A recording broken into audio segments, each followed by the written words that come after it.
a huge name coming out of Japan, the long-distance world champion in 2024, Shuri Araki, aka Shrimpy, with a quick blade paddle and his own custom board under his feet.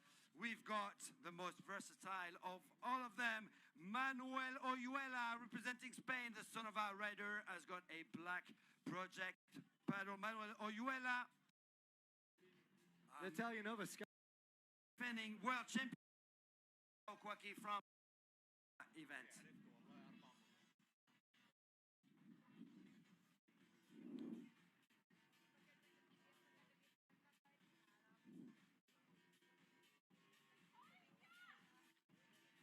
It's that time of day where Matthew and me start dancing. Boothie, you haven't had enough coffee yet. Oh, yes, the moves will continue. Let's give it. We have 2 minutes until the Open Women's Semifinal number 2 kicks off. Matthew, give us the lineup. Thank you, Rob. Lane number 1. We've got Hungary, one of the underdogs. Watch out for Dora Hebenspanger. She's got a quick blade paddle and a Sonova board. Lane number 1. Lane number 2. She had a big smile on her face. She was sharing energy with the little one inside a little tummy. She's expecting 3 months pregnant. Seychelles was 3rd yesterday in the sprints, representing USA. She is, of course, the SIC Maui ambassador with a black project paddle in her hand. We've got Argentina and an infinity speed freak, Juliette Duhaime, will represent Argentina in lane number 3 with her quick blade paddle. In lane number 4, we have the returning, defending world champion from 2024, Duna Gordillo Rodriguez from Mallorca, Port Adriano, Mallorca, Spain, the NSP athlete with a quick blade paddle. And lane number 5, she has the biggest of the smiles yesterday and a big sigh of relief as well on the finish line because she is the new sprint world champion from Puerto Rico, the tiny monster. Так, господа, поставил запись, короче, заезда Наташи, посмотрите. Чуть с опозданием посмотрим, ничего страшного. European Canoe Association with a quick blade paddle and a Sonova board. Scotty Langbane is in lane number 7. She's not a junior anymore. She's paddling with the big champs. From Germany, Scotty Langbane on her purple Sonova and black project paddle. And watch out for a very impressive athlete so far, Desi Velminke from Indonesia on a Sonova board. Oh, even our DJ knows that it is time for the Open Women. There's some fierce music going on in the background that you cannot hear, but if you were here, you would know how exciting it is. These ladies are seconds away from cranking up their technical semifinal number 2. The men are up next. Stand by for even more racing action.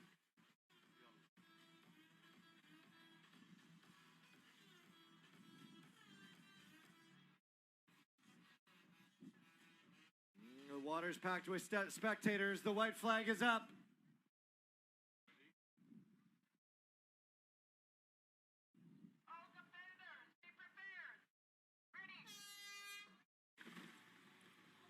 They all got a really great start. Duna Gordillo gets caught up with her paddle. Seychelles has some clean water to make her way to the front. Marie Carmen Rivera now finding her way into second. It looks like the 4 favorites are all squeezed in with Seychelles taking a lead over Marie Carmen Rivera. So it is USA in first position, leading over Puerto Rico in second right now. Juliette Duhaime in third and trying to make up for that shaky start. Duna Gordillo, the defending champion from Spain, currently sitting in fourth place with Natalia Novitskaya, very astonishing athlete coming from the outside. And joining Seychelles at the front, actually overtaking Seychelles. Natalia Novitskaya taking the first position at buoy number 1. Wow, what a big overtake right there. She now has some serious clean water that Seychelles does not have. Mary Carmen Rivera also right there. Is that Desi Womenke? It is. There's Desi Womenke who came from lane 8. She did the exact same thing that we saw in the last heat. Used that current, did a little bit of board steering, took a slingshot around buoy number 1, is now finding herself into the 4th position.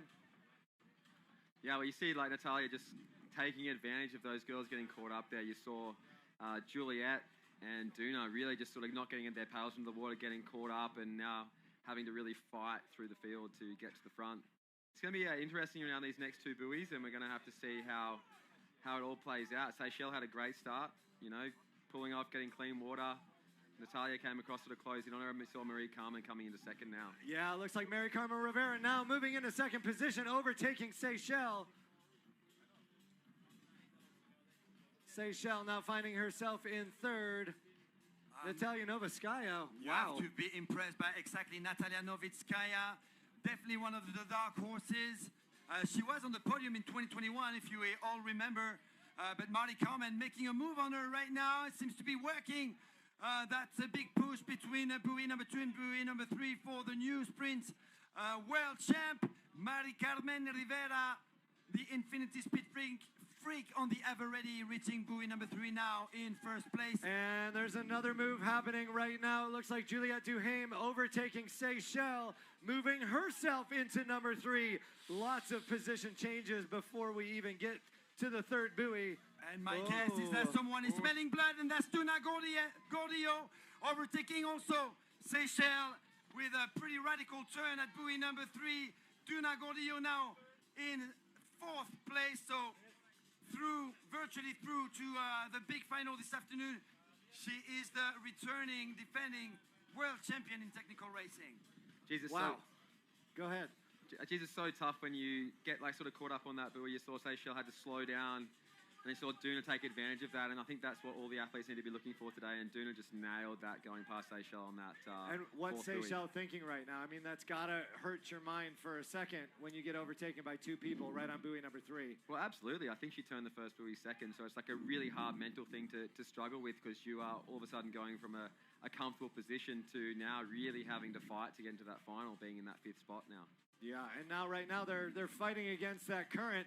You can see they just look absolutely like they're paddling through mud as they make their way from the left to the right. In the middle there, we've got a big dock sheltering them just a little bit. You can see it's blocking the wind, but there's no doubt it is not blocking the current. Mary Carmen Rivera still finding herself in the 1st position. Can I just point out that there's one big name missing from this competition? We don't have the pleasure of having Esperanza Barreras with us in Abu Dhabi in 2025. She was second last year. She also won the long distance in 2024 in Sarasota. Esperanza Barreras, who couldn't make it to Abu Dhabi to defend her long distance title. Michael Booth's teammate from Starboard. Yeah, she's not defending any of her 3 titles this year, so that's really opened the door for some new names, as we saw Mary Carmen Rivera right now. Pretty exciting for her to make the sprint become our new world champion in sprint racing for 2025. Oh, Duna Gordillo making a move now. Duna Gordillo pushing hard between buoy 6 and 7. Ahead of Juliette Duhaime, Natalia Novitskaya. Still looking strong though. It looks like we have our top 4 positions defined with Seychelles losing a little bit of stamina there in position number 5 with a much slower stroke than her challengers at the front. Booth, talk about this, because this is where we've got that outside lane. Maybe there's a little more current, but they're going to get a smoother turn. Everybody's playing with where they want to be. I think mostly Marie Carmen especially is backed off, is back after the race. You saw Duna make a couple little moves, sort of testing out. Вообще, короче, Наташа очень классно проехала. Единственное, что мне не понравилось, Ну, я чисто смотрю на это как на развитие. И как пример всем остальным. Вот она едет второй, и вот последний бой, и здесь она не стала рисковать, отходить на корму. Я считаю, так не надо делать, потому что здесь она могла влететь в дуну, сама упасть, ее уронить и дисквалифицироваться нахер. Можно было, ну, там, чуть-чуть отойти на корму, сделать поворот и спокойно финишировать. И вот этот финишный спринт, он был бы не обязательным. Короче, наша проблема, опять же, все в том же, что мы очкуем, сильно очкуем отходить на корму. Почему мы это делаем, я не знаю. Ну, для начала, потому что мы не делаем это на наших соревнованиях. Это основная причина. И не там, где ты в одного едешь, а там, где борьба плотная. Number 6 position, she'll be moving to final B, but she kind of came out of nowhere, and that's really shown us. Indonesia showed up with a pretty strong team and some new names on the circuit. We are super happy to find new, strong athletes coming from new territories, and Desi is one of them. Well done also to Skadi Langbane, who crossed the line. All right, we are 2 minutes away from the Men Open semifinal number 1. We've got a monster list of names here that Matthew is going to show us. Yes, indeed. We've got actually last year's junior world champion, but we'll come to him in a couple of seconds. Let's start with lane number 1. We've got from Japan, Sota Hiwai. NSP board, quick blade paddle, lane number 2. World champion from last year in the long distance, Kotaro Miyahira, also from Japan. Officially an SIC Maui rider with a black project paddle. Japan again in lane number 3, and he is the junior world champion from 2024. This time fighting with the big boys, Nariakira Shimazu on a Kokua board. Lane number 4, a big name coming out of Spain from Port Adriano, Mallorca, España, Aaron Sanchez on a starboard, all-star with a quick blade paddle in his hand. He was second last year. It's a huge name coming out of Japan, the long-distance world champion in 2024, Shuri Araki, aka Shrimpy, with a quick blade paddle and his own custom board under his feet. We've got the most versatile of all of them, Manuel Oyuela, representing Spain. The son of our rider has got a black project paddle. Manuel Oyuela, lane number 6. Lane number 7, it is Spain. Again, with Mallorca, Luis Perotti Feriol, NSP board, quick blade paddle, and is northern Spain with Ivan Puente Rodriguez with a quick blade paddle and a starboard all-star in lane number 8. This is semi-final number 1. All right, your heavyweight title event coming up, the Open Men's semifinal number 1. Don't leave after that because there's a semifinal number 2. Boothie, what do you got? I'm backing in Shuri. I think he's the best paddler in the sport at the moment. He's a consummate professional, and I think he's going to be very, very hard to beat in this race. All right, Boothie's in the shrimpy corner. Jot, making sure everybody's lined up. Boards picked up in hand. Feet on the line. Lane number 4 again, Aaron Sanchez right next to him. Lane number 5, Shuri Araki. And lane number 6, Manuel Oela. Fierce individuals about to take off. The white flag is up.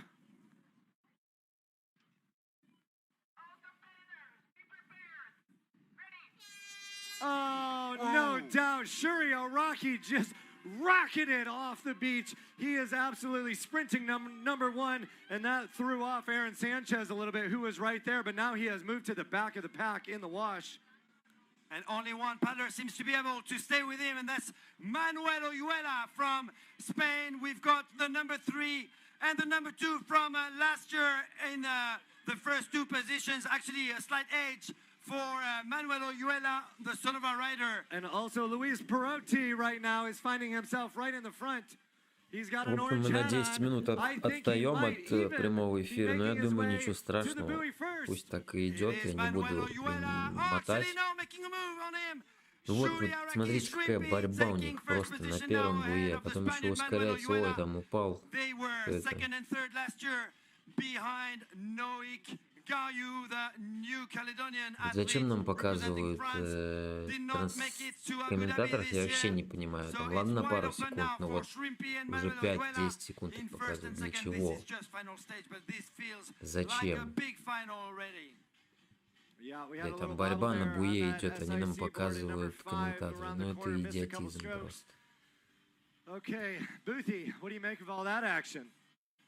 It's very interesting watching the start. It looks like a lot of them are preempting the start, so I think that's something that everyone needs to be aware of.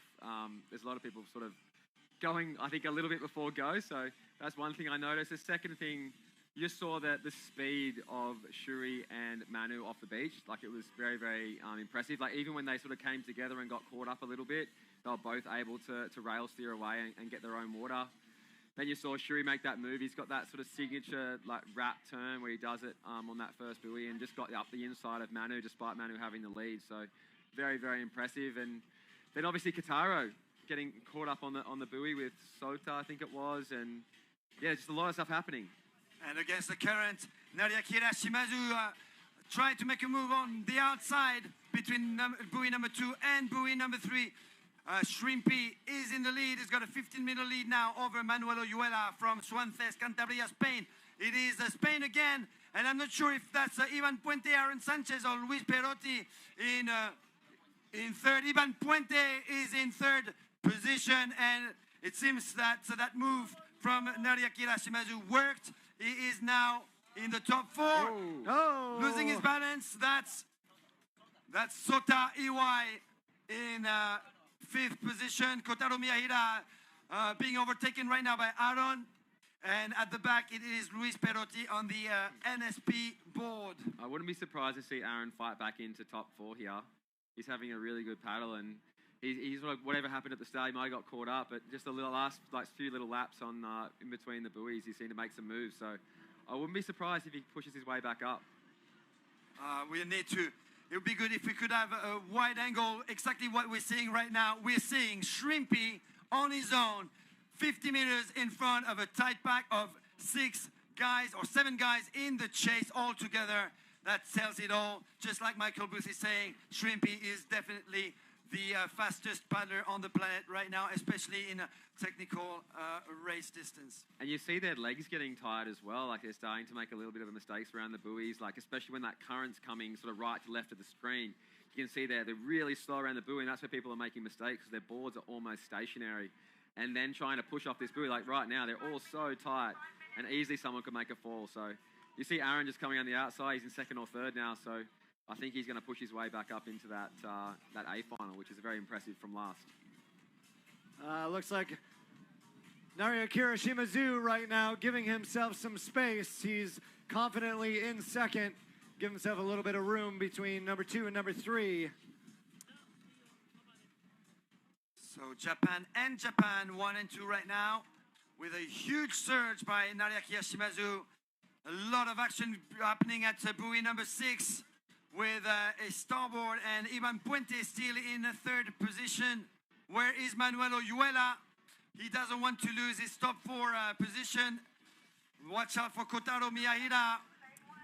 I think Manu's at the back now. I think he's pulled the pin. Oh, Manuel Oyuela, yes, indeed, has fallen in 7th place. Big fight here by Kataro. He's just got past Sota, it looks like. So it's just very impressive to watch the Japanese surgeons. To see like guys like Kenny Kaneko flying the flags to a solo many years ago, and to see 4 strong Japanese paddlers in the semi-final is very, very impressive, and they're doing great things around in Japan. That's Kotaro Miyahira right now on that red SIC that you see on your screen. He is currently in number 4th, digging deep. He is not wanting to miss his debut to make it to Final A. The rest of these gentlemen making it to Final B. And you know what? There's a gentleman in 3. Is that Ivan or Aaron? Aaron. It's Aaron in third place. They do look alike, especially given they've got both of them a stubble all-star. But Shrimpy is crossing the finish line in first. Another Japanese in second. That's Nariakira Shimazu taking second place. And Aaron Sanchez now crossing the finish line ahead of another Japanese. So 3 Japanese out of 4 in the top 4. Iban Puente, unfortunately, will have to settle for 5th behind Kotaro Miyahira, Sota Iwai, Luis Perotti, and a gutted, I guess, Manu Oyuela. Give it up for last year's bronze medalist, Manuel Oyuela from Suantes Cantabria. Unfortunate in this semi-final #1 in the open men. Boy, Boothie, you called it. Division. Aaron Sanchez did really dig himself. Have a good start, but he showed us he still has it. Okay, this is the last one of the morning. The open men semifinal #2. Coming at you before lunch break. After our 1-hour lunch break, make sure to rejoin us for all the final A action of the day. What do we got here, Matthew? Well, we have a fast athlete from Greece. He was a junior last year. He's not anymore. He's with the open men's. Lane #1, Nikos Malikakis, Infinity Speed Freak with the Ever Ready and a Black Project paddle. We've got a very fast athlete from Spain, Anton Sanz Alvarez. Lane #2, fully geared with starboard. Lane #3, finally out of Japan this year, Rai Taguchi with a 1-sup board and a quick blade paddle. Lane #4, our new sprint world champion, campeón del mundo, Sergio Cantora Alquiran from Alicante, Spain, with NSP and quick blade. In lane #5, I call him Europe's #1, Donato France from the Netherlands. He's got the Infinity Ever Ready with him and the Black Project paddle. Let's go, Donato. Lane #6, starboard Dream Team rider from Andalusia / Mallorca now, Fernando Perez Serra, Spain. Lane #7 is a friend from Andalusia, Antonio Morillo Sanchez, for NSP rider, lane #7 from Spain. In lane #8 from Greece, also NSP rider with a quick blade paddle, Fidon Dukas. All right. Boothie, what do you think about the difference between Donato, the tallest man on the scene, and Rai Taguchi, slightly vertically challenged like yourself? I don't think it really matters. I think it's all power to weight ratio. You see the smaller guys tend to go better in some, but we'll see. All right, the red flag is out. These paddlers are getting staged. The energy is very high. The water is filled with spectators enjoying this absolutely beautiful Abu Dhabi weather. It's more fun in the water than it is standing in the sun right now. It is 90+ degrees. The humidity is 8,000%. And it feels awesome. So for the rest of the world, that's like 30 to 35 degrees. Yeah, yeah. It's not our fault. Oh, silence fills the air. The white flag is up.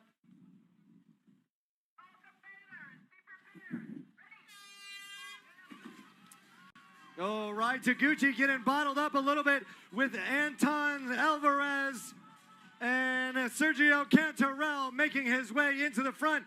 Donato Friens finding himself right in the middle. Clean water for Nicholas Malakakis from Greece on the far left. I have to say I'm impressed by Donato Friens' start. He's not usually great at the start, but he did really, really well, managing to stay in the top 3 right from the get-go. Так, смотрите, на вот этой розовой доске это Рай Тагучи, двухкратный чемпион мира, там бла-бла-бла. Ой-ой-ой, Донато упал. Ой, 6 следом за ним. Короче, он на доске One Ocean Sports. Она 19,5, если что. Так-то.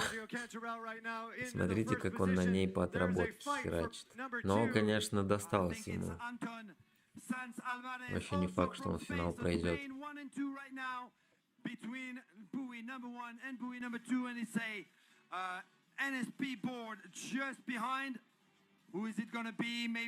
Я понял, почему они на этом месте, на втором буе, показывают комментаторов.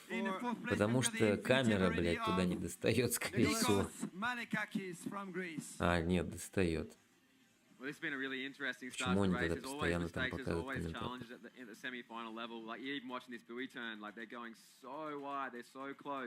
Смотрите, Донато упал, ой, второй раз упал. Так-то на 4-ю позицию вышел бы. А, это и не Донато даже.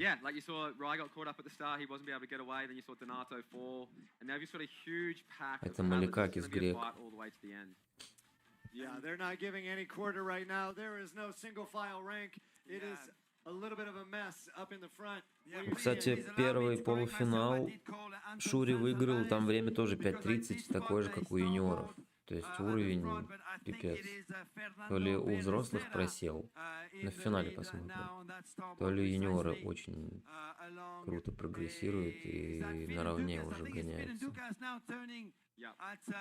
Brewing number 3 in first position, chased by Andalusia and Fernando Perez-Serra with Antonio Morillo in third position. Опять нам показывают комментаторы. Зачем? Fourth, another NSP rider. Fourth looks like Nikolai. A really big shout out to the one and only Fiona behind us right now. She is from Siren Events. Серхио у нас первый, вчерашний чемпион на спринте. Фернандо Перес второй.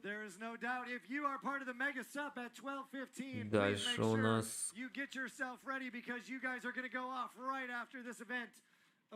А, нет, первый это грек. Феден Дукас. It is Fidon Ducas, but please, there are so many NSP riders who all look the same. We've got Sergio Cantor, I've got Antonio Murillo. А, и вот третий, четвертый идут Марильо и Серхио Контораль. И вон Рай Тагучи сейчас пытается на 4-ю позицию выйти. We are gonna need binoculars right now. I think it's Fedon Ducas. I'm gonna back that in. You got Fernando Perez in second. Definitely Fernando. Antonio Murillo is in third. We've got Rai Taguchi. О, Тагучи хорош. Да зачем нам... Все, я отключаюсь, чтобы не материться. Leading the pack with a good 10-meter margin over Fernando Perez-Serra from Spain, Antonio Murillo from Spain. These two are two great friends, always together. And Rai Taguchi in fourth place. Sergio Cantora losing his balance there, being pushed by the current sideways and trying to make up for that big mistake. Donato France trying to catch up with Sergio, the sprint world champion from yesterday. That's going to be a tough challenge for the Dutchman from the Infinity team. Very impressive work by Faden, man. Like just getting away, getting caught up in that pack and just being able to push and make a gap and get yourself into comfortable water. Like I think that's it's definitely a showing for the final and sort of seeing Fernando always there, Antonio always there. So it's really, really impressive work by these paddlers. And to see Rai come back from just getting messed up at the start, he's done it many, many times, and it's just really good to see him back and racing, competing, because we haven't really seen him much this year. Yeah, huge comeback from Rai Taguchi. Found himself completely in the back after the start, and now he is in the fourth position. It looks like there might be a little bit of a battle here still at buoy number 7. Absolutely, Fernando Perez-Serra making a big push, trying to squeeze in at that buoy number 7 in front of Fidon Ducas. It is working for the Andalusian Fernando Perez-Serra, who's gonna surf a couple of ripples back to the shores. We've got a tight top 4. It is going to be Fernando Perez-Serra, Fidon Ducas, Spain and Greece, Spain again with Antonio Murillo. Well done, Fernando. Well done, Fidon. Well done, Antonio Murillo. And Japan with Rai Taguchi. And what a disappointment for this young man coming up now in 5th place. He'll have to settle for a B final despite an outstanding start. Donato France got in the current before buoy number 1, fell down, and Sergio Cantoral also will be disappointed by this result. The new 2025 Sprint World Champion will not make it to the big final.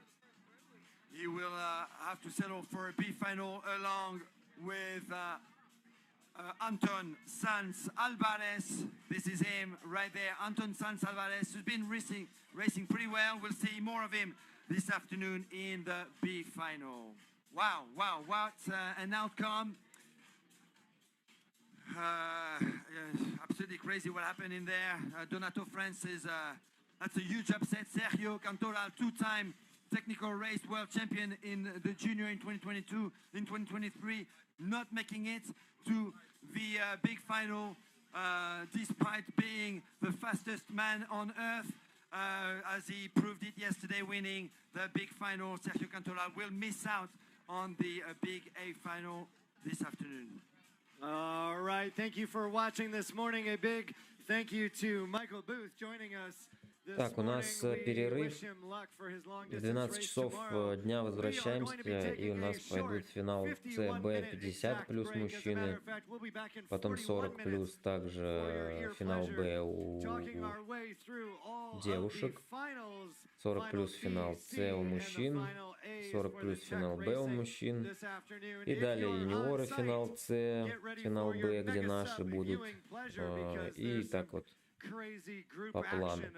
И в 4:30 примерно закончится. Так что возвращаемся в 12 часов по Москве. Ссылка будет та же, если ничего не случится.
We are already at 50+ men, final C. Let's see what we can do. Who's out here? Yeah, final C. These gentlemen didn't get to race this morning. They qualified from the preliminary round from 2 days ago.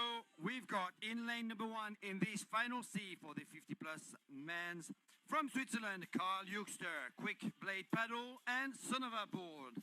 Lane number 2 from France, west coast of France, Vincent Verpilla. He's got a light board corp, hollow board and an Itiwit paddle. Lane number 3 from Mallorca, España. We've got Sebastián Montserrat Orell on a starboard, dancing away to potentially victory. Let's see. Zomat Satubaldin is in lane number 4, representing Kazakhstan with a Sonova board and a Brasa paddle. We've got from Brazil. Come on, let's have the samba moves from Brazil. Thiago Andrade has got the quick blade paddle and the starboard all-star, lane number 5. Then it's Switzerland again, and Adrian Kinsley with a Sonova board and a Black Project paddle. Lane number 7, Yuyol Baek from South Korea with a starboard paddle and starboard all-star. Also fully geared with starboard, lane number 8 from Italy, Francesco Antonio Ussai. This is final C. All right. Wow, the action continues on. I am Rob Sanoa. With me is Matthew Astier, who you just heard doing introductions. And we also have the pleasure of Michael Booth, a reigning champion, to give us some color commentary and strategy throughout the day. Michael, welcome. Javi, you want to be back? Looks like it's going to be a good C final. It looks like it is. C final coming up. The red flag is out. The men are getting staged. Woo-wee. Welcome back. We hope you had a great lunch. We ate in 17 seconds. And it is now time to make it happen.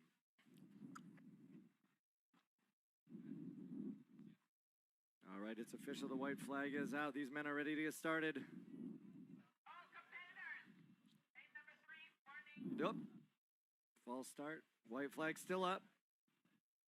All competitors, be prepared. Ready. Lane number 4, warning. All right. 2 false starts. Everybody's eager this morning. The red flag is up. Let's get back to a good start here. Everybody's nervous because Michael Booth is here with us. The white flag is back up. All competitors, be prepared. Ready.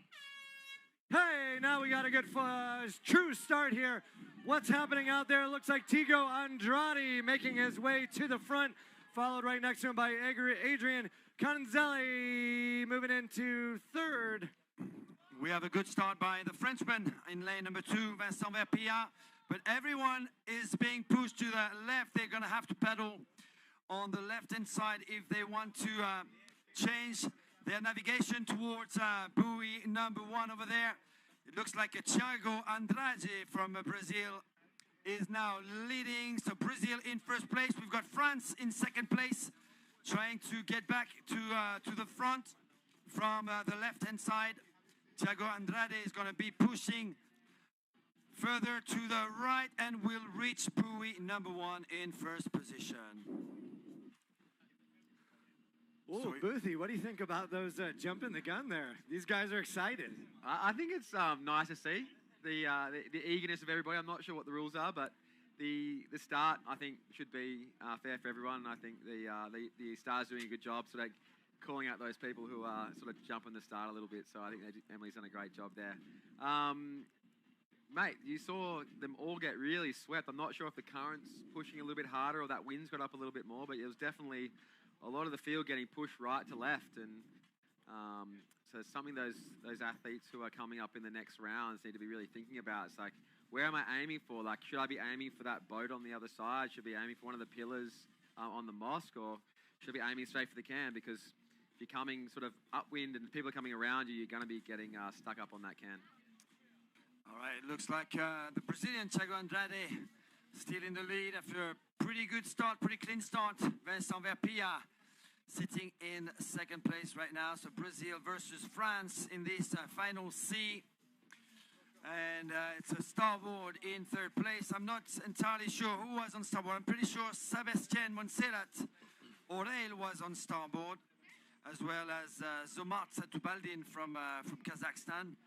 But difficult to tell with that angle who is who. I'm pretty sure it is the Brazilian, though, on that starboard at the front. And Vincent Verpilla has got the red Porsche or Ferrari-looking Lightboard Corp holo board. That's the Paradoxa model. Looks like we had somebody go down in the back there. We are now onto a 7-man field for the competition. For all you watching and enjoying right now, I believe our 1 through 4. Oh, this is our final C. Nobody's moving forward because they already are forward. This is the final C. This is for all the marbles. They're going to be the top, not 10 in the world.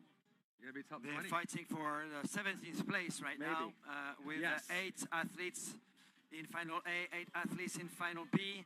So whoever wins this race will be ranked 17th. 17. If my math is You right. know what? We've got the calculator out. The binoculars are coming out. It's time. We've got mathematical support from Australia with Michael Booth joining us in the commentary booth. Yeah, it's great to see Adrian Carhenzili. I'm not sure if that's exactly how you say his last name, but he's been racing for many years now, and it's great to see a couple of Swiss guys out there with Carl out there as well. These guys don't get too many races around the circuit. I think Carl does most of the races around the world, so just shows that 50-plus age group is really strong. They're getting out, they're having a crack, and you know, these guys are as much part of the top end of the sport as any other age group. How are these guys feeling? It's day 4. They're a little bit exhausted, I would think, especially if they made it through a lot of different sprint champions. They're now, you know, seeing what their training is going to do. This is the end of the day of tech, and a lot of these guys are going to go on to do the long-distance race. How do they factor that in? Well, they're going to be tired. I think at 50, I find like it's sort of like 3 days as a minimum to recover from any sort of high-end activity. So when I'm coaching people, I sort of really have to factor that in. So I'm sure if they're doing multiple racing, if they're doing the sprints, the tech, and the distance, they're definitely going to be feeling it. Like there's also the Так, ну что, господа, смотрим финалы. Здесь у нас выступает товарищ наш из Казахстана Стубалдин Жамарт. Я вот, кстати, погуглил. Жамарт, оказывается, бывший гребец-каноист, выступал за сборную Казахстана с 2000-х годов. Участник летних Олимпийских игр в Сиднее. Ничего себе. Бронзовый призер чемпионата мира, серебряный призер азиатских игр в Дохе, двукратный чемпион Азии, победитель многих турниров республиканского и международного значения. Специализировался в спринте. Бронза на чемпионате мира в 2005 в Загребе в одиночке на 200 метров, когда 200 еще была олимпийской, если я не ошибаюсь. Серебро на 500 метров в одиночке Доха, 2006 год, это летние азиатские игры.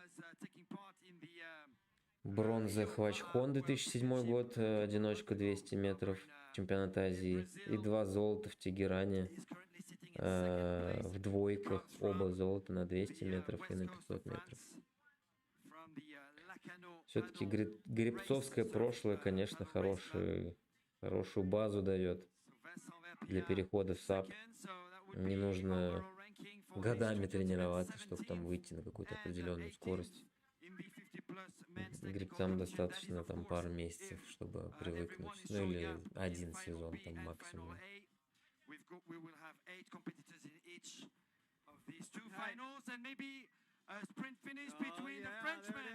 По поводу трансляции очень много кто жалуется в этом.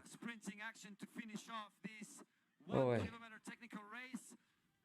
В основной трансляции в комментариях очень много иностранцев жалуются, пишут тоже, что зачем вы показываете комментаторов, когда там идет действие, особенно там какие-то бои на буях, но при этом режиссеры нам зачем-то комментаторов показывают, как они между собой болтают.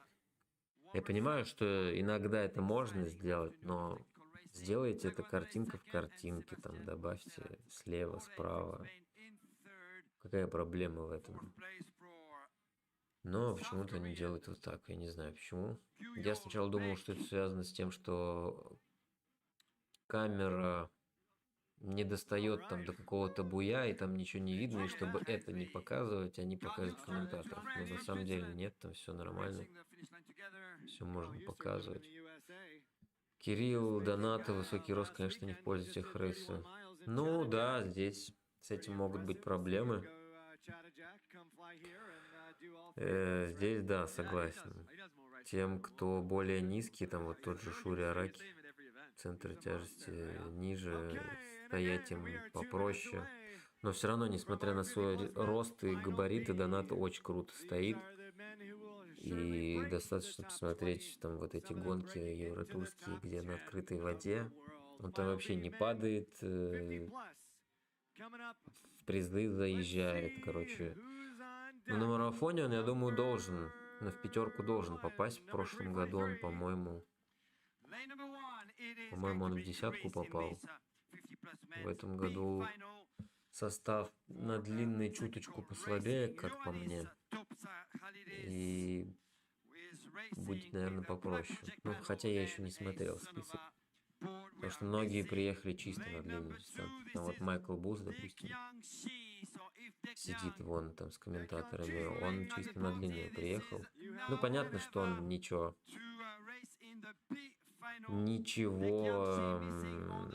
уже не сможет дать никакой конкуренции.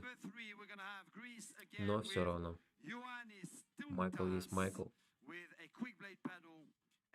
Чемпион мира в прошлом так-то. И призер неоднократный. А вот Вансан Гийом это...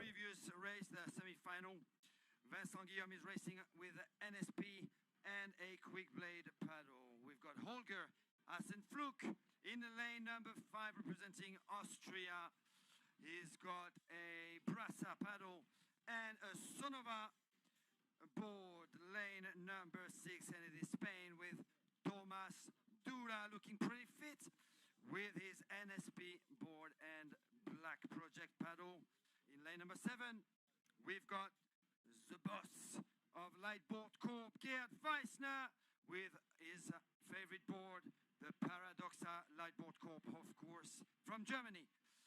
In lane number 8, Eleftherios Maroulakis, representing Greece, with a Sonova board. This is the B final, ladies and gentlemen. All right, just an update for all you watching. We have drones on site, but the UAE was not happy to give maybe all the permissions, or maybe the permissions were not there. So we are a little bit shy on a drone. We're doing our best with the cameras that we have. Thank you for bearing with us. This is the World Championships in Abu Dhabi. We are the 50-plus men, Final B, about to take off.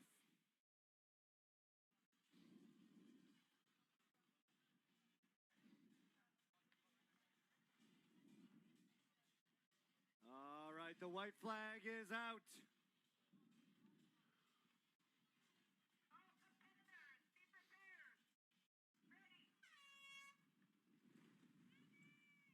All right, Holger Hassenfluck, all of them, Vincent Guilherme, Giannis Tantos, all neck and neck right now. No clear first place position. They're all right in the middle, 1, 2, 3.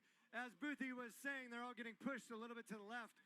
And there's a little bit of a mix-up there between Gerd Weissner and Ethereal, making a little bit of trouble on that far right-hand side. Yeah, Holger Hassenflug, who had a fantastic start there, followed by Thomas Dura right now from Spain. But on the outside, I think it's Ioannis Tuntas from Greece, looking pretty strong with a big push now from another Greek, Ioannis Topsahalidis trying to get in second position. Let's see who's gonna get turn buoy that number 1 in first position. Who has got the first buoy top placement? It is Holger. No, Holger Hasenflug is in second. So in Giannis. first, it looks like one of the Greek. Giannis Santos? Tantas. No, it's maybe Topsakalidis Nah, this one. if Yeah, it's a son of a board. We've got in fourth Ioannis Tuntas with the red sonova and the long hair. Eleftherios Maudalakis is in third. Holger Hasenflug is in second. Vincent Guillaume in fifth with Gerd Weissner in sixth. Thomas Dura at the back in seventh. So it is just guessing It looks out like of elimination. Ioannis Topsahalidis in first position right now. it looks like Gerd Weisner trying to make a little bit of a move right now from 6 to 5. See if he can get that successfully in there. Oh, one goes down. Who was that? All right, whoever did go down, definitely bottling up the back of the pack. I think it factors in that thing we were talking about just before with the effect of the multiple days competition. Like the mistakes are going to start to come in when they're getting more tired. Like the legs are going to feel it. You know, little mistakes, like all those little key things when you're doing with your technique, where you should be looking, where you should be stepping. It starts to get that little bit harder, especially when they're turning upwind. Like you don't probably see it in the telecast, but it's very, very windy, going right to left, and they've got the current. So when they're turning that bottom mark or the ones closer to the bridge, they are finding that they're going to be coming up into the wind, and the boards really catch the wind in that area, so they're not going to be able to turn as quickly. Whereas these buoys, they're coming in, they're kind of getting stuck because the current and the wind's pushing them onto it. So there is some skill involved. Ioannis Topsahalidis still in the lead on a Sonova board. Sonova again and Sonova again. So a trio of Sonova athletes with Holger Hasenflug from Austria in second position. Greece again with Ioannis Tuntas, and Vincent Guillaume has moved in fourth position right now. The Frenchman from Brest in French Brittany. That's the northwest of France for those who don't know. And we've got an NSP in sixth place. That's Thomas Dura from Santa Pola. Gerd Weissner is in sixth. And Eleftherios Maloukakis is in last position. Hey, Yeah. Michael, I was just curious. I didn't find your name on the registration list a few days ago when I was preparing for this ICF Surf Worlds. Do you know what happened? Was that a last-minute registration choice for you? It was a mistake by me. I thought I'd done the payment and everything right, and then I've gone on to the site and I've actually clicked in to get some more information about the event, and I realised I was locked out. So, yeah, a bit of a mistake on my point. I thought I'd gone to the portal and pressed pay, and it obviously didn't check the confirmation, but yeah, they let me do a late entry, and I'm on the start line for tomorrow. Apparently, even world champions can make payment mistakes. Life is busy these days. 2 kids does not make it any easier, that's for sure. All right, looks like no lead changes so far. Everybody's happily spreading out in the field here. 1, 2, 3, 4, 5. No aggression with these 50-plus men currently. Well, we did see Eleftherios Maroulakis much further up in that 7-man race right now. He's currently sitting in last position.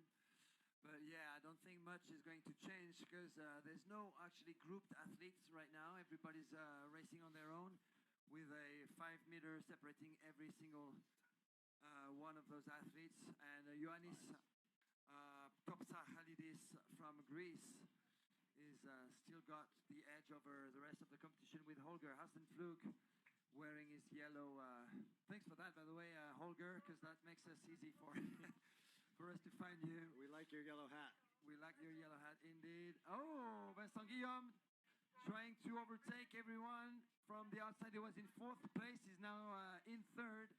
He will try and overtake not just Ioannis Tuntas, the Greek, but also Holger Hasenflug going into the last buoy of the course. That's buoy number 7.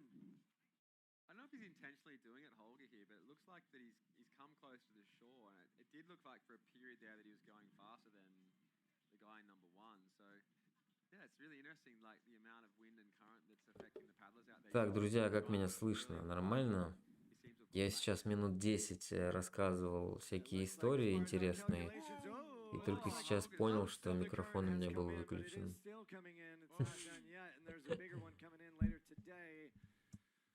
All right, little bobble up at buoy number 7. That does open the door for number 5. All right, battling for now for top 10 ranking. We've got 8 finalists in final 8. Давайте по комментариям пройдемся. Кирилл, привет. Well done, Greece, and В Питере Holger туман. has the fluke. Makes it Ну, у top нас 10 for the, не туман, но plus осень men's типичная. Ioannis Tuntas. Донаты высокий, рост не в пользу. Ну, в целом, да. Согласен, но несмотря на это, все равно он стоит очень круто, несмотря на свои габариты. И он вот на открытой воде, на марафонах едет очень круто, не падает, ловит волны, то есть все чувствует. Чувство воды у него есть, с этим у него все прекрасно, и это офигенно. То есть не так много таких высоких габаритных гребцов, которые вот так вот классно в открытой воде стоят и гребут, призовые места занимают в Евротурах. Даже не так много, а вообще, по-моему, он один такой. Потому что больше я не знаю никого, кто такой вот высокий, мощный и так хорошо в болтанке работает и впрочем. Академическую греблю. Ну, наверное, да, наверное, ему надо в академическую греблю.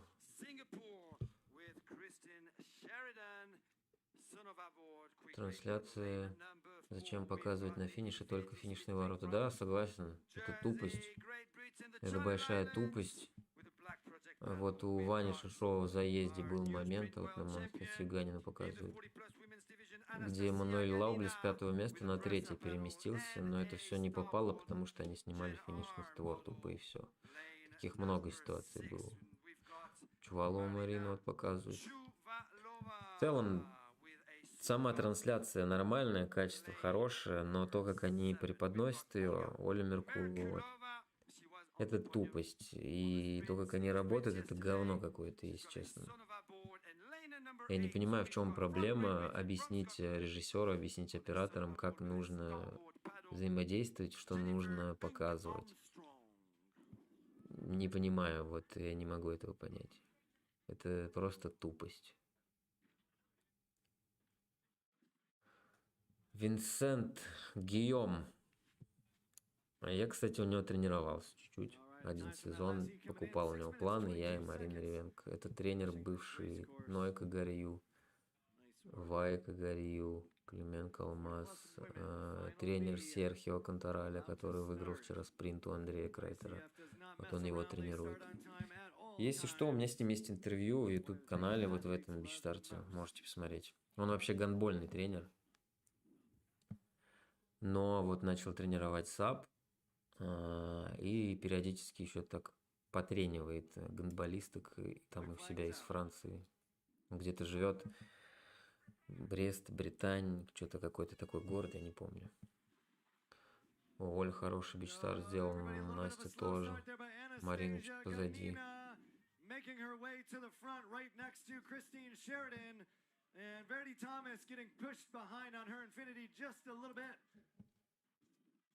Обидно, конечно, что наши не попали в финал, а? Но, блин, это техрейс, это наше самое слабое место. И еще долгие годы оно будет нашим слабым местом, потому что это все так быстро не исправляется. Илюха, привет. Вот. Потому что надо стоять хорошо на доске в отработке. Вот когда был техрейс первый день, я говорил, что большое отличие нас и вот европейцев всех остальных, что они отработку вообще не замечают. Ну, топы. Они просто дальше гребут и все, практически не теряя в скорости. А мы сразу отрубаемся, мы как инвалиды просто становимся, все, мы не знаем, что делать. И вот это большое отличие. Но надо в группе тренироваться, еще и Дима Петров тоже в телеграм-канале комментарий оставлял, я там с ним согласен тоже полностью. Но надо объединяться, надо тренироваться вместе, потому что в одного ты это не прочухаешь никак. Ну, либо ты должен уезжать в точку, просто вот как это делал Андрей Крайфер, когда в России греб. Это, с одной стороны, хорошо, с другой стороны, это плохо, потому что ты приезжаешь на мир, и там получаешь по шапке, и не знаешь, что делать. Ты никогда в этой ситуации не оказывался в России. Поэтому быть на голову сильнее всех в своей стране, это вообще еще не показатель, что на мире ты там даже в финал Б попадешь. Вообще никакой не показатель. Это Анастасия Ганина у нас лидирует. Так, давайте посмотрим. Анастасия Ганина, у нас же она бывший гребец. Найдем ли мы информацию про нее? Да, есть. Российская каноистка, выступает за сборную России с 2011 года, обладательница серебряной медали чемпионата мира, серебряная и бронзовая призерша чемпионатов Европы, многократная победительница национальных и молодежных регат, мастер спорта, специализировалась на спринте. В Сегеде в 2011 году она выиграла серебро в двойке на дистанции 500 метров. В Белграде в том же 2011 году она взяла бронзу в двойке, тоже на дистанции 500 метров. Вот зачем они нам показывают сейчас комментаторов? Вот нахера они нам нужны? И серебро, чемпионата Европы, Монтемор-Велью, 2013 год, тоже двойку, тоже 500 метров. Вот такие у нас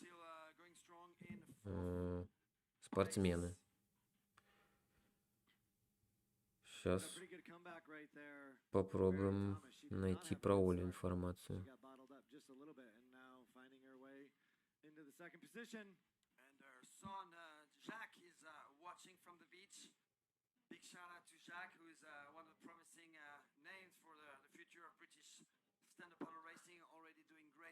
Про Олю что-то я не найду информацию, к сожалению.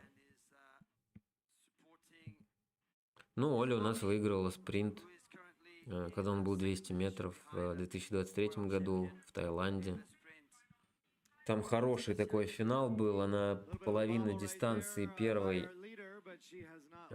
ехала где-то там второй, третий, и было ощущение, что все, она закислилась и сейчас просто помрет. Но потом она перекинула руку влево и как начала отрываться, и прям в конце забрала первое место. Это была прям такая красивая гонка. Анастасия Ганина у нас лидирует.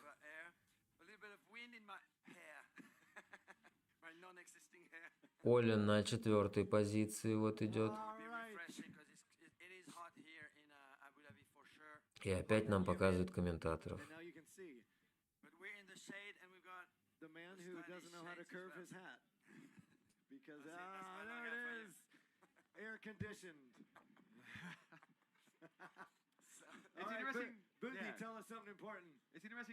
Видите, ракурсы, ну, не продуманные. Тут вот половина картинки занимают гребцы, которые на разминку уходят. Ну, либо нужно было разминочную зону где-то в другом месте делать, либо камеру ставить в другом месте. Плюс еще вот головы зрителей. Ну, то есть это, как по мне, какая-то тупость несусветная. При этом ты еще должен денег заплатить за эту трансляцию.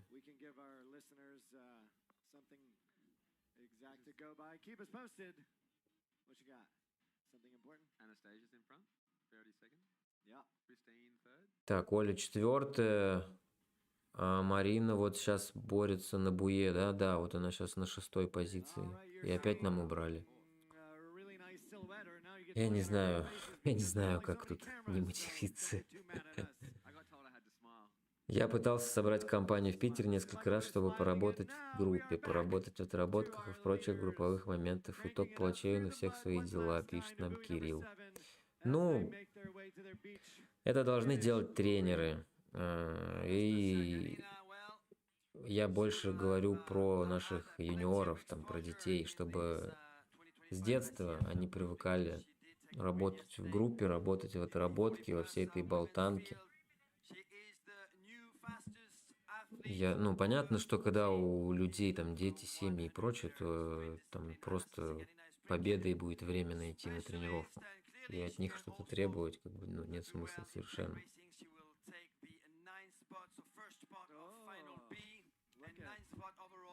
Так, Анастасия Ганина выигрывает финал Б, и получается, она становится 9-й в мире на технической гонке. Но это хороший результат на самом деле.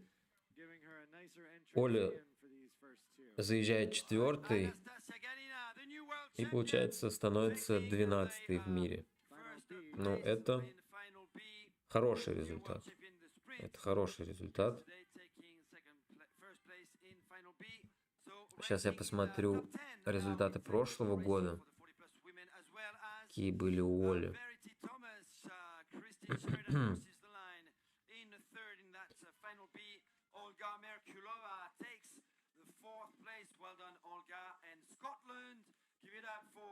В прошлом году Оля тоже не смогла в финал А попасть на технической гонке. В этом году тоже. Ну, как бы, это сложно, давайте честно, это сложно. Даже в категории 40+, 50+.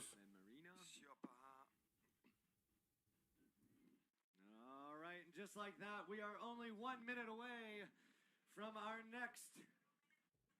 So Thailand crossing the line now with one upon. Well done. Nicely done. Кстати, Оля даже, по-моему, в прошлом году заявлялась в 2 категории, по-моему, и в Open класс она заявлялась, и в 40+, либо она вообще в целом в Open выступала. Я не помню, надо проверить.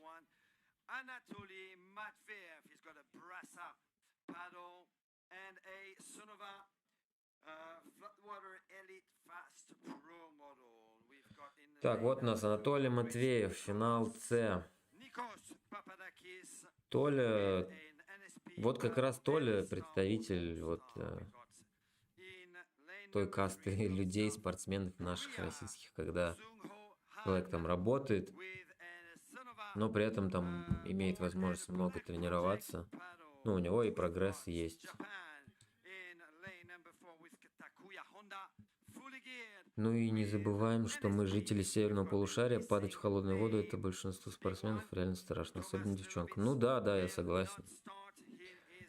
У нас сезон короткий, и, конечно, это тоже нас ограничивает. Вот Женя Савинов.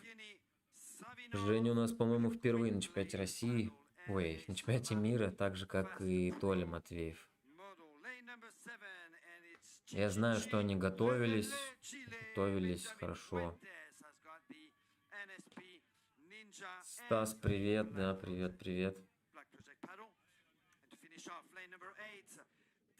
О, Денис Васильев намазался, чтобы не загореть. У Дениса сын, вот Максим Васильев, в этом сезоне прям хорошо выступал, ну, в России. Здесь понятно, конечно, что вряд ли там что-то он показал бы, но это все равно классный опыт. Опыт хороший очень. Анастасия Ганина 1-я, Ольга Меркулова 4-я, Марина Чувалова 7-я. Ну, в целом, все равно классные результаты. Это в любом случае топ-16 в мире, все трое, поэтому вообще офигенно. А Ганина вообще топ-10, имея при этом золотую медаль на спринте.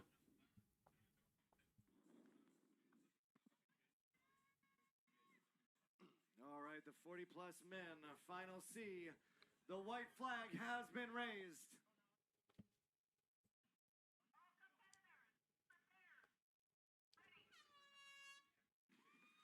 О, Денис классный бичстарт сделал. Так, Толя вот едет слева. Женя у нас в отработку попал. Толя на 1-й позиции сейчас едет.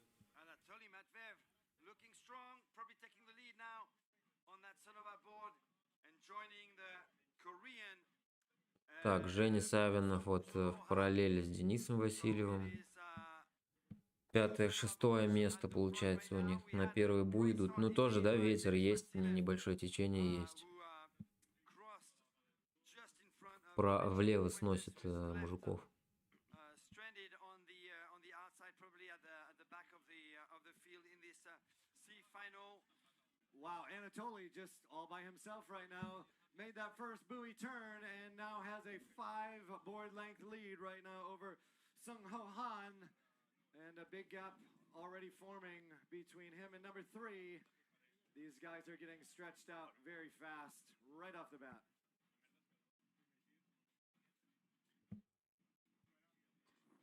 So, Michael, can you take us through tomorrow's long distance race course? Have you had time to study it?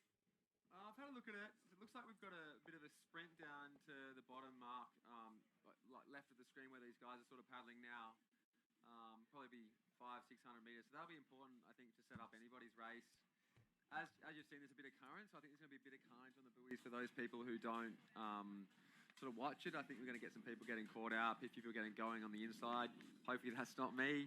And then I'm pretty sure the current's going to be running sort of right to left all day, so punching back into it's going to be pretty tough, and then there'll be some moves, I think, made on those top marks. But generally, I think from what we've seen the last few years with these 10-kilometer lap races, the race really starts in that final lap, where people start pushing, you know, the guys who have that top end speed start to make some moves. Что у нас происходит? Так, Толя Матвеев у нас лидер. Throughout the race, so saying you're fast, I'm fast, and I'll be probably back behind them trying to stay on their washes. Лидирует. И дальше вот мы продолжаем наблюдать за комментаторами.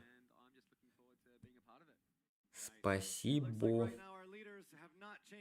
Ну, я не знаю, что сказать, если честно. Так, вот Толя у нас поворачивает. Вот так, ага, мы видим, Женя Савинов на 4-ю позицию выходит. Вместе с Денисом, кажется. Да, они вдвоем на 4-й, 5-й позиции едут. Сейчас поворачивают. Ой-ой-ой. Упал Женя Савинов, и, конечно же, убрали ракурс. Сложно не материться, очень сложно.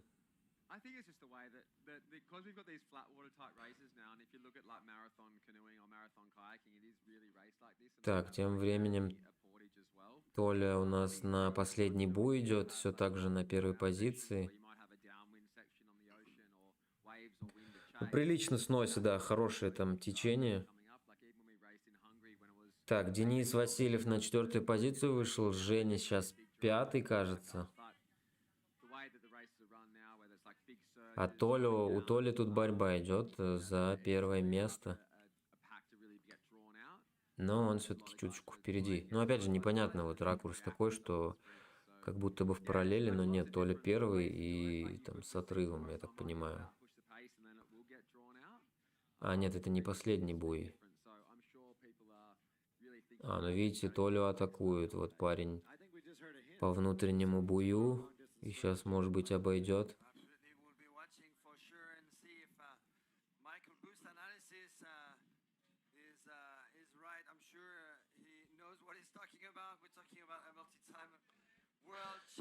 Не, я искренне, я не понимаю логики режиссеров совершенно. Так, Женя за Денисом. Это 4-я, 5-я позиция, если я не ошибаюсь.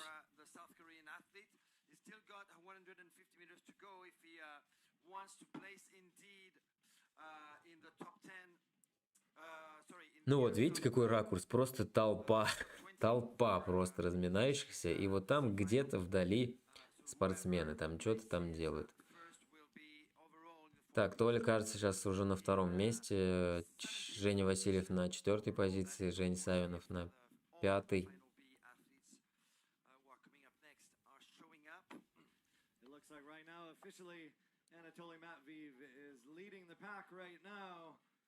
Нет, все-таки Толя 1-й. 1 буй остался, еще 1 буй, 1 поворот, и все, дальше финишная прямая, и уже финиш. Но ощущение, что вот соперник его на 2-й позиции уже сдался и не будет даже попыток предпринимать обойти Толю. Толь красава, дебют на чемпионате мира, чё, победа в финале С, но это хороший результат.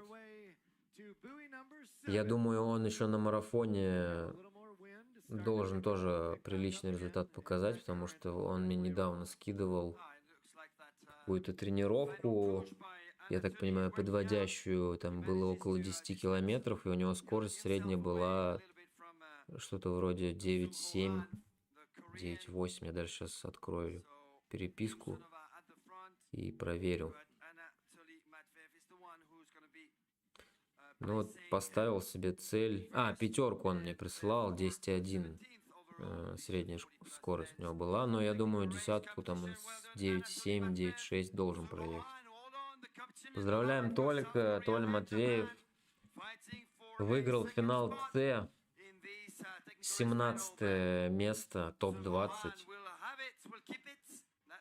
И сейчас, кажется, Денис Васильев тоже... нет, все-таки Женя Савинов обошел Дениса.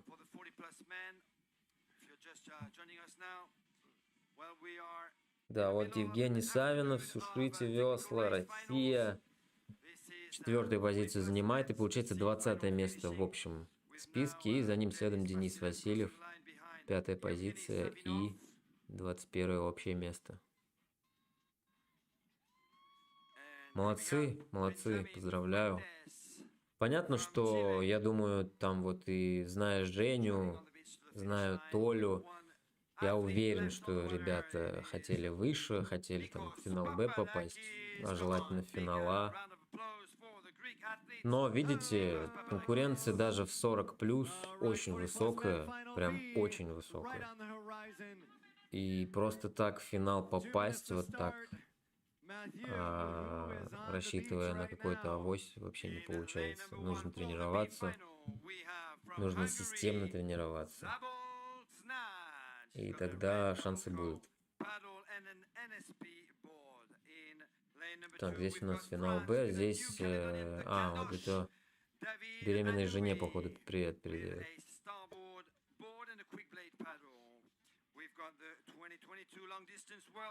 Здесь никого нет из наших, поэтому посмотрите, пока без меня я отойду.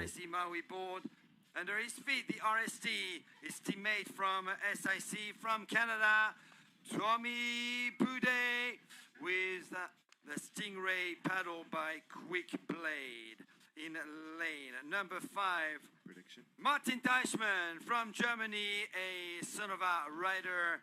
He's got a black project paddle, lane number 6. And we've got the Italian speed freak with the ever-ready Alessandro Sapini with a black project paddle in lane number 7. Representing Spain, Artem Avramenko, a sprint canoe champion, turned into sub-racer. And lane number 8, Albert Folch from Barcelona, Catalunya, España, Spain, fully geared with starboard.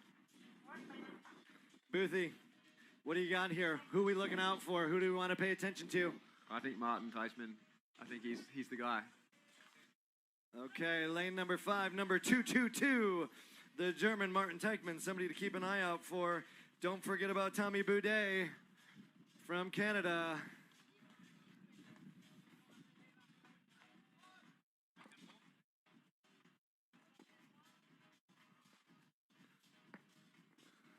All right, these gentlemen are lined up. They're staged. They're ready. They're fierce. The white flag is up.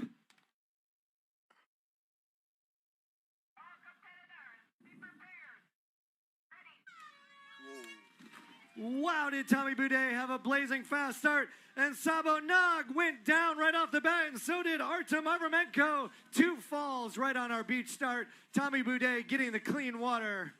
And this is the second time Artem Avramenko makes a big mistake at the start. Unfortunately, the Spanish athletes will be chasing the 7 other athletes from the back with Zabul Snatch making also a big mistake at the start. The Hungarian Zabos at the front, though, it looks like we have Martin Teichmann, Alessandro Sapini, And I think Pierre-Alain Dubois, oh no, Tommy Boudet. Tommy Boudet will reach the buoy number 1 in first position. Canada taking the lead over this B final in the 40-plus men's division. Actually, Tommy pushing hard now between buoy number 1 and buoy number 2 ahead of Martin Teichmann from Germany, the son of our athletes, who's got the edge over a starboard athlete just behind him, and Alessandro Sapini, who is on starboard behind David Anui from New Caledonia, I think. No, I think it's Albert Fulch. Albert Fulch. Alessandro Sapini right now on his Infinity is in 3rd, made a little bit of a surge. He was in 4th, now finding himself in the bronze position. That was an awesome start from Tommy. He's been battling a bit of a back injury the last few days. Had to pull out of the sprint. He was a bit disappointed with that, but looks like he's come back strong. He's looking good. And then you got Martin Teichmann in 2nd. I think he may come through. He was racing Opens not too long ago. You look at the age gap between Martin and Tommy is like 5 or 6 years. So when you're racing 40 plus, it is a 9-year or 10-year difference. So there can be differences in those age groups. I know Tommy Boudet was really bummed about said his back really went out, and sometimes he can't even move when that happens. He was definitely down about it, but it does not look like he's down right now. He is finding himself leading the pack, making buoy turn number 3. Ahead of Martin Teichmann from Germany, a son of our athletes. He's got his own stand-up paddle school back home. Makes trips to regular trips to Thailand as well, where Sonova has got their headquarters. Alessandro Sapini looking strong there, using the current to push himself a little bit faster towards Martin Teichmann, and a big battle for 4th place right now going on between Albert Fulch, the Catalan athletes from northern Spain. It's actually 2 starboards fighting each other for 4th position right now, with Pierre-Alain Dubois in 5th. So the other starboard would be David Anui, the New Caledonian athletes, a guy who paddles with the likes of Clément Colmas, Titouan Pouillot, Noik and Vaïk Garyu over in Nouméa, the capital of the island of New Caledonia. Yeah, I have to say it's a bit of a shame to not see any of those boys over here this year. It's a bit of a hole in the sport when the Garryus don't turn up and you don't have the likes of Titouan, but I think they're doing different things at different stages of their lives, and it's nice to see David flying the flag. Well, we saw them on the European circuit on and off this year. We had a little visit from Noik and Vaïk Garyu, I think, over in Spain, in Barcelona, I think. Yeah, Vaïk. Noik's had the year off. But Titouan is still racing, but let's call him semi-retired, Titouan Pouillot. Clément Colmas is foiling a lot. That's really his new thing, but I'm sure he can take some of the top boys still on a sub-race track. Noik and Vaïk, that was one of the big surprises, good surprises for France last year. Vaïk Garyu was still a junior last year, and he competed in the Open Men. He took the 4th place in the Open Men's technical race last year.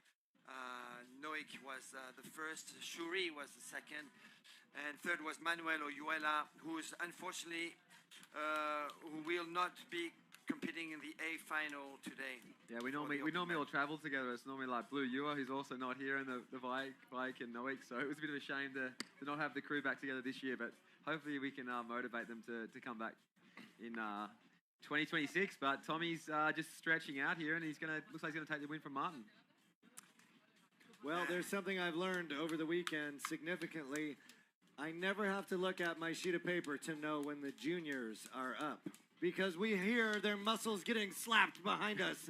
They have this slap muscle warm-up. Tell us about this. Is this a new thing? I think it's been around for a long time. I think it's just about firing the nerves and getting excited, and it's been a bit of a slap on your biceps. I see seems to get some people fired up. Yeah. All right. Man, did they get fired up. On your screen, let's give it up for Tommy Boudet, who will be winning his final B the SIC Maui team manager from Canada with the Stingray quick blade paddle and the SIC RST model. Tommy Boudet! Finishing 9th overall in the tech race. 40 plus men's competition. Martin Teschmann will make for the top 10. From Germany, Alessandro Sapini lands his Infinity Ever Ready. David Anoui and Pierre-Alain Debois, two Frenchmen crossing the line almost simultaneously. And wow, Albert Folch was in the top 3 for a while. But I guess a couple of buoy turn mishaps and is at the back of the field. Albert Folch now crossing the line. Artem Avramenko is going to have to work on his starts for future ICF World Championships. He made 2 big mistakes today. And Zabol Snaj from Hungary now crossing the finish line for final B of the 40 plus men's. If you are watching, here's a little update of what to expect. We now are moving in to the future of our sport. We have the Junior Women Final C, Junior Women Final B, then we'll have the Junior Men Final C and B. So we've got a lot of junior action coming your way. If you are on the live stream and you're watching for one of your loved ones, now is the chance to tune in and get ready. Matthew, Junior Women Final C, who's on deck? Well, lane number 1, we've got Germany, Leila Joyce Daskiran with her big brother probably watching the stream right now.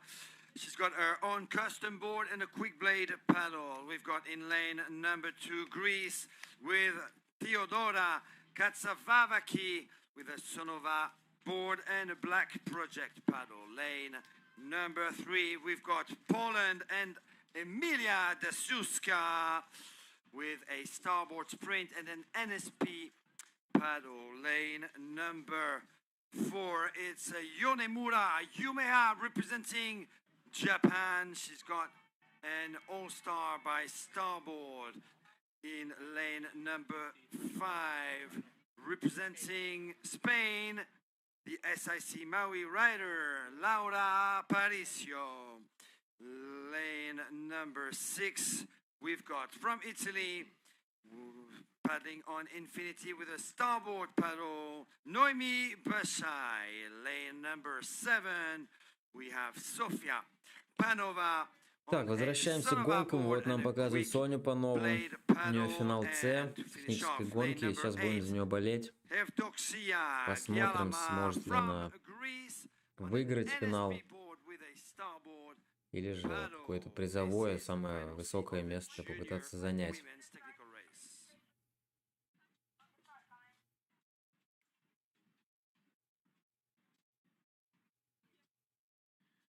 Okay, Boothie, how long before your kids are going to be racing in the juniors?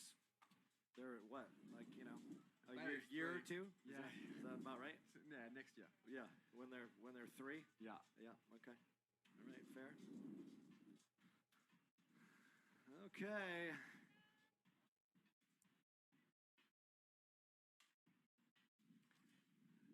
The sun-kissed seas of Abu Dhabi, our junior women final coming at you live. ICF YouTube page, Stand Up Paddleboard 2025 World Championships.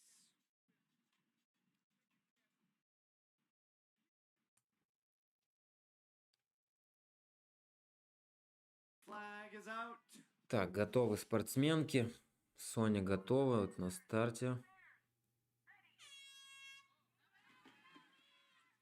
Хороший бич-старт делает. Кто-то у нас упал уже. Смотрите, с левой стороны девчонка. И вот на сике очень мощно гребут и отрываются. Соня что-то как будто бы и не проснулся. Как будто бы она и не техрейс идет.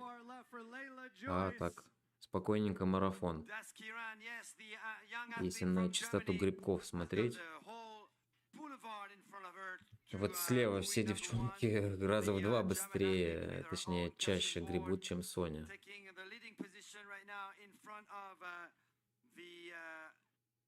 Так, мы видим, вот чуть-чуть нашатывает Соню.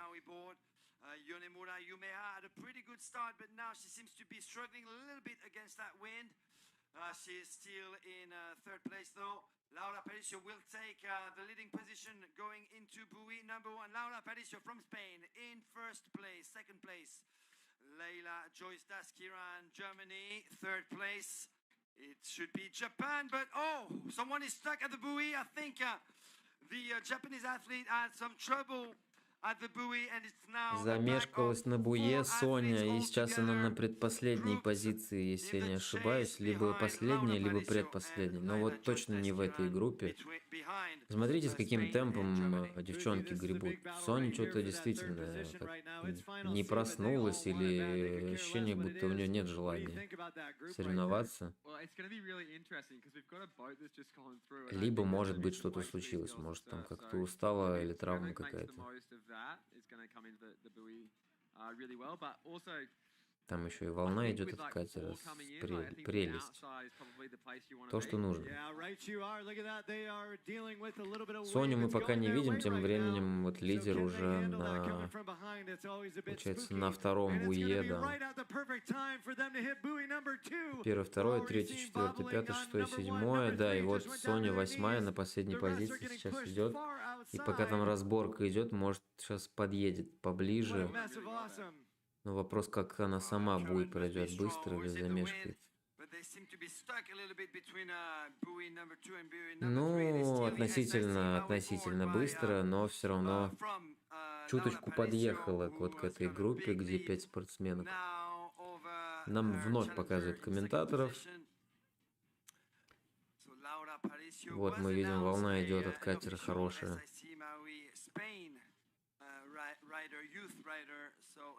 Ну, плотно едут девчонки, да, очень плотно.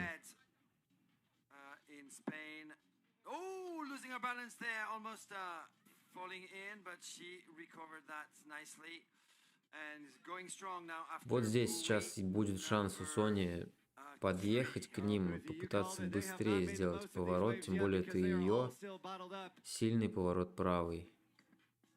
Вот, отлично. Ну, спасибо большое режиссерам. Не забудьте скинуть им донаты за такую прекрасную трансляцию.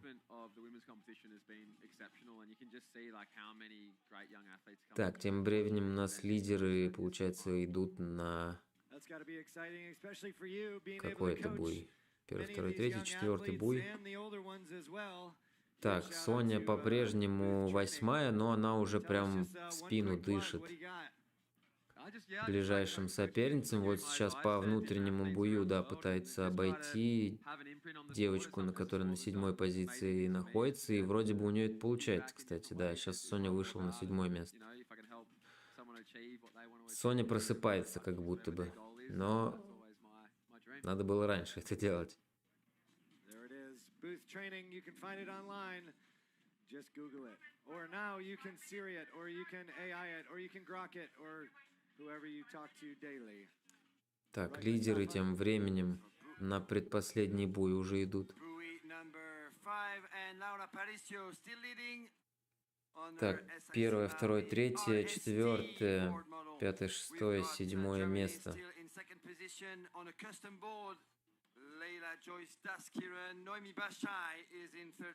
Нет, Соня все-таки на восьмой позиции остается.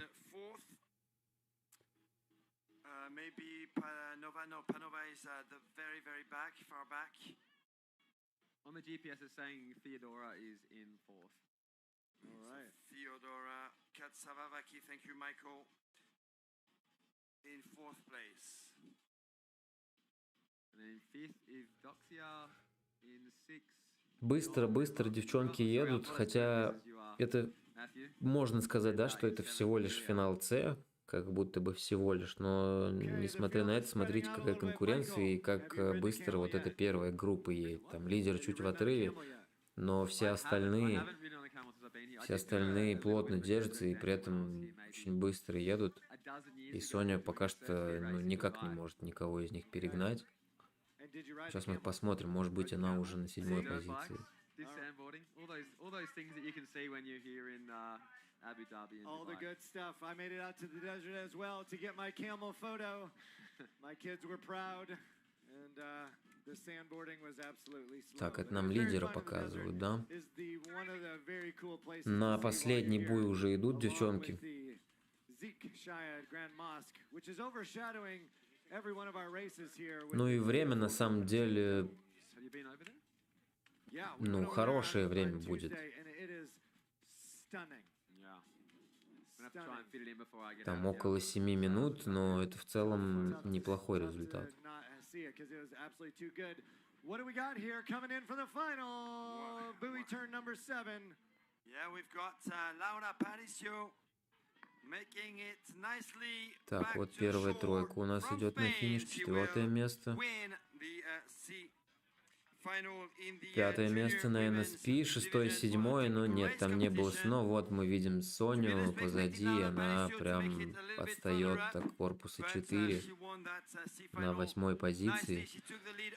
Ну, видимо, не захотела бороться, не хотела навязывать борьбу и уже смирилась с последней позицией и просто решила уже дойти эту гонку до конца и финишировать. Ну да, по чистоте грибков мы это видим в целом. Особого-то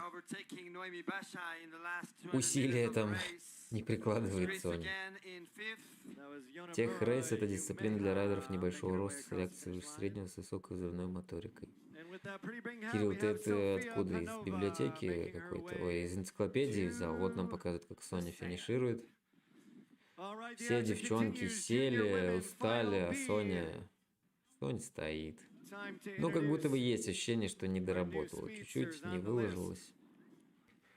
Но это так, мой поверхностный взгляд. Дальше у нас финал Б, тоже юниорки. Здесь, к сожалению, никого из наших нет. From Greece, Ioana Papadimitriou paddling a Sonova board with a black project paddle. We've got in lane number 2 Greece again with Efteria Alexandraki with a starboard all-star and a quick blade paddle. Lane number 3, and it is Lena Novak for Poland on an NSP board with a bass paddle. Lane number 4, and it is Poland again with Martina Drobny. She's got a starboard all-star. Lane number 5, and it is Santa Pola, Alicante, Spain, Ines Blanc Gomez with an NSP board. Lane number 6, the young athlete from Japan, Kanae Shibahara with a SIC RST board and a black project paddle. Lane number 7, Czechia and Linda Sirovatkova will be paddling with her quick blade paddle and a Sonova Flatwater Elite Fast Pro. Lane number 8, and we've got Greece again, the third Greek athlete in this B final, Iliaki Anastasia with a black project paddle and a Sonova board. We have 1 minute to start. 1 minute. Please take position. 1 minute.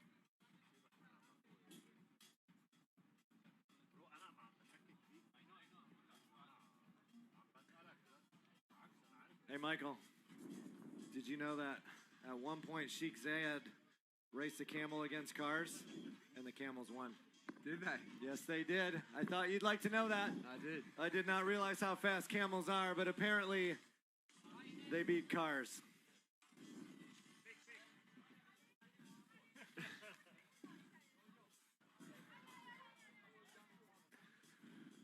All right, Jot has everybody lined up perfectly. The white flag is out. Final B, Women Junior. All competitors, be prepared. Ready. Up, let's come back. Come Take a back, break. come back, come False back, start. come back, come back. Lena False Novak start, heard false us. start. Oh, yeah. All right, our All line right. judges. Emily Way playing to cops. go. Way to go with the horn She's got there. the siren, she's got the horns, she's got No, I like it. the outfit as well. Yeah, Good. I like it getting called back. I think there's a lot of athletes jumping the start at the moment, and I think to get it all fair and even for everybody, these starts need to be called back to make sure everyone's on notice. All right, looks like Linda Sirovatkova. Sirovatkov jumped the gun just a little bit. All right, these athletes are going to get restaged. They will not have time for their heart rates to go back down, but they're young. They'll be ready to redo Final B coming up. Yeah, if you do jump the start, like you do get that sort of like 0.2, 0.5 advantage. Like it just makes such a big difference because it might be like a quarter of a board length, it might be half a board length, but if you're in front and you can sort of affect the athletes around you, then and you're in clean water, it makes such a massive difference because it really is a race to that first buoy. And if you've got half a length straight away, you put people in your wash, it makes it a lot easier for you and a lot harder for them. You know, I think it's a challenge just for our ITOs and race directors and everybody else. They're trying to stay on time, but they're also trying to make sure that everybody has a fair race. So it's not easy to call those callbacks. Sometimes it's easier just to let it go, but they are not going to let anything be unfair, as you said.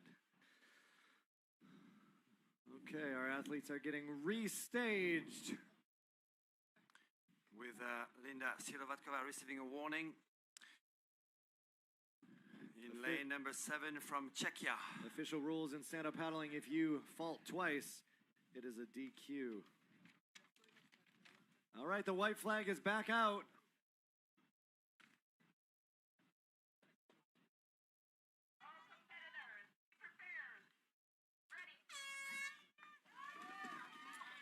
All right, the horn is out. Martina Drobny getting a little bit of the whole shot. She is right now. They are paddling. They are fiercely paddling neck and neck. Ines Blin Gomez now is getting the lead, out paddling her compadre and making her way to the clean water. Also, Everybody's moving really heavy left to right again. That current not giving any leeway. yeah, and looking strong on the right-hand side of the course is Linda Sirovatkova, the Czech athlete racing on a Sonova board. She used to be on NSP boards in the past. Seems to have changed her gear. And at the front now, taking the lead, it looks like Ines Blin from Spain, from the club Paris Water Sports, is taking the front position, reaching buoy number 1 in first, followed by Linda Sirovatkova. And it looks like Lena Novak is going to be in that top 4 as well, with Martina Drobny in 3rd. No, Lena Novak is in 5th now. So we've got Ines Blin in 1st. We have Linda Sirovatkova in 2nd. Martina Drobny in 3rd. We've got another starboard in 4th. Probably one of the Greek athletes in 4th place. It's an NSP board in 5th, and I believe that's Lena Novak from Poland. We're yet to identify who is in 4th. Maybe, Kanahe, she's on the SIC Maui, she's somewhere at the back. It could be a Greek athlete. Iliaka Anastasia or Eftikia Alexandraki also out there. She's Oh, Eftiria. Must be Eftiria Alexandraki. She has a white visor on. We'll see if we can pick that up. Yeah, it's got to be Eftiria Alexandraki. Definitely a top fast racer from Greece. Most likely, yes, in the top 4. You are currently in 3rd place, as you can see. If you're watching the live stream. Yeah, Ines is doing an awesome job out here in front. I'm sure that she would have liked to be in that A final. I didn't get to watch all the preliminary rounds, but I think she's got a lot of talent, and I would have expected to see her in the A final. Well, it's definitely turned into a mess for number 2, 3, 4, and 5 right now. They are all bottled up, trying to dig their way to buoy number 3 up current. For sure, they're not holding back. There's like 4 or 5 of them like in a row here. It's going to be interesting around this 3rd mark to see who comes out of it strong or who gets caught up. And you can see someone getting caught up right now. Really it just makes looks- such a big difference when you get caught up on that buoy. And it coming looks up like current. FTK here we go. Alexandraki right now has moved into second position. Yeah, that was a big move. Got Inez out in front. I think we got Linda in third as well. And it looked like that was Lena and Martina getting caught up on the buoy together. Okay, Matthew, I think this is a really important time to talk about our monitor. Can we get a camera shot of our monitor right here? We want to talk about. Maybe we're not going to get a camera shot of our monitor, but let's just talk about how good that cardboard is. Yeah, highly professional design by Robs. You know, I think It's this engineered is well. Yeah, what we just we've want to got look at this. for, Look at this, guys. Look at that duct tape job right there. That keeps us seeing what we can see, and we want to thank all of our engineers for making our cardboard box monitor so perfect for us. Are you the top engineer? No, I did not have any involvement in the duct tape, although I will say that they used a lot. It's not going anywhere. This is wind-proof. All right, it's a starboard at the front, and we think it's the Greek athletes, Eftiria Alexandraki, taking the lead now over the NSP rider Ines Blanc Gomez from Spain. So Greece and Spain, 1 and 2, and NSP rider Lena Novak in third position. Martina Drobny, her teammate from Rasiborg, in fourth place right now on starboard, who is in the chase. It's the Japanese Kanae Shibahara on the SIC Maui board, the RST model, in fifth place right now. So Eftiria Alexandraki leading now in the second part of that final B for Greece, ahead of Spain's Ines Blanc. I guess those who paddle really well upwind, and you have to be strong for that. And I guess to weigh a little bit more. And I did notice that the heavier builds are usually better in the upwind section on the course today, and that's the case for Eftiria Alexandraki, who's tall and very athletic. She's heading to buoy number 7,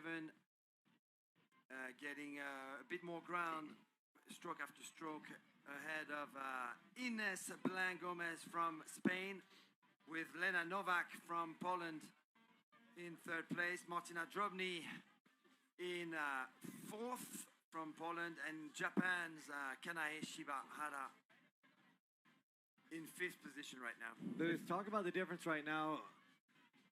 Yeah. Matthew just mentioned kind of between having an all-around board in these flat conditions, but there is wind and current, versus not an all-around board. I'm What do you think? I'm a big all-round guy for anything sort of technical or distance race these days, because everything is so tight. There's lots of buoy turns, and it's really difficult if you're on a flat water board to maintain your composure, especially when your legs get tired. Now, what do you think if you could only bring one board and you had to sprint, do tack, and the long distance? What are you going to choose on a course like this? For me, it's always the All-Star. Yeah. There you go. You heard it from the man himself. He's designed one, the Starboard All-Star. All right, it's great to see Eftiria win that one, and Inez and Lena coming in third. All right, while we have our athletes finishing, no lead changes as we expected. We are going to stay on time here. We are going to be introducing Final C. This is our junior men. Let's give it a go, Matthew. Yes, indeed. We've got the final C of the junior men lined up now with less than 2 minutes to go before they start. Lane number 1, we've got Greece and Iliakis Emmanuel with an NSP board. We've got in lane number 2, Daniel Folgar from Spain on a starboard, actually fully geared up starboard. Lane number 3, we've got Japan and Meguru Kunii with a starboard paddle and board. We've got Germany in lane number 4. It is Cedric Falbush with a Sonova board and a black project paddle. We've got lane number 5 and Greece with Manos Farsaris with a quick blade paddle and an NSP Ninja 14x21 board. In lane number 6, Vasilis Geralexis from Greece. He's got the Infinity ever ready and a quick blade paddle. Lane number 7, Greece again with Nikitas Tsanakis. He's got a Sonova board and a black project paddle. And lane number 8, Ignacio Iglesias from Spain, fully geared up, starboard. 1 minute to the start. Take position. All right, if you're joining us online, this is the Junior Men Final C. Right behind them, getting ready, the Junior Men Final B. Before we move our way, after that, to the Open Women.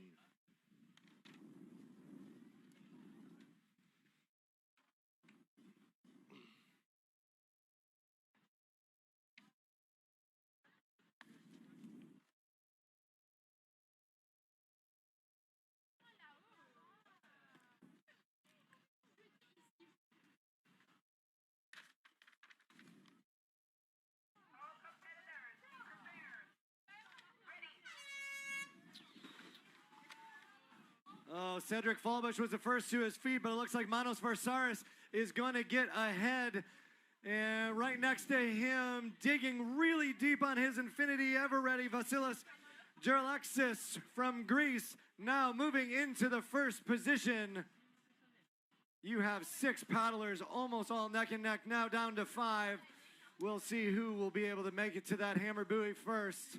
And definitely a big surge coming from lane number 2. That's Daniel Folgar Perez from Spain, who is trying to position himself at the front. He will be on the inside of that buoy turn, but he's settling for the draft train right now, just behind the leader on NSP. Who is that on Vasilius. in the lead? I think Vasilis on Geralexis. Infinity. No, Vasilis is on a Infinity board, so it's got to be Farsaris, Manos Farsaris, I believe, Yeah. in first place right now. Chased by Daniel Folgar Perez is on starboard, is in second, is it? It could be Nikitas as well. We have Geralexis, Vasilis Geralexis from Greece in 4th position on that Infinity board. It looks like Daniel Fogler Perez right now was in 3rd. He's now moving his way into 2nd, taking an inside line. It looks like he might be getting to that buoy first. So Nikitas Tsanakis, that's the gentleman in position number 2 right now behind his teammate from Greece, Manos Farsaris, with Daniel Folgar Perez on a starboard right in the middle between the 2 Greek athletes. So it's NSP starboard, Sonova, and then starboard again with who is on that starboard? Daniel. No, is it Daniel? Daniel Fogor Perez, Ignacio Iglesias is also on a starboard, but so is Magiru Kunai. 3 starboards out there. Michael, what do you make of all these Greek riders? They brought like at least 30 young kids. It's extremely impressive to see what some of these nations are doing with their young athletes. Like, you've got obviously the Greek athletes, then you've got the Spanish, the Japanese, the French. They're just all really helping these young athletes get opportunities, and they're going to see the fruits of that over the next couple of years. Like, you sort of see, you know, for example, Sergio winning that 100-meter sprint yesterday in the Opens. Like, all these nations are going to have the champions over the coming years, and it's yeah, just very impressive to see. And kudos to all the leaders in those countries, whether they're the local training groups, whether it's the federations, who are pushing and really helping these athletes. And I'm sure the athletes are understanding of how helpful they are, but also will appreciate it in the years to come with all the success they're going to have. You know, it's astonishing to me. I've been listening to a lot of the stories, but even like from Hungary right now, I mean, their country wants them to be here.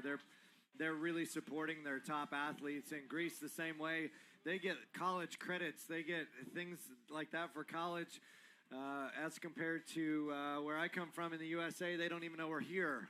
Yeah. or what stand-up paddling is on a competitive level. So we hope that that continues to improve, and we hope that everybody's listening to us and enjoying this broadcast so they too, that we can launch our younger athletes into a brighter and bigger future while they're on this Olympic level caliber. Yeah, it's really great to see that the Hungarians are really pushing like stand-up paddling now, because you see in the past, like, the canoeing and the kayaking has been such a big part of them. Like, their Olympic champions, Olympic heroes get like all sorts of support. So if they can sort of facilitate that into stand-up paddling, you're going to see a lot of Hungarian champions, because paddling is in their blood there. It's one of their main sports.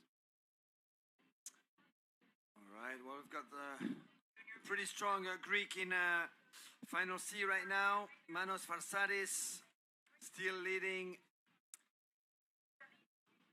We've got a Spanish athlete at the front. That's Daniel Folgar Perez moving to second position. Well, he was in second position he's been in second position for a while. Between two Greek athletes, it's Nikitas Tsanakis in third place, with a starboard athlete trying to overtake Tsanakis right now. Probably the Japanese Meguru Kuni, paddling hard with a very low stance, trying to pass on as much energy to his board from the paddling. But Daniel Folgar Perez is clinging to his second position, going into buoy number 7. Booth, what do you make of this? This is a big group right here. They've got room to do something dangerous at this last turn.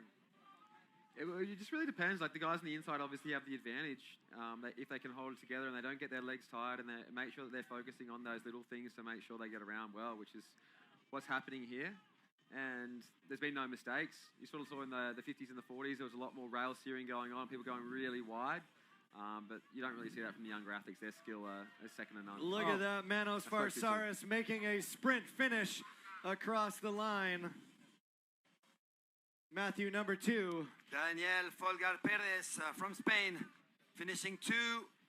Nikitas Tsanakis in third. The Japanese Meguru Kunii taking the 4th place. Cedric Falbush from Germany has managed to overtake the Greek athletes Vasilis Geralexis. Iliaki Emanuel will finish in 7th place, and Ignacio Iglesias on starboard will finish 8th in this junior men's C final. We are already moving to the B final with a big name. A big name in lane number 1. We've got the 2024 Sprint World Champ. He was second yesterday. Matei Babu is in lane number 1 in this B final for the junior men's tech race. In lane number 2, we've got Andreas Vulgaris. He is the new Sprint World Champion. So we've got lane 1 and lane 2, the 2024 and 2025 Sprint World Champs. We've got in lane number 3, Mattia Rutiliano with an infinity board and a black project paddle. He comes from Italy. In lane number 4, we've got the dark horse from Germany, Anton Birkist, with a starboard all-star and a quick blade paddle. We've got in lane number 5, the flying fish paddler from the Netherlands, Maximus Sirier, with a quick blade paddle. We've got in lane number 6, Ruben Cantoral Kirant from Alicante, Spain, fully geared with NSP. Now he's got a quick blade paddle.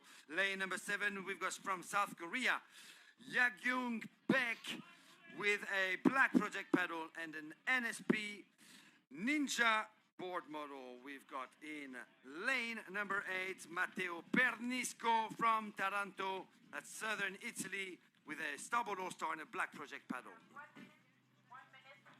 Pick your board up. 1 minute to the start.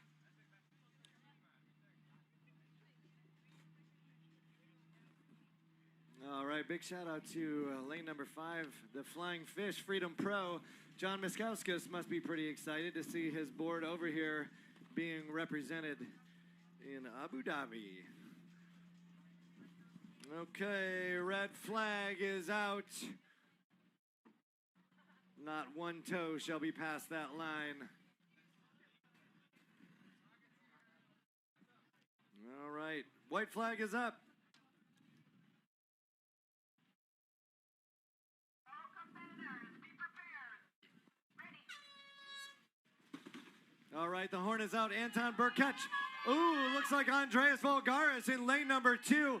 Wow, look at that battle on the right side. I don't even know what to call it that other than it's a mess. But Andreas Volgaris seems to be getting the most clean water on the far left on his starboard. Matteo Rutigliani on his Infinity dropping back just a little bit. And it does look like Maximus Surdrier getting some clean water also on that right side on his Flying Fish. And we also a pretty aggressive start as well by Matteo Pernisco coming from lane number 8 and straight away moving to something like number 6 or lane number 5. That's a pretty good strategy, although very aggressive to keep yourself at the front, to push yourself at the front, and that's working for Matteo Pernisco, currently sitting in the 4th position. We have a son of a board leading though with, who is it at the front? Matteo. Son of a, with Matej Barbu? Yeah. No? Matej Barbu, He had a hat on. Romanian. Let's see if we have a hat on. That's what the GPS is telling us. Oh, look at this. There's a little bit of some wash out there that these athletes are contending with. Ooh, big battle for number 3 right now. 3 men side by side working to make their way to buoy turn number 2, where their fate might be decided today. Yeah, this second buoy turn I think is going to be very interesting. There's a lot of guys going into it with a lot of heat, and there might be a few mistakes here, but we'll have to wait and see. Is it possible we have Anton Birkicht in 2nd position? I think that's a tall starboard athlete from Germany. I wouldn't be surprised if No, that I was him. don't think so. I think that's him in 2. just turning the buoy just now. So Greece in 2nd then, with Andreas Vulgaris most likely. Yeah. Andreas Vulgaris, the And then we got Maximus. 2025 Sprint World Champion, behind the 2024 Sprint World Champion. So Romania and Greece 1 and 2 right now, with NSP and NSP Ninja in 3rd position. I think that could be Mattia. Mattia Rutiliano has got an infinity board.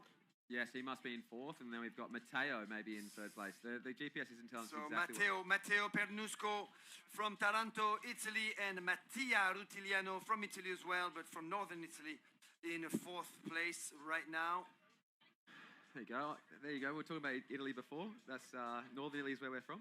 Bassano del Grappa.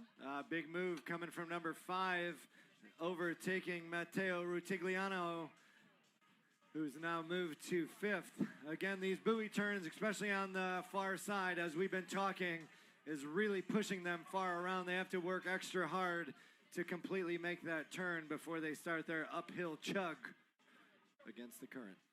Ooh, trying to overtake the 2025 Sprint World Champ.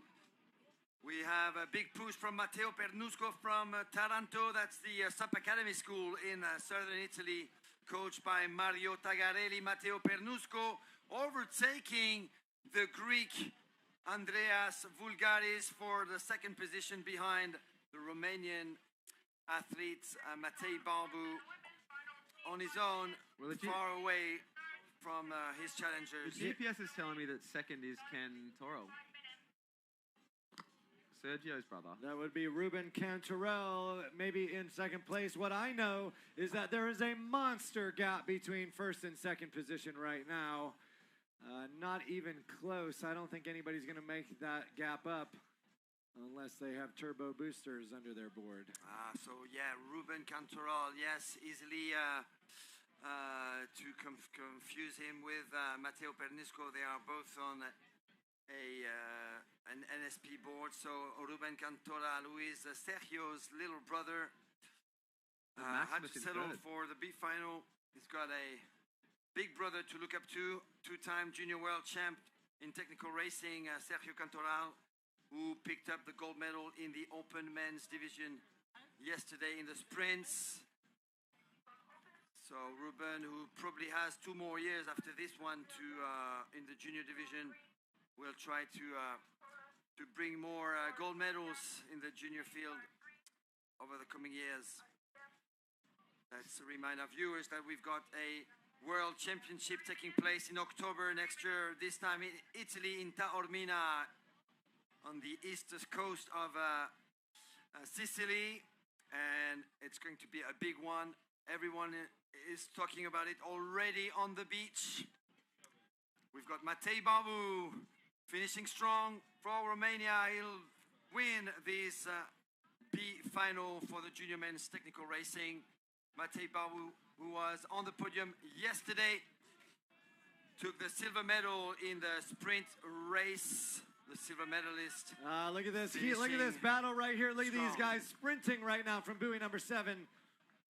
That's number 6, Ruben Cantarell, right now, about to come in number 2. It's a cheeky look back from Ruben there. And Maximus coming in number 3 on his Maximus flying here fish. from the Netherlands, yes, in 3rd place. Oh, and an upside-down infinity with Matteo Rutigliano. Oh, jumping over a board. John Birkis out racing. Andreas Vulgaris, Matteo Pernisco will finish ahead of the athlete from South Korea, Yakyun Beck. We are moving straight away to the women's C final, the open women's C final, and we've got an Australian athlete in lane number 1. So I'm sure Michael Booth is all excited to cheer for Tasca Goswell, who is in lane number 1 with a Sonova board and a Brassa paddle. Lane number 2, and we've got Athanasia Karendru, let's call her Nancy Karendru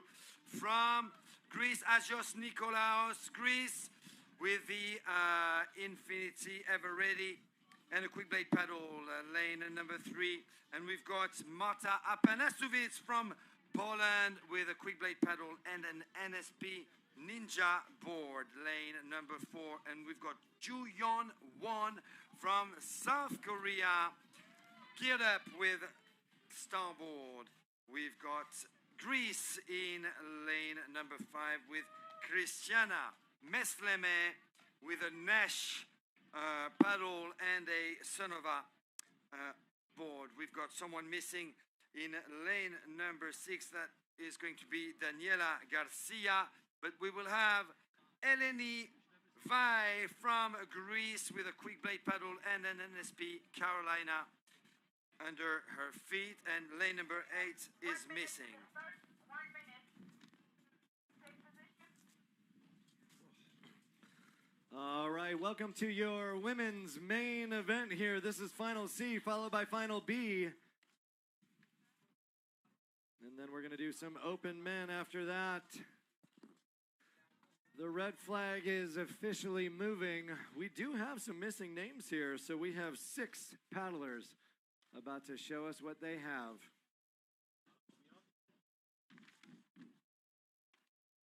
White flag is out.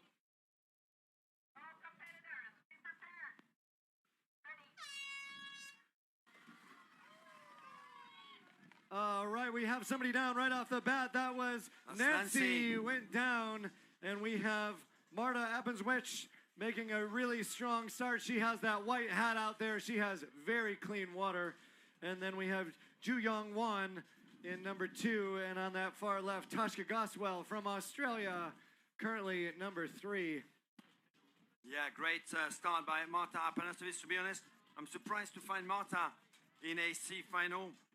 She is definitely a final material, so Marta Apanasovich didn't have the best of the racing in her semi, but she is clearly the leader of that C final, ahead of the South Korean Ju-Yeon Won, and it looks like the Australian Tasca Goswell is not doing badly right now. She is reaching the buoy now with the South Korean athlete Ju-Yeon Won.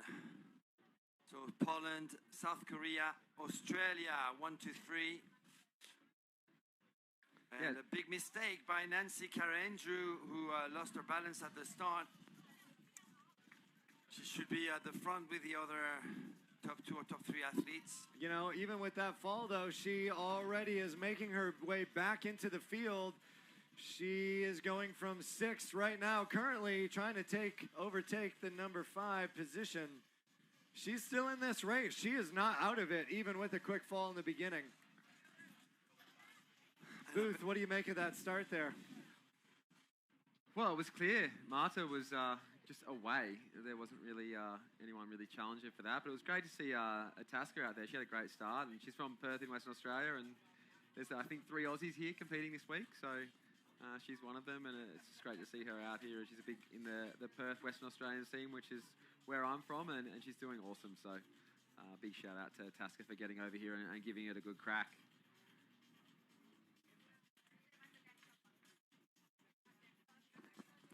So, Michael, can you tell us about the state of sub racing right now in Australia? Australia used to be one of the top nations just a few years ago with some of the world's best athletes in all disciplines of sub racing, including sub surfing. What's been happening after COVID?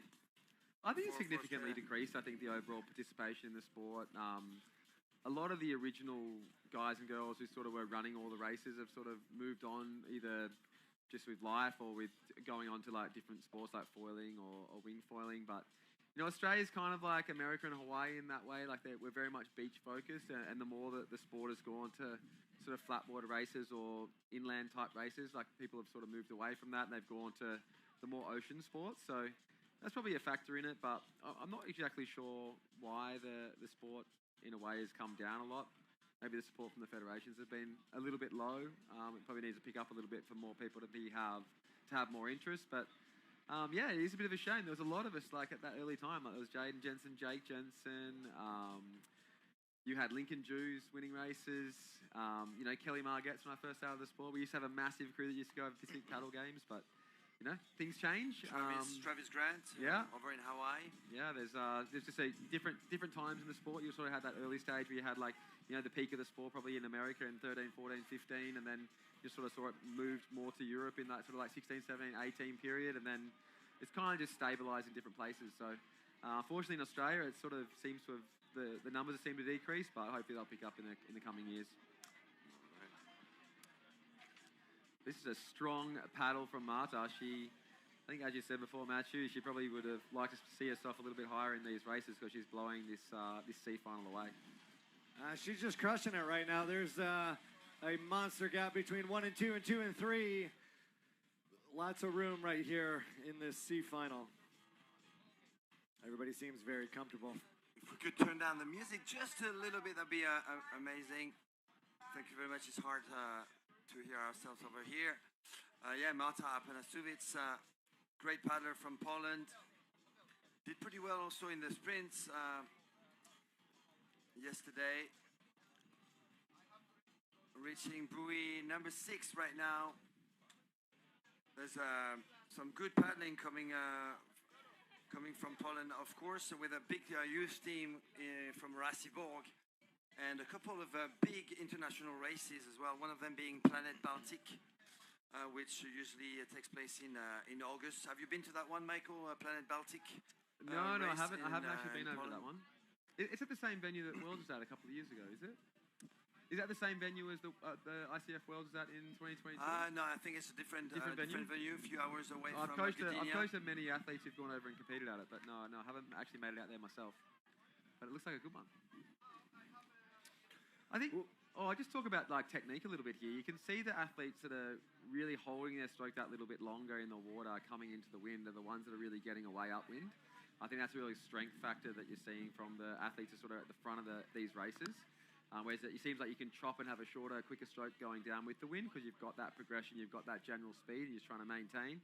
But when you're going upwind, holding your paddle that little bit longer in the water and really grinding upwind is where sort of athletes are getting away. So it's something to think about for those athletes. And even looking at Marta right now, she's just clean, consistent strokes, really digging that paddle in, giving it time to catch, looking really, really good, except for that bobble right there. Yeah, all of a sudden the current comes from the side.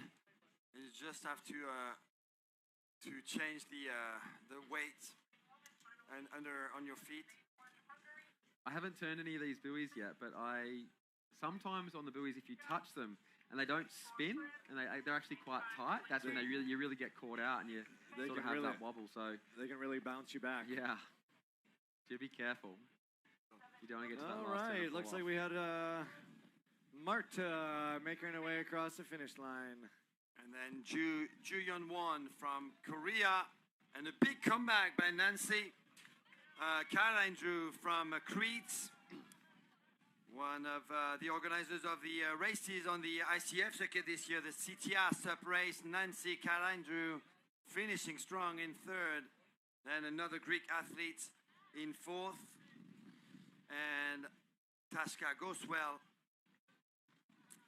from Australia now crossing the finish line. Yeah, what a comeback by Nancy. She fell right off the bat and said, I am not done yet. Came back to third. Very impressive to see.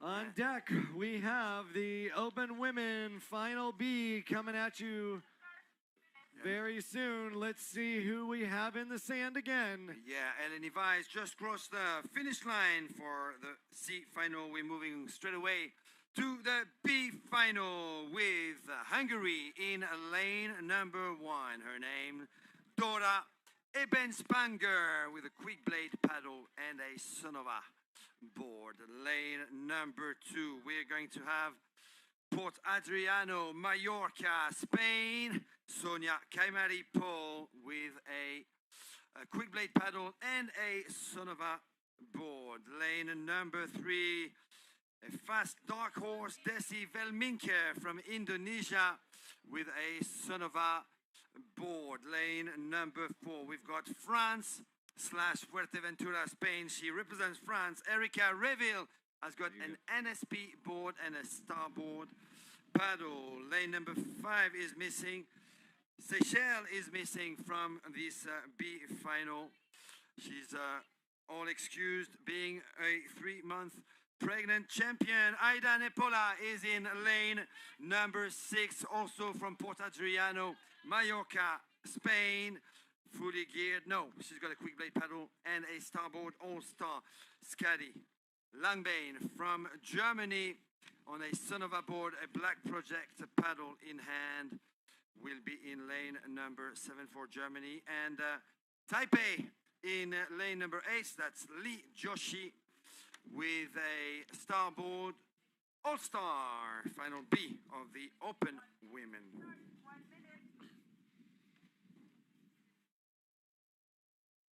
All right, you are watching your Open Women Final B. Times from that last race. Marta coming in at 6 minutes, 33 seconds. Again, not too bad for her, looking pretty relaxed through her entire paddle there. Okay, get ready. The action continues here in Abu Dhabi, land of over 500,000 camels and some sun-kissed ocean rays.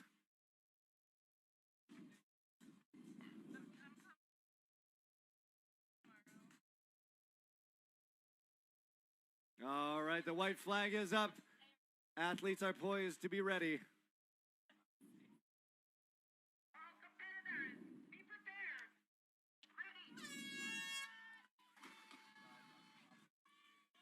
Ready. All right, Desi Womenke right now in that third lane, getting to the first position very smoothly, but Scotty Longbang over there on her purple Sonova has some really clean water, and again, she's going to have that current on her side. We'll see how she can make use of that here in a second at the first buoy. Yes, Scotty Langman did have a great start, as well as Desi Velminke from Indonesia. So Indonesia and Germany in the lead right now, chased by the French girl, Erika Reville, Aida Nepola, and Sonia Caimari are also at the front. The two teammates from Port Adriano, Mallorca, in the top 5 right now, with Desi Velminke, the Indonesian athlete, a very surprising new face on the Open Women's Circuit, staying at the front. Look at that bobbling right there. They were all getting pinned, as we've been talking about all day. They're getting pinned at that first buoy, making it very challenging. We can even see we've got some boat waves that will be moving their way into the course. Again, Michael, that's going to make it pretty exciting when they get to buoy number probably 2 and 3 and those waves hit them sideways. And it looks like Erika Revil has managed to get away from a few girls. She's catching up with Decibel Minke. So Indonesia and France 1 and 2 right now, with most likely Aidane Pola on that starboard, the athlete from Mallorca, chasing Erika Revil, with Sonia Kamari probably not far behind. It's tough to call it from here, but wow, what a very impressive start by Decibel Minke. She's been racing really, really well, this new athlete on the international circuit. Oh, we hope no, to see somebody more. just went down. Those are those waves we talked about. Somebody really went right over the front. We don't know who that is yet. As you see on your screen is exactly what we see. We see a lot of silhouettes, and we see Lee Jo Chi looks like might have went down. It is the most beautiful sun-kissed ocean, but it is also some very silhouetted individuals that we sometimes are doing our best to give you the action live. All right, Aidane Pola, and is it a Sonova in fourth? If it's the case, it could be Skadi Langbane or Sonia Kaimari. They have two very different silhouettes. So who is behind Aidane Pola in third? Fourth place there for I think it's Sonia Kaimari in fourth on a Sonova board. I'm not sure about the boards, but the GPS is saying it's Dora Evans-Spanger. Dora Evans-Spanger, hey, maybe making her way into the middle. So Dora Evans-Spanger. That almost looks like a purple Sonova right at the very end there, and that would That's represent Skadi Langbane. Skadi Langbane at the back. Yep, you're absolutely right there, Rob. Maybe she went down as well, or she got bottled up somewhere. Something did not do good for her because she had a very strong start on the outside that she was not able to connect further. We've spoken about a few different nations over the last few hours, but I think the Indonesian resurgence has been quite impressive. You know, have Desi and, you know, you had junior world champions a couple of years ago in Thailand, and I think, I'm not sure if Crater or Andre's involved over there in that program as well as the canoeing, but it's definitely a solid surge from the Indonesian athletes. It's great to see. And Decibel Minke from Indonesia still leading that B final for the Open Women's with Erika Revil, the NSP athletes in second position, Aidane Pola on starboard in third, and Dora Evans-Spanger from Hungary in fourth. It is a Sonova board again just behind. Looks like Sonia Kaimari then. The Taipei athletes in Lee Joshi in 7th place, and Skadi Langbane further at the back of the field. All right, again, you are watching. This is the Open Women Final B. And coming up next, we're going to have the Open Men. Some of the heavy hitters, this will be their Final C. It's going to change up a little bit, then a Final B. And then we move into our main events of the evening. We'll move into all of our Final A action. Coming at you here, our Final A's will start at 3. Юджин М, приветствую. Нет, просто эти организаторы, ну, видимо, поленились нанять нормальных операторов, режиссера и объяснить им. Ну, либо эти операторы, режиссеры нормальные, просто им по-человечески не объяснили. Забили хер, вот и все. В таком остаточном режиме. Главное, что трансляция есть. И никого не волнует, так сказать. А так, конечно, это выглядит как какая-то шляпа непонятная. Повторюсь, при этом это стоит денег. Это не бесплатная трансляция. Taking the win in this B final, followed by Erika Revil and Aidane Pola. France and Spain and Hungary will be in fourth position. Norman. All right, Desi Wilmenke making her way across the finish line. That was our dark horse of the weekend, and absolutely did she show us how well she can do taking first in that heat. Dora Evans-Panger from Hungary, Sonia Kaimari from Spain, and two more athletes. Lee Joshi from Taipei now sprinting away to the Кстати, немного не в тему, но я сейчас вспомнил, что Сейшел, оказывается, гонялась беременной. Она на начальной стадии беременности, там несколько месяцев плоду. И, если честно, я в шоке от этого, когда я об этом узнал. И вот сейчас она на финал Б не вышла. Не знаю, по какой причине, но, опять же, это некрасиво. Я считаю, это неправильно не выходить на финал С, Б. Санкции должны быть. Это неуважение к спортсменам, к соревнованиям, к зрителям. Если есть причина какая-то, здоровье там, тогда да. А сейчас будет Дима Петров соревноваться, и на самом деле ни хреново у него заезд. Тут Людовик Тюлат, вот тут Грек Анастасис Цурис. Это пипец сильные пацаны. Диме прям просто вообще не придется. quick blade paddle. Lane number 4 is missing, and that's a shame because we were excited to see Guilherme dos Reis from Brazil race again. Bastian Grimm is in lane number 5, representing Germany, loyal to his Sonova board and to his Black Project paddle.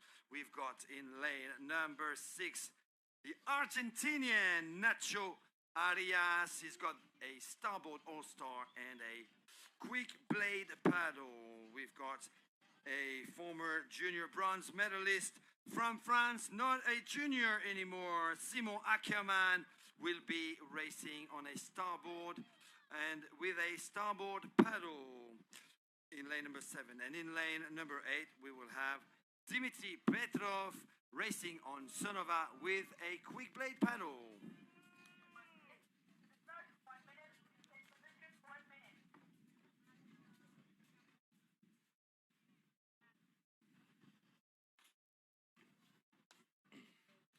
That's exciting. I'm looking forward to watching the tech final. Normally, I'm in this race or the B final, so it's good to see a lot of the You know what? boys who've been around for a long time. We're excited that you're excited. Yeah. Let's all get excited for the men, Open Men Final C.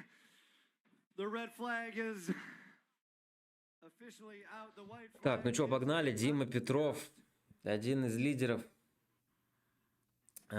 страны, сейчас будет биться с очень сильным составом, на самом деле. Финал С. Людовик Тюлат, Анастасис Цурис, потом Симона Акерман. Все сильные пацаны. Так, Стас, а ты в курсе, что раньше в советские времена беременность на соревнованиях используют? Да, я, конечно, в курсе. В гребле часто использовали эту тему. Так, стартовали парни. Дима справа, и сейчас он так под волну попадает. Хотя нет, вроде в параллели нормально идет.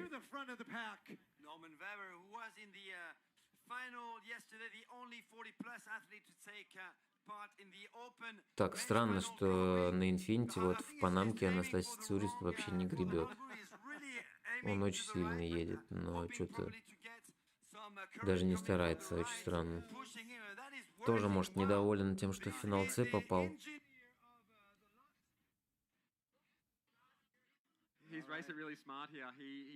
Так, Дима сейчас на буй заходит 4-м, даже 3-м. Вот сейчас Людовика обходит. Хорошо, хорошо. Пока неплохо идет. Первый, кажется, Симон Акерман, француз. Если я не ошибаюсь.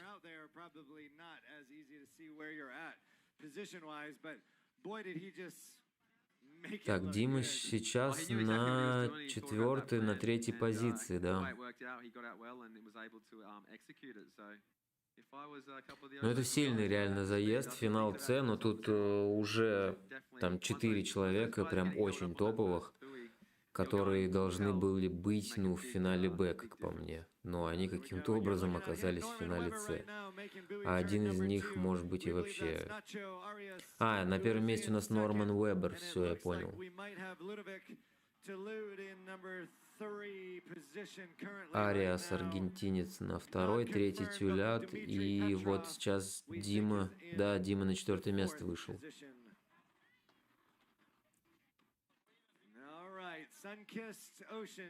Цурис как-то странно гребет. Вот опять нам, зачем нам показывают опять комментаторов? Я не понимаю этого.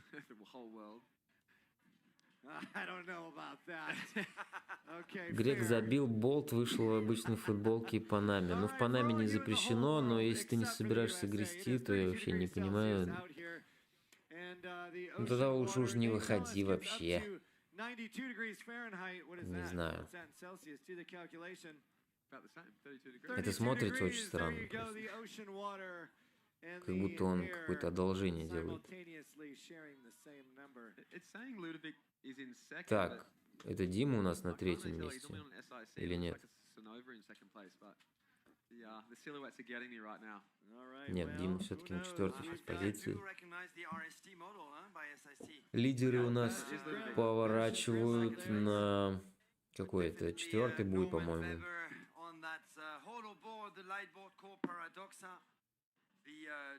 Так, первый Вебер, второй аргентинец, третий я не успел разглядеть, если честно. So Norman could be racing the 40 plus here, couldn't he? He's decided to race the opens. Absolutely, yeah. Norman could be racing along his teammates, Manuel Lauble and Herman Huslane, among others, in the 40 plus. Так, Норман решил не рисковать, даже на корму не отходит. А, это уже не аргентинец, это был как раз аргентинец вроде. Это у нас Людовик Тюлат. Так, Дима Петров, Дима табанит. И ему тут нос пихают, вот. И обходит Диму, да, кажется.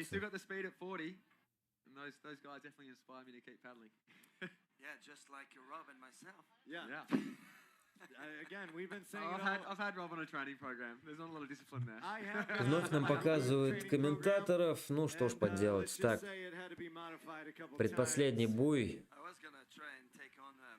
Кто у нас на первой позиции? Нет, у нас Норман Уэббер. На первой позиции Людовик Тюлат вот сейчас на вторую вышел. На третьей я пока не вижу кто. Дима Петров сейчас упал на колени. Сейчас Дима Петров на 5-й позиции сейчас находится. Упал, но, слава богу, не в воду, а на доску, на колени.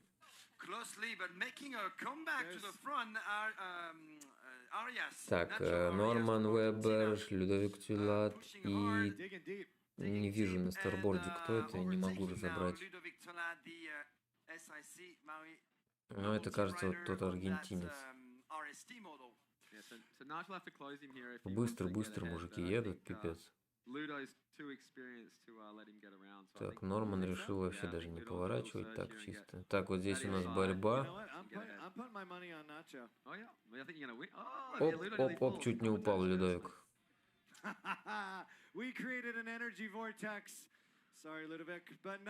Четвертым у нас кто это идет? Норман Уэббер выигрывает финал С. Ариас второй аргентинец, третий Людовик Тюлат, француз. И нам бы показать другой кадр, но нет. Так, ну вот, 4-й. Бастиан Грим.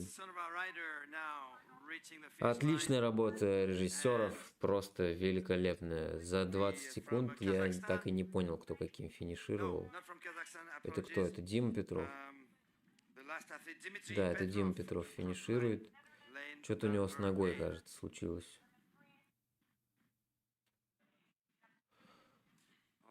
Так, финал Б. Тут пипец состав тоже. Серхио Кантораль, вчера выигравший спринт. Донато Фрэнс.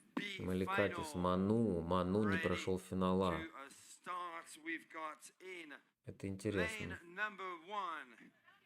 From Spain, Anton Sanz Alvarez with a, starboard paddle and starboard board. We've got Tassos Soulis finishing off the race, the previous race.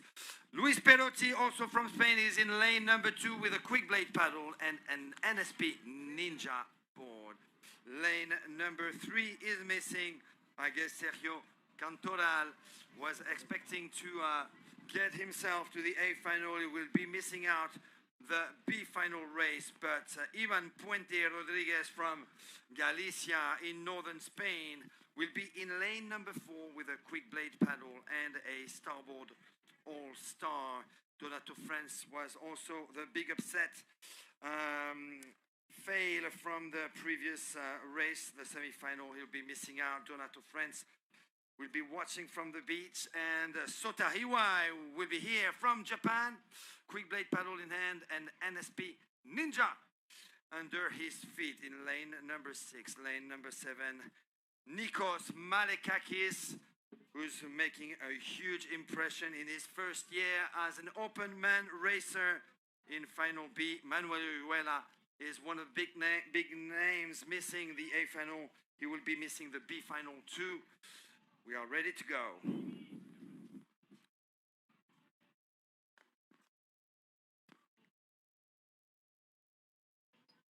All right, Open Men Final B about to take off.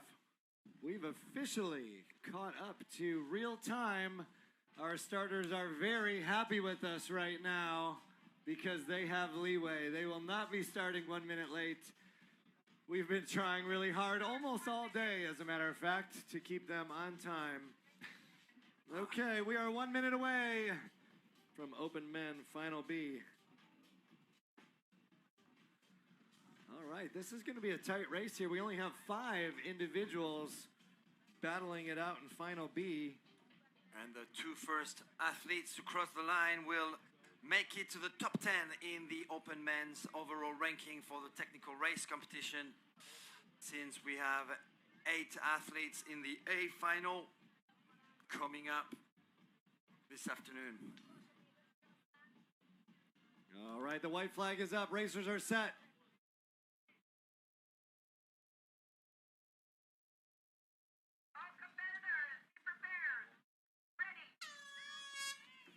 All right, horn is out.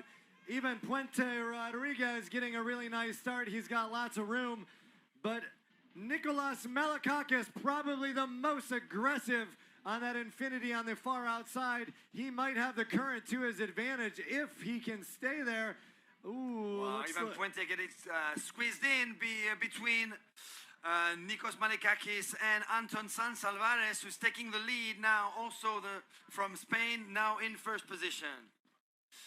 With Luis Perotti following suit in second place right now. Nikos Malakakis losing his leading position, therefore in third place, with going on the inside. Ivan Puente Rodriguez trying to get that third place at that buoy, is managing to do so over Nikos Malakakis. It is close between those 2 athletes in third and fourth position right now, with Soto Iwai pushed at the back of the field in 5th place. Anton Sanz Alvarez, strong leader right now, with Luis Perotti Feriol from Port Adriano, Mallorca, Spain. So Spain and Spain, 1 and 2. Spain again with Ivan Puente. So 3 different regions of Spain right now on the water. Nikos Malakakis in 4th, and Sota Iwai in 5th. Anton just nailed Norman's start then. He must have watched the race before and did exactly the same thing and was able to push the guys wide. He had the speed. He made sure that they all got caught up in his wash, made them all slow down, and then rail steered around that first buoy. So it's something that's going to probably be happening in these finals coming forward. And if you've got the speed to do it, you can really affect other people's races. And there's nothing wrong with it. It's match racing. You've got to be out there and you're not in your own lane. So you've got to think about those strategies to be able to get yourself in front and winning these things. So yeah. You know what? Spain reminds me of France about 10 years ago when they had not just 3 or 4, but 10 really top athletes. I tend to call the usual suspects the best Spanish paddlers. Antonio Morillo, Fernando Perecera, Manuel Oyuela, now Sergio Cantoral, but there's plenty new faces coming from all around the country and from some of the islands. We've got Ivan Perez, who's now a regular at the top of the Spanish racing. Anton Sanz Alvarez is a very exciting new paddler also. A couple of them are not even here from the club down in Benalmádena, the organizers of the Battle for Hercules. You've got a couple of very strong athletes also there. So yeah, Spain has got the best contingent of open men paddlers right now. Yeah, and that's been building for a few years. You've got so many clubs. Like you look at that Paris Water Sports, and you know they're all holding their boards up on their Saturday morning sessions, and there's just so many of them, and they're just going to see the fruits of that over the coming years. But I think it's worth mentioning. Like you sort of see a few of the guys pulling out of this race, really thinking about the distance race tomorrow. You've got like Sergio had a rest, Donato had a rest, Manuela had a rest. So look, it's a strategic decision. A lot of those guys aren't here to get 9th place, so they have to really focus on what they're going to do, and another race will take more out of them. So they've got to really focus on the distance race, and I think most of those guys will want to be getting top 5, top 6, or even podiums tomorrow. So it's really important. That's a huge point. That it's one thing when you're fighting it out in the morning and you have the rest of the afternoon to rest. It's another thing when you're fighting it out at 3 p.m. and you're going to come out the next day. It just doesn't give your body a lot of time to recover, and that absolutely had to go into their decision-making process here today. A couple of little lead changes in 2nd and 3rd. We'll keep you updated as we get the names in this beautiful silhouetted Abu Dhabi Gulfstream water. There we go. It looks like Luis Perotti still number 1. Okay. That's good to know. I like that. Luis Perotti leading, so Spain still at the front, but in the second half of the race, it's a different name. Luis Perotti, I believe from Mallorca, leading over Anton Sanz Alvarez. I think Anton is from the club Submera. Please correct me if I'm wrong on the YouTube channel. No, it's actually Ivan Puente in 2nd right now. Anton is in 4th. So Luis Perotti, Ivan Puente, Nikos Malekakis in 3rd. Spain, Greece, and Spain again. All right, these guys still battling hard. They know they have a long distance race, but they have something to prove right now. Still a fight to the end here. They are all fighting, fiercely fighting for it, and we might see a lead change. Let's see who can sprint. Whoa! Great finish, great sprint finish between the 2 Spaniards. Luis Perotti, who stays at the front. He will be ranking 9th in the overall ranking. Anton Sanz Alvarez crossing the line in 4th behind Nikos Malekakis and behind Ivan Puente from Galicia, and finishing in 5th place in this B final for the open men's, Sota Iwai from Japan. I think they were going for a little bragging rights right there is what we just saw at the finish. Okay, we hope you have enjoyed yourself. Now is your chance. We have a slight 14-minute break. We are going to take a break ourselves to make sure that our vocal cords can continue on, because the action is coming your way. We have the technical masters, 50-plus women coming at you. This is their final A in 14 minutes, our time at 3:20. That is 14 minutes from now. We will start all of our finals. We'll have our final 50-plus women and men. We'll have our 40-plus women and men, our juniors, and then on to the heavyweight championship, open and men women final A to end our day. We'll catch you back here in less than 10 minutes.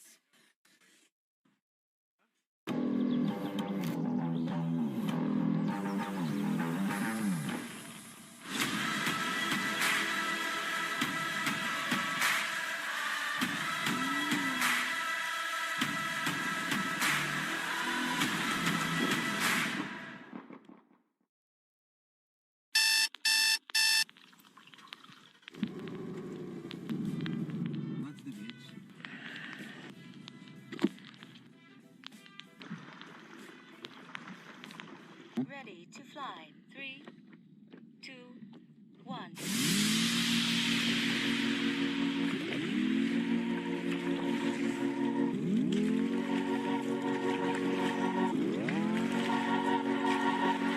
There is something that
Wow.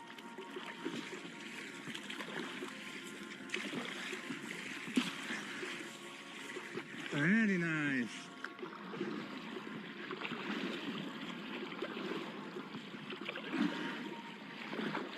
Woohoo!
important announcement. If you are in the Mega Sub competition, again, very important announcement. If you are in the Mega Sub competition, make your way to the billboard middle screen because the awards and presentations are about to be given out right now. Thank you right over there.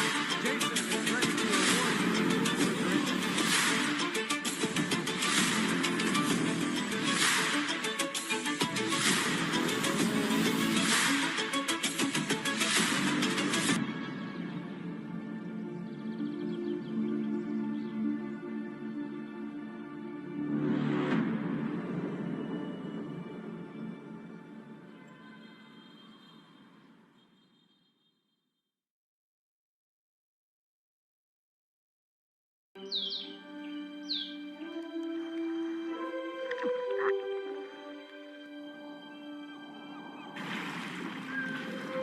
There is something that. Woohoo!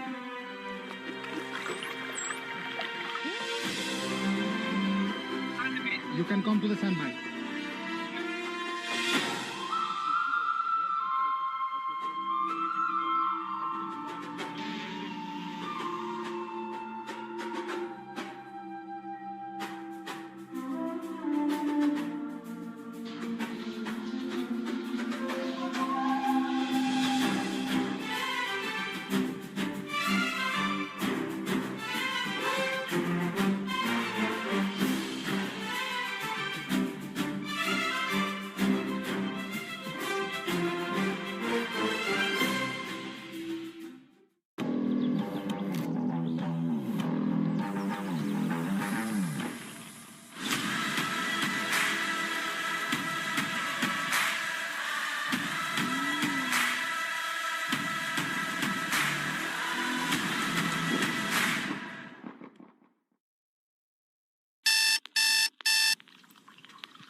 Ready to fly. 3, 2, 1.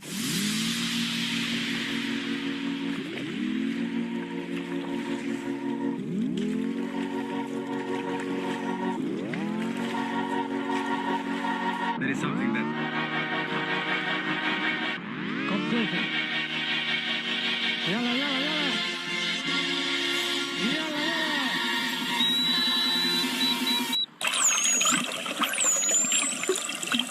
Woo-hoo-hoo-hoo. Woo-hoo.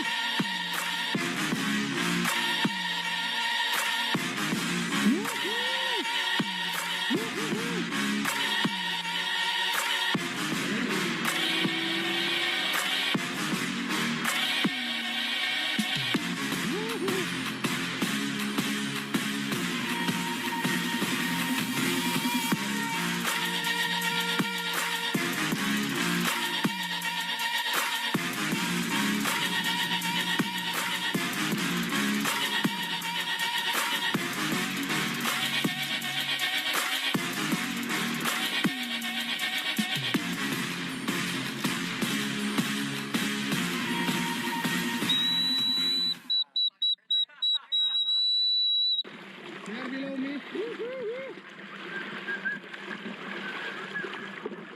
Woo-hoo. Wow.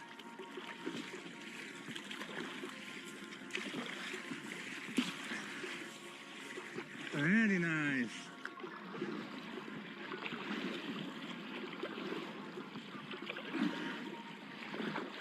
Woo-hoo-hoo. All right. Matthew. Oh, it's Check. prayer. It's prayer time. Okay, we are officially with no music. We are able to do some commentary right now. Welcome back. This is the ICF 2025 Stand-Up Paddleboard World Championship. Not sure if you can hear us or not. It does not sound like we are on. All right, if you can hear us, we are observing prayer right now, which will take place for just a couple minutes, and then we'll be back live with you. one, so all audio stopped because of the prayer. No. Oh, it was. We Thank were you. praying with the sun. Quit farting around. And we What do you think? everything. What do you think? You're not working? Quit farting around. Let's take our time. Let's take our time. It's the final A. It's up to you. Wait. I think it'd be nice to give an introduction for Final A. Let's give an introduction. This is final A. Let's wait. The sun is good. We can make it up. We can. It's prayer. Prayer is on. They cut us. Say, hey, we have 15 minutes now instead of 10. We can make it up on the next one. I would tell the athletes. Wait.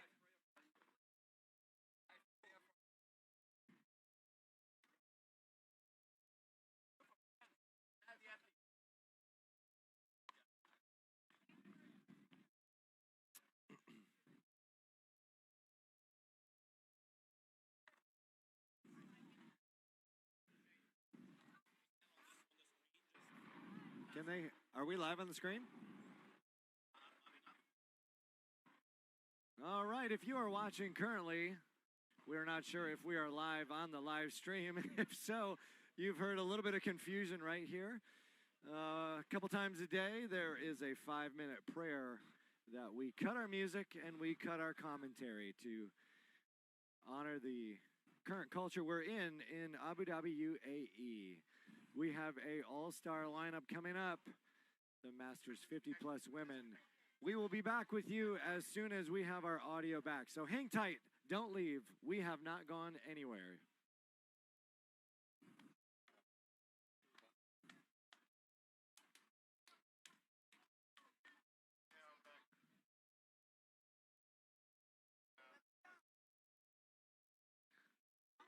We'll be ready.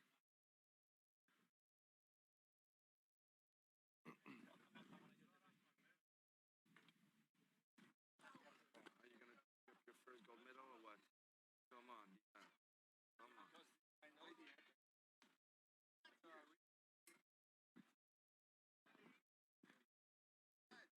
Later we speak.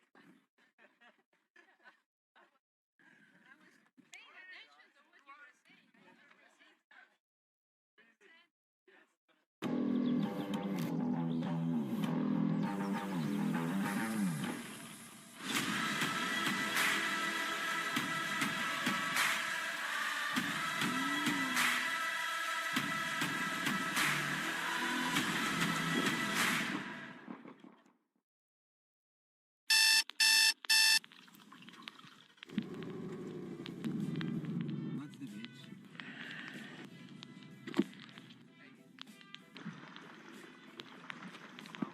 Ready to fly. 3, 2, 1.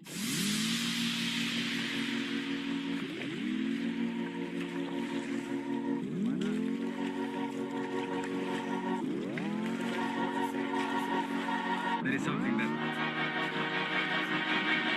Come go. Yalla, yalla, yalla. Yalla, yalla.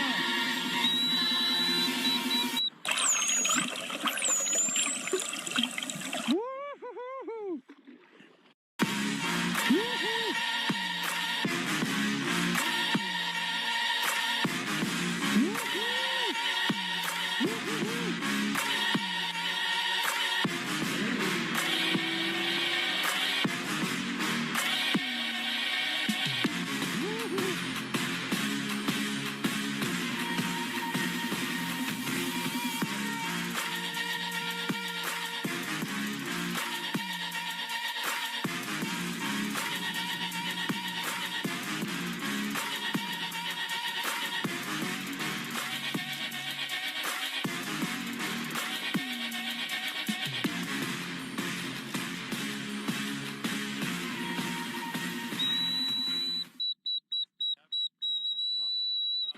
There below me. Woohoo! Wow.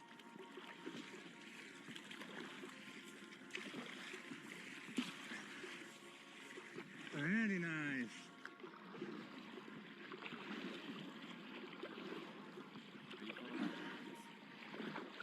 Woohoo!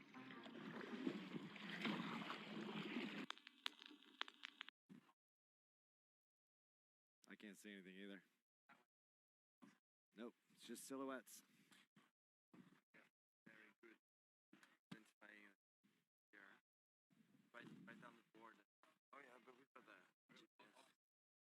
Yeah. I don't know where you have it. You know more than us.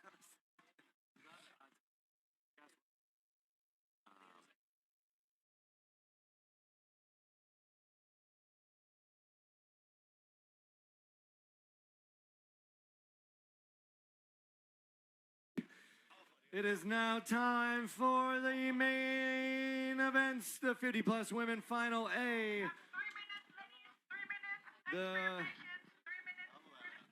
3 minutes. We are back on. These are all our final A's. We have final A women 50-plus and men, then the 40-plus men and women, the juniors, and the open men and women to cap off our evening. Michael Booth is still in the booth with us.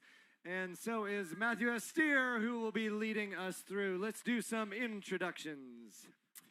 Yes, indeed, Rob. Welcome everybody watching from all around the world. This is the big one for the 50-plus women's in the technical race.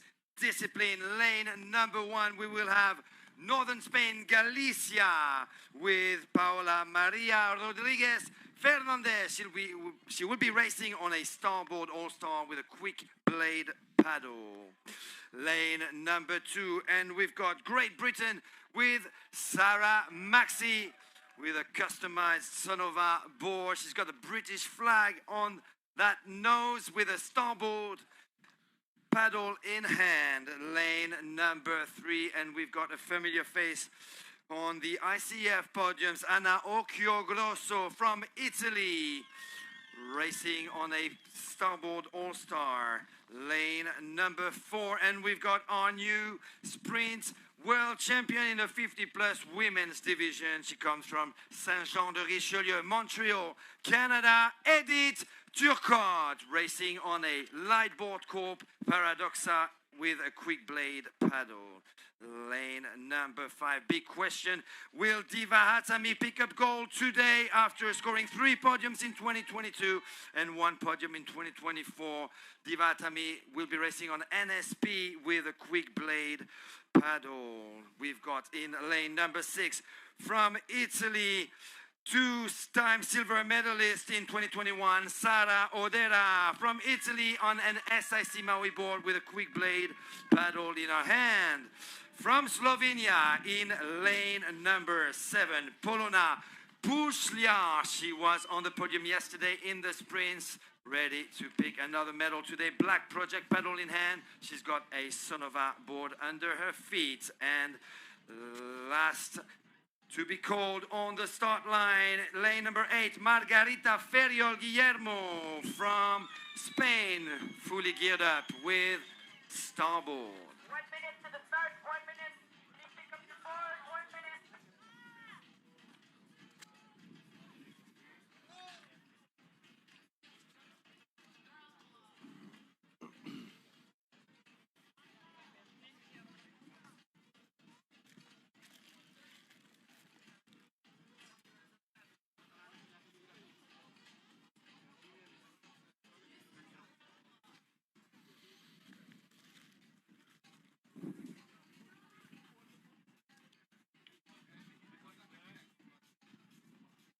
All right, the white flag is out.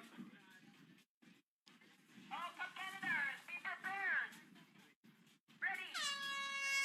Oh, we had a very quick start over on number 6, but Polona Pušlja right now getting a strong lead. Absolutely. Lane number 5, Diva Hatami right now in the lead. Looks like there's some more wind chop out there that Edith Turcotte is fighting with.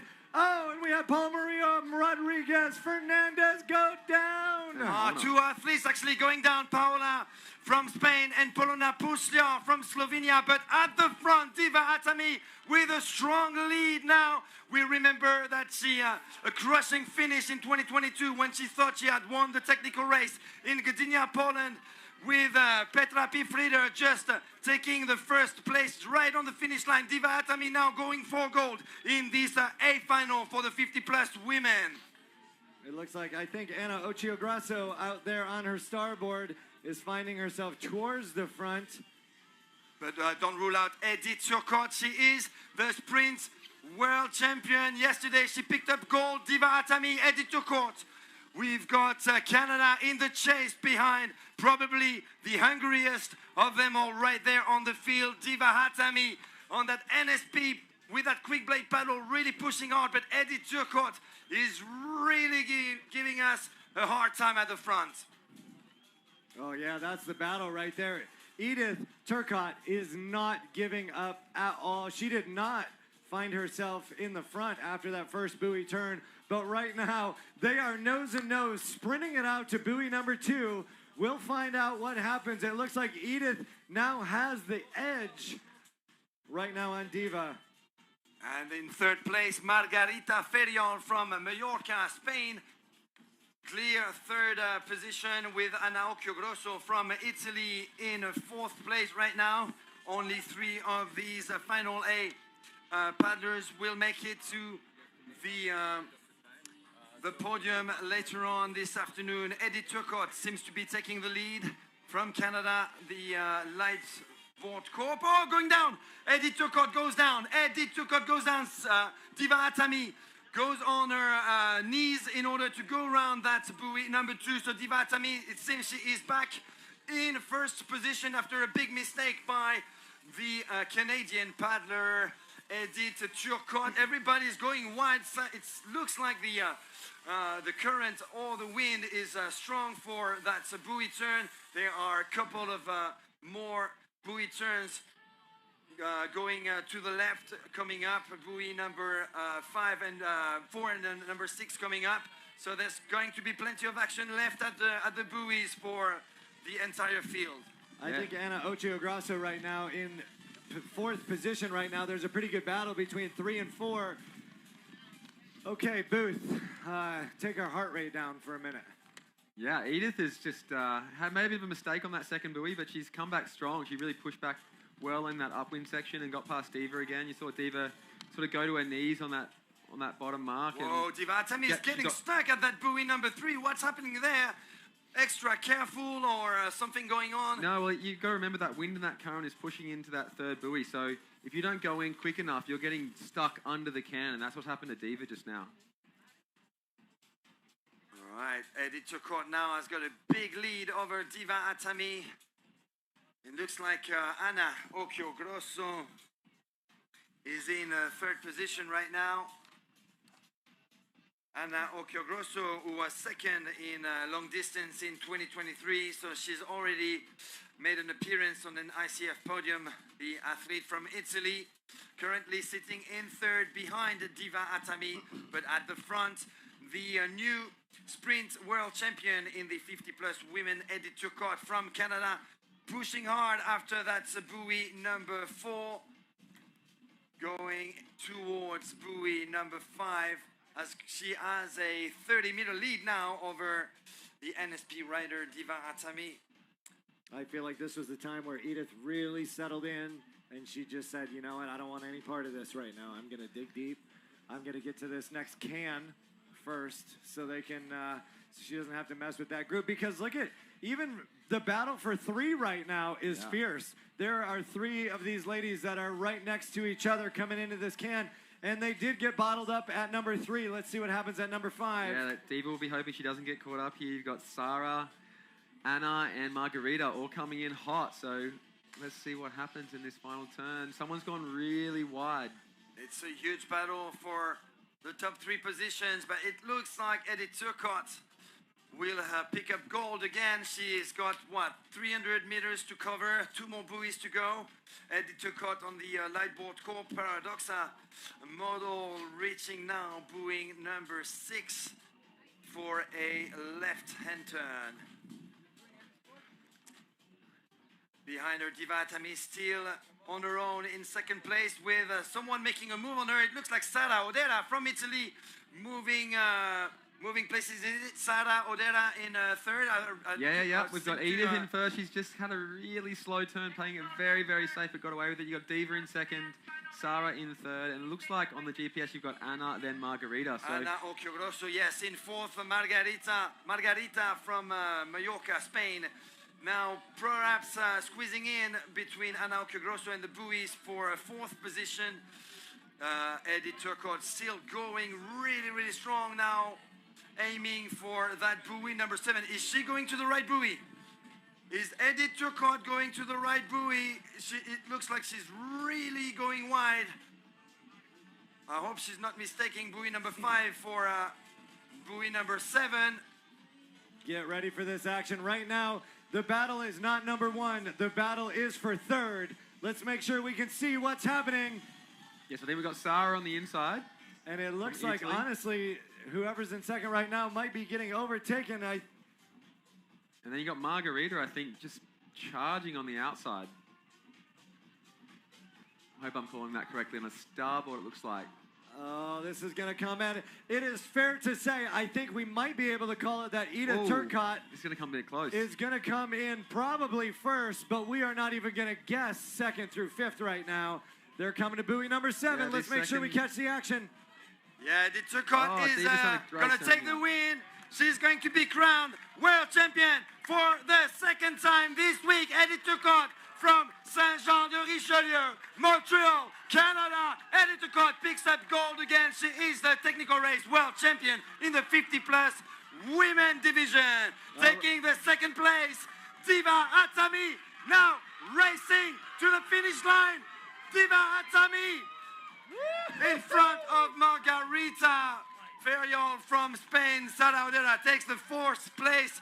Ana Occhiogrosso finishing in 5th. We've got Sarah Maxey, the Brits athletes in 6th. Polona Pushlia 7th. What a finish. Polona Pushla absolutely exhausted, climbing up that hill after a 1K tech race final. And one more paddler on the water, and it is going to be Paula Maria Rodriguez. Please give it up for the athlete from Club Nacosta, Galicia, Spain, with her son on the beach, Ivan Puente, watching her mom cross the line. All right. Well done, Paula. And just like that, we are already on to the Masters 50-plus men. Let's get some introductions in here. All right, 50-plus men, final A. We have a strong lineup. Matthew. Oh, yes, we do. In lane number 1, we've got the Spanish Ricky Martin. 1, 2, 3, un pasito para Pablo Perez Vasquez from Spain. Fully geared up with starboard. In lane number 2, we've got Gabor Zabo from Hungary. Well, he's got the starboard all-star. He's got the starboard paddle in lane number 3. From Austria, the son of our rider, Norbert Hodel, with a Black Project paddle in hand. Lane number 4, watch out, because Barcelona, Catalunya is coming up strong. Mark Forrester will defend Spanish colors in lane number 4, fully geared up with starboard. The new sprint world champion, actually 7-time world champion, Peter Weidert from Germany, the Lightboard Corp athletes with a quick blade paddle in lane number 5. We've got Spain again with Santi Canto, Black Project in his hand and a Sonova board under his feet. We've got a speed freak from Italia, Daniele Cani. He's got the Infinity Ever Ready and a starboard paddle in his hand. And Sverige, Sweden, in lane number 8, Johan Skarsgård with a Black Project paddle and a Lightboard Corp holo board in lane 8.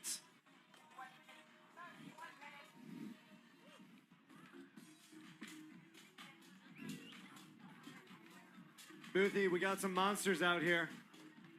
We sure do. These 50-plus athletes are quite incredible to see these ladies and men going so fast into their 50s. So the race is going to be on. Who's your tip? You know what? I'm going for Peter Weidert right now. He's looking hungry, but Mark Forrester is also looking fierce. Mark Forrester was third in 2023, but Peter Weidert is the defending, returning champion, lane number 5. White flag is out.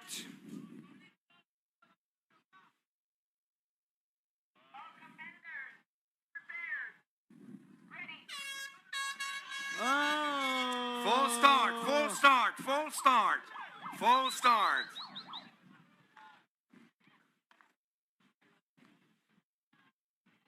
I think that was All right, lane 7. Daniele. Yeah. Daniele Canny on the Infinity. All right.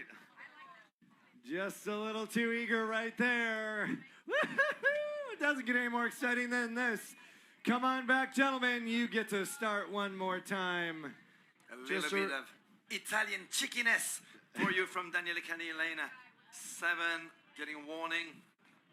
Just a reminder, if you false start 2 times in a row, you are no longer going to race your heat.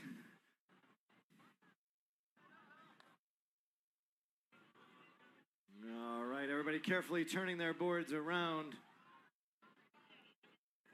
Mark Forrester back in action. Pablo Perez Vasquez getting himself reset.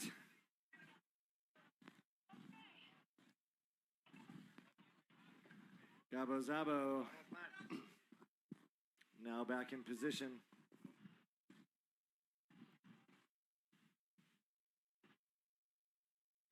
Norbert taking some time to get a little fresh air. Okay. All right, we've got everybody's attention now. The red flag back out.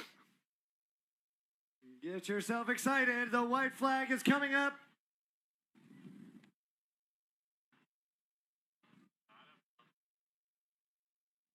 Competitors, be prepared.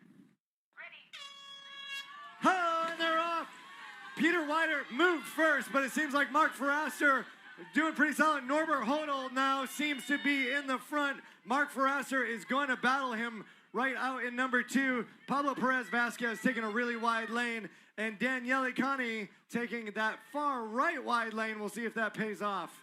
And wobbling a little bit. No, no! Mark Forrester goes down. He was taking the lead while Norbert Hodel was wobbly a little bit. And that's going to open the gates for Peter Weidert coming from the back, coming from the 3rd or 4th position, pushing himself to the front. That is definitely a gift that Peter Weidert didn't need in order to take a new gold medal. We've got another fall. I think this time, is it Gabor? I'm not sure it's Gabor Zabo at the back, but who is taking the lead is Sonova Board. Peter Weidert now taking the lead, Lightboard Corp. Yeah, I think it's Norbert there in second Germany. from Austria or Germany. Norbert Hodel. Yeah, from Austria. In second place right now. And that was a really fast recovery from Mark Forrester. Look at him. Mark Forrester, who's recovered, is now 2nd position. He was going to take the lead. No, Mark's in 8th. He fell off again, unfortunately for him. Mark alligator rolled twice. Yeah. Oh, no, absolutely. Mark Forrester is at the back. I'm getting the athlete in 2nd position mixed up with Mark Forrester. It's another athlete at the front. Peter Weidert's in front. Then we got Norbert. Then Paolo from Spain. Pablo Perez Vasquez from Spain seems to be that starboard rider, but we're completely against the sun, so it's easy to get those paddlers mixed up. At the front, though, Peter Weidert seems to be all set for another World Championship title in technical racing. He is the returning defending champion. Booth, Pablo Perez Vasquez had a very far left inside lane. He did have some clean water, and obviously that was a different strategy, but it paid off. He made his way to the buoy pretty quick there. Looks like Peter Weidert maybe still number 1. And Santi Canto maybe up there as well. We'll have to see. Boy, your best guess is ours. We apologize. This is the most beautiful backdrop, but it is terribly hard to see. We just see silhouettes just like you do with this absolutely golden sunshine behind all these paddlers. Is it possible also that Gabor Szabo has pushed himself to the front? We know Gabor Szabo to be a familiar face on the ICF podiums in the 50-plus men's division. It's really tough to tell from here. But Peter Weidert, wow, look at that huge lead now for the giant from Frankfurt. Peter Weidert from Germany has got a huge lead over his challengers, and really, once again, he didn't need that huge present that Mark Forrester made to him just before the first buoy. Mark Forrester, who was taking the lead in this big 50-plus men's technical race final, fell, probably caught by surprise by a swell coming from the right, since there seems to be a current and a wind coming from the right. And there you go, Peter Weidert, all set to potentially win his 8th, I believe, gold medal world title. He also has some titles in the 40-plus division. Peter Weidert leading once again in a ICF technical race final. Peter Weidert stretching himself out, but there is a battle for second place going on right Going now. down, no! going down in second position. Is that Pablo going down, or whoever it is? Number 3 is now number 2, and number 4 is now number 3. As a matter of fact, So it looks like Gabor Szabo just went down. So it was Gabor. No. Oh, that's devastating. He was right there battling for second, and now he's finding himself back in 5th.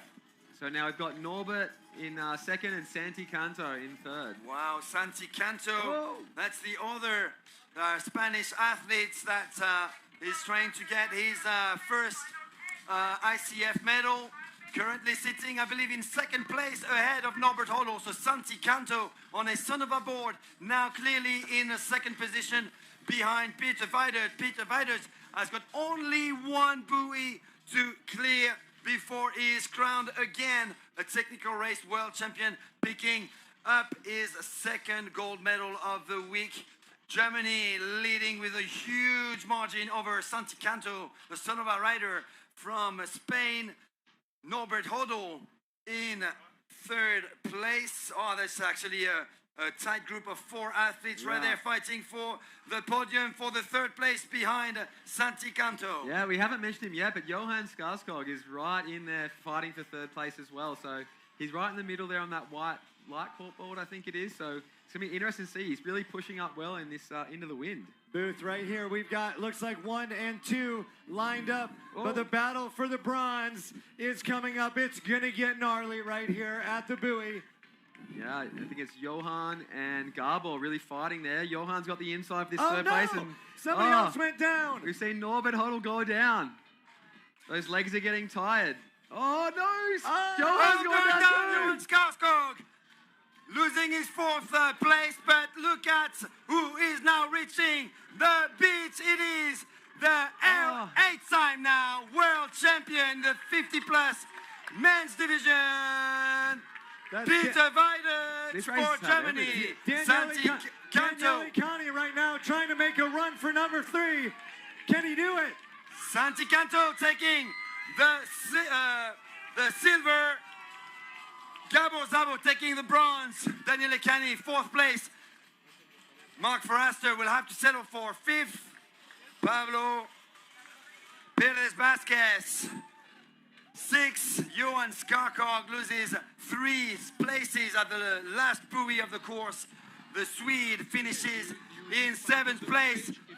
And the man who's lost a lot of ground in the last 2 buoys, Norbert Hodl from Austria, will finish in 8th place.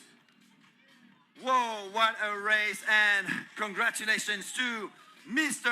Peter Weidert, our new 2025 technical race world champion. Wow, the action that's going on behind the scenes right now is huge. The love that's being sent out to these men is monstrous behind the scenes. They are smoked for sure. They're completely exhausted. And they're all going to wake up tomorrow morning and do the long distance race. Nevertheless, there is some huge joy. Let's do some intros. It's the 40-plus women about to take on and look for our new crown. And it is the 40-plus women, but it is the big one. It is the final A, and in lane number 1, we've got our 2024 Sprint World Champion, Gianni Saveco, the Infinity Speed Rig, will race on the Blackfish with a quick blade paddle. Lane number 2, we will have South America again with Argentina and Sandra. Mariela Greco with a light board corp hollow board and a quick blade paddle in lane number 3. The returning, defending champion, Petronella van Malsen from the Netherlands, racing this time on a flying fish board. We will have in lane number 4 another Argentinian, Juliana Gonzalez, on a pink son of a board with a quick blade paddle in her hand. Watch out for lane number 5 because Claudia Lucchetta is making a very strong entrance within the 40-plus women's field from Italy on a starboard all-star. Lane number 6, a Muay Thai champion from South Korea, martial arts. We're on the lane number 6, Soo-Jong Lim, South Korea. Lane number 7, and it's Italy again with Vera Lemeka racing on an NSP Ninja board. And watch out, lane number 8, she will be fast. Sabine Fischer, you can call her Sabe. She comes from Switzerland. She's got a son of a fast pro, and she's ready to go. This is the 40-plus women's A final. 1 minute to the start. 1 minute. Please come your board. Take your position.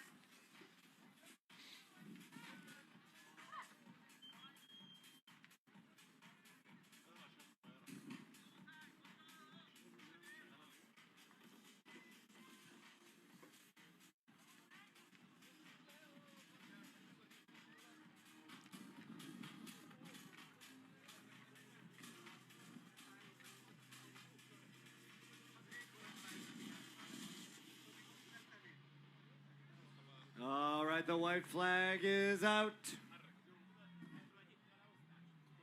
All competitors, be prepared. Ready.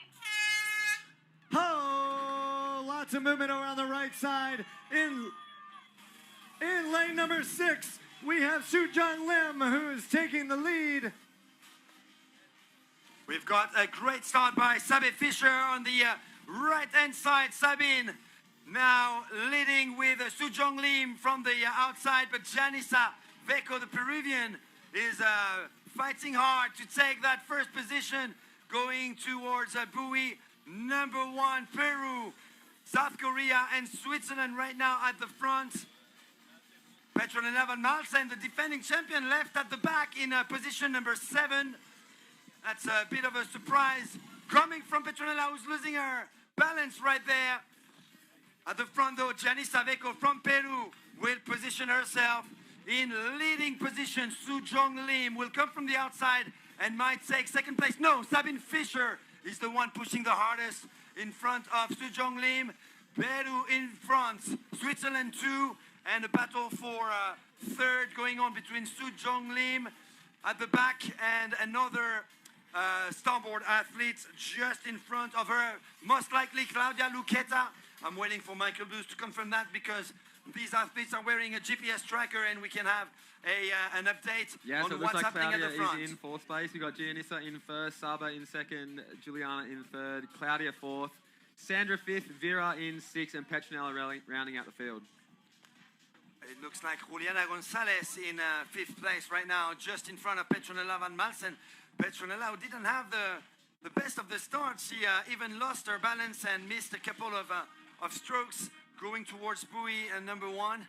And now everybody's heading to buoy number 2 after that 90-degree turn at buoy 1. Yeah, you might not be able to see it on the telecast, but it is really choppy to that first can. And once you throw in a bit of drafting or wake from the other competitors, if you get behind, you're going to be really messy water. There's like little waves running right, left, and you're seeing the athletes really struggle. But look how wide the athletes are getting pushed on that bottom mark. Absolutely. Wow, that wind really pushing that nose to the outside. Sabine Fischer manages to recover and turn their board towards buoy number 3 first. So she maintains her lead over a couple of starboard in the chase. I think that's actually Giannissa in the lead. We've got Giannissa, then Claudia, then Juliana. Looks like Sabine, based on the GPS, is going to 4th.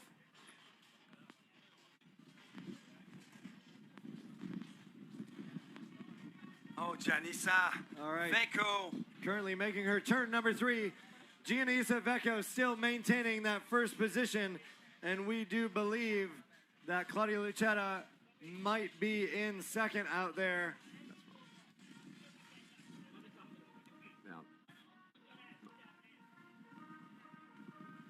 So the orders keep Lots of changing, but movement. Giannissa Vecco seems to be in the lead still with Claudia Lucchetta, the Italian, in second place. Juliana Gonzalez has moved to third. Petronella Van Malsen looks like she's having a pretty good second half of the race, recovering from a pretty shaky start. All right, we're moving into can number, you like how I did that? Yeah. Can number 4. Right now, everybody made some pretty smooth turns of our first 3 athletes right there. Number 4 having a little bit of trouble. 5 going wide. It looks like that buoy number 2 was lethal for Sabine Fischer, who was in the lead and lost 2 or 3 spots at the front of the race. She was in second place, or first or second place. I think Claudia's really surging up here. I think she's going to hit this next can in first. They're neck and neck coming into this mark. It's going to be interesting to see who comes out first, but Claudia does look like she has the inside on this mark. And actually now going on the inside, Claudia Lucchetta, but Giannissa Vecco, the Peruvian, stays at the front. That was a clear attack from the Italian behind now the Peruvian, and it looks like it's Juliana Gonzalez, the Argentinian, in third position right now. Petronella Van Malsen is in 5th, clear 5th.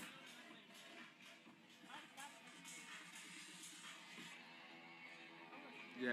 All right, these athletes are stretching out just a little bit in first, second, and third. 4th and 5th, a little bit of a battle right there. 5, 6, 7 are definitely jumbled up.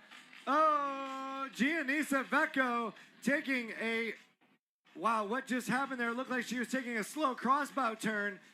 Yeah, Lost a lot of all speed. Gone really wide here. Third Claudia place will have an opportunity here. Claudia Lucchetta might have just taken the first position. We'll confirm that in a second with the GPS. Wow, that could have been a huge switch for the gold right there at buoy number 6. Yeah, They only have one more buoy to go. We have a sprint towards the buoy number 7 going on between 4 athletes. It looks like Claudia I think Lucchetta Claudia's in front. is Yeah. GPS is not saying it, but I think Claudia It is leading right now. It is now. We can confirm the GPS is saying Claudia Lucchetta is now in first. Giannissa Vecco, number 3. Juliana Gonzalez, number 3. Do we have Su Jong Lim somewhere in the I think the top we're missing her positions? GPS. Her GPS is not working, so I think she's definitely in that top 4 positions. So I think she's one of those 3 fighting out for second, and we're going to really see what happens coming into this last buoy. But it does look like Claudia Lucchetta is going to take the win. We are still against the lights. Do we have Su Jong Lim? Su Jong Lim in first. Oh yeah, we do. I think we have Su Jong Lim, the martial art champion from South Korea, seems to be in the lead over Giannissa Vecco from Peru. There's a big sprint finish going on, and it is going to be South Korea taking the win in these 40-plus women's technical race final. All right, Su Jong Lim, making the her way up starboard there. rider, Giannissa Giannissa Vecco Vecco takes silver. number 2. Claudia Lucchetta takes the third. This is our podium. Juliana Gonzalez in 4th. Petronella Van Malsen, the 2024 technical race world champion, takes 5th. 6th place for Vera Lemeca and Italy. 7th place for Argentina and Sandra Mariela Greco. And the 8th place for Sabine Fischer, who had a flying start seems to be really disappointed there, but she's keeping her smile on. Sabine Fischer. Sabine Fischer. Welcome to the 40-plus women's division. Sabe final A and an 8th place for the Swiss athletes. Huge congratulations to someone who's been playing tricks on the announcers throughout the race. Soo Jong Lim, South Korea, is now the technical race world champion 2025. And that's just clearly just taking advantage of an opportunity. I think she was sitting in third into that second last can and just was able to swing up the inside and really surge. What an incredible performance, and kudos for taking that advantage when she could have it. Yeah, she had us tricked the whole time. GPS cannot be relied on clearly, but we tried our best. Wow. Just Claudia sort of just went really, really wide on that last mark, took Gianissa with her, and unfortunately for those girls, that was just the opportunity for Sun Jong Ling to take the win. Yeah. And Gianissa Veco, silver medal. Great job, Peru. Great job, Team Infinity. And Claudia Luqueta now making a well-noticed entrance on the 40-plus women's division. She's taking the bronze. Claudia Luqueta from Fuerteventura, but representing Italy. That's our podium. South Korea, Peru, and Italy in the 40-plus women's technical race competition. All right, joining you online, or joining us online, you know why you're watching, because the next couple heats are going to be fierce. The 40-plus men are 5 minutes from launching. And we have 3 returning champions from last year. Yohei Yoshida from Japan will be defending his title in the next 5 minutes on the 1 kilometer course on his Sick Maui RST board. We will also have Francisco Giusti, who was silver medalist last year, as well as Takahiro Kashiwabara, who was the bronze medalist in 2024. So the returning champions ready to battle it out again with some new and hot names on the grid.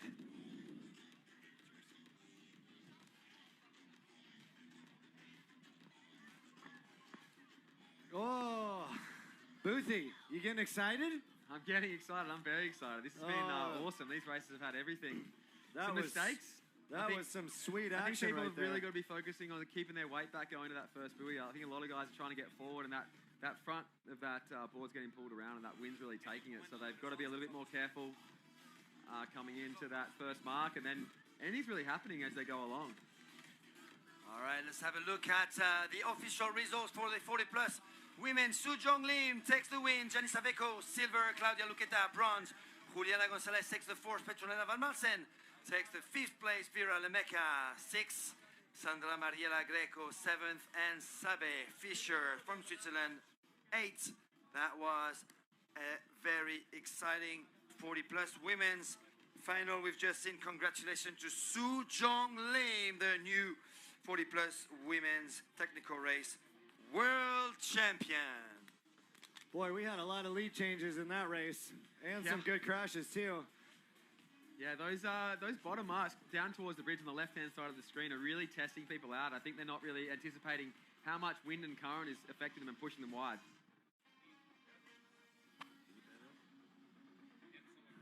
Yeah, not only that, but I think the wind chop has definitely picked up a little bit. You can see it's moving from right to left pretty strong across the waterfront here.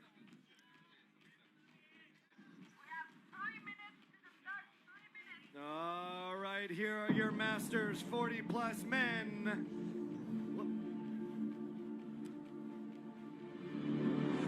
And we've got some top names. Of course, the returning champs are here.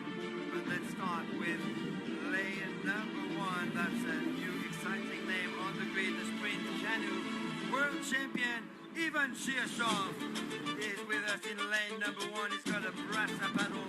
A starboard all-star is set to go. He's been working really hard all year long.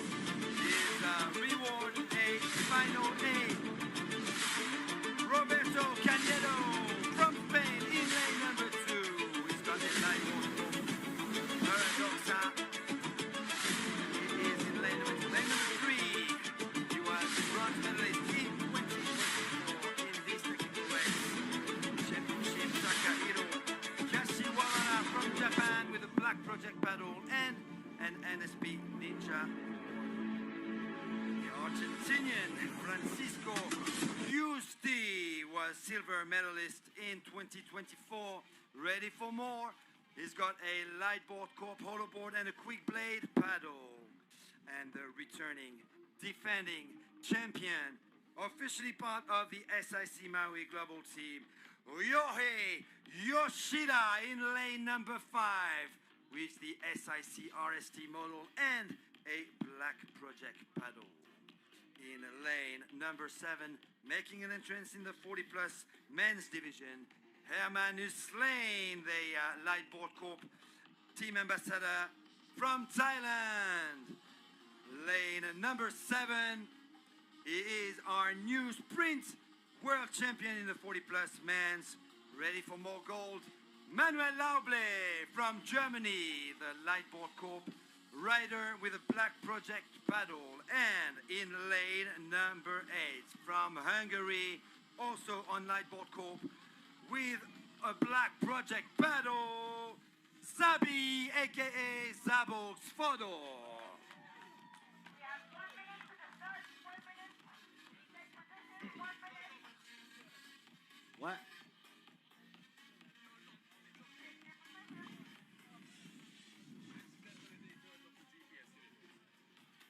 Is it on now?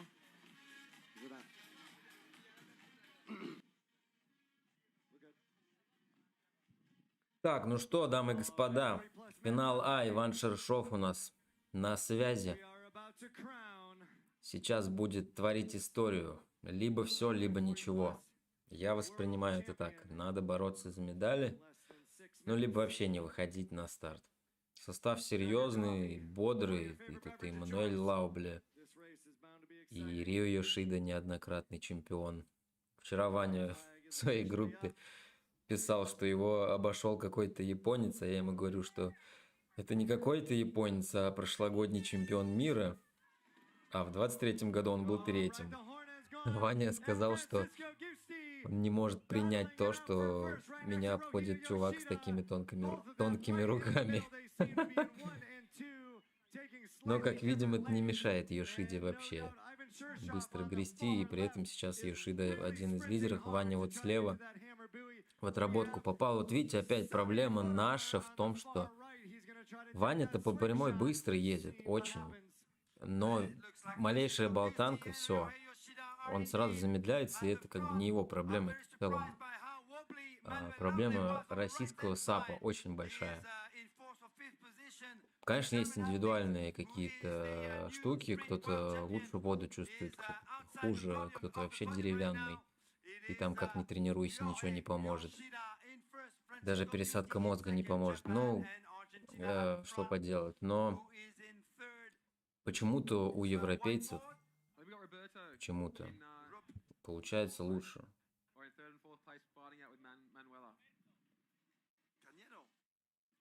Roberto Cañedo in third place indeed.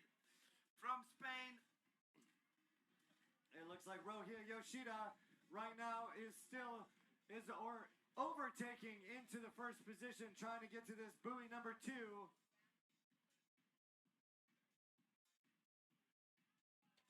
Yohei Yoshida, Francisco Gussi, Roberto Cañedo. That's our virtual podium as we are reaching buoy number 2. I think we still got Ryohei in front, and then we've got Francisco in second, Manuel in third, and Roberto in fourth. Oh, Yohei Yoshida. Yohei Yoshida is in front. Так, отвлекли меня. The athlete from Прекрасный кадр, где видно примерно ничего, clear lead over last year's silver но medalist Francisco Gussi from имеем, что имеем. Argentina. That might be one.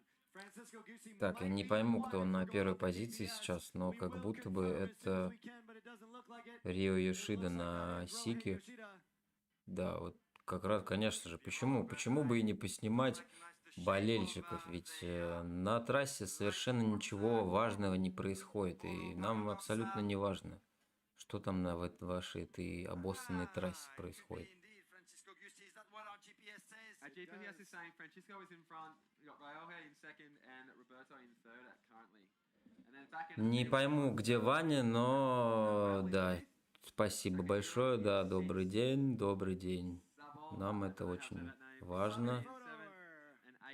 Пиздец, какие же идиоты, я не могу по-другому, извините. Я вижу Ваню.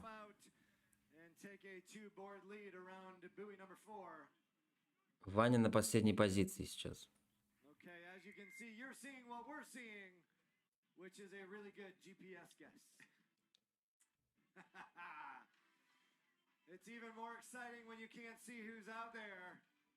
Так, какой-то аргентинец Гюсти лидирует, Йошида второй.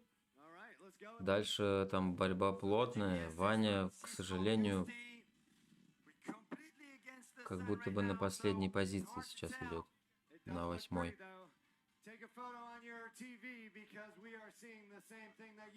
Да, да, вот по его технике можно его узнать. Он идет, к сожалению, последним.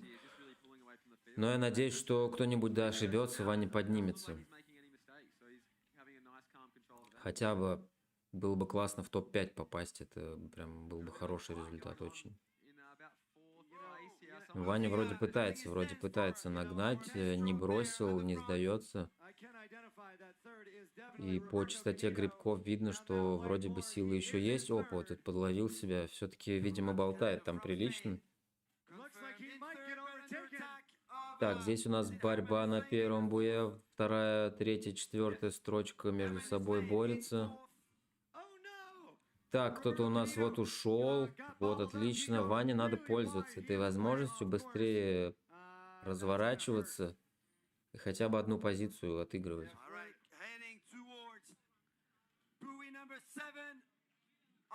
Так, вот нам инфографика показывает, что Ваня на 7-ю позицию, но нет, тут же на 8-ю позицию опять скатился.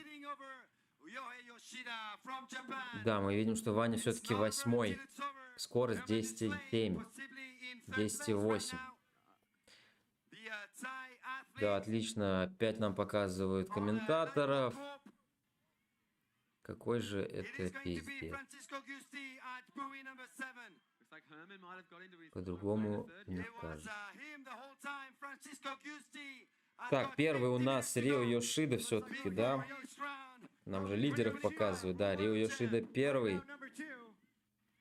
Не стал отходить. А, нет, все-таки второй. Франциско Гюсти. Аргентинец первый, Рио Йошида второй. И третий у нас, кажется, Мануэль Лаубле. Я, кстати, не знаю, кто это такой Франциско Гюсти. Первый раз его вижу. Второй Йошида. Третий Лаубле, да. Или нет? А, нет, Херман Хуслейм. Третий тоже на лайткорпе.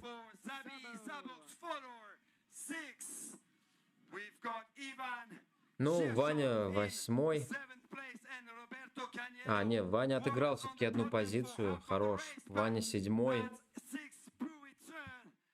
Слушайте, ну, по прямой он поборолся бы, конечно же. Но здесь повороты, бич-старт, работа в отработке, все это важно. Мы пока не можем бороться за высокие места во всем этом. Поэтому это все равно хороший результат. Ваня в финал прошел. Ваня красавчик. Ждем следующий залог. Так, вот нам, кажется, нам показывают то самого чемпиона, аргентинца. Очень устал.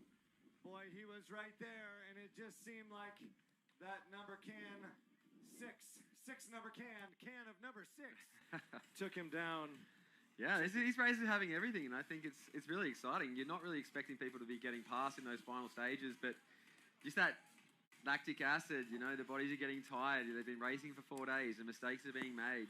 Even though these guys are, you know, training basically full time, even though they're 40-plus athletes, they're really pushing, and yeah, it's exciting to see the twists and turns of these events. And what a race by Herman Nusslein. Come on, you have to give it up for this man. He was not a favorite for going into this race.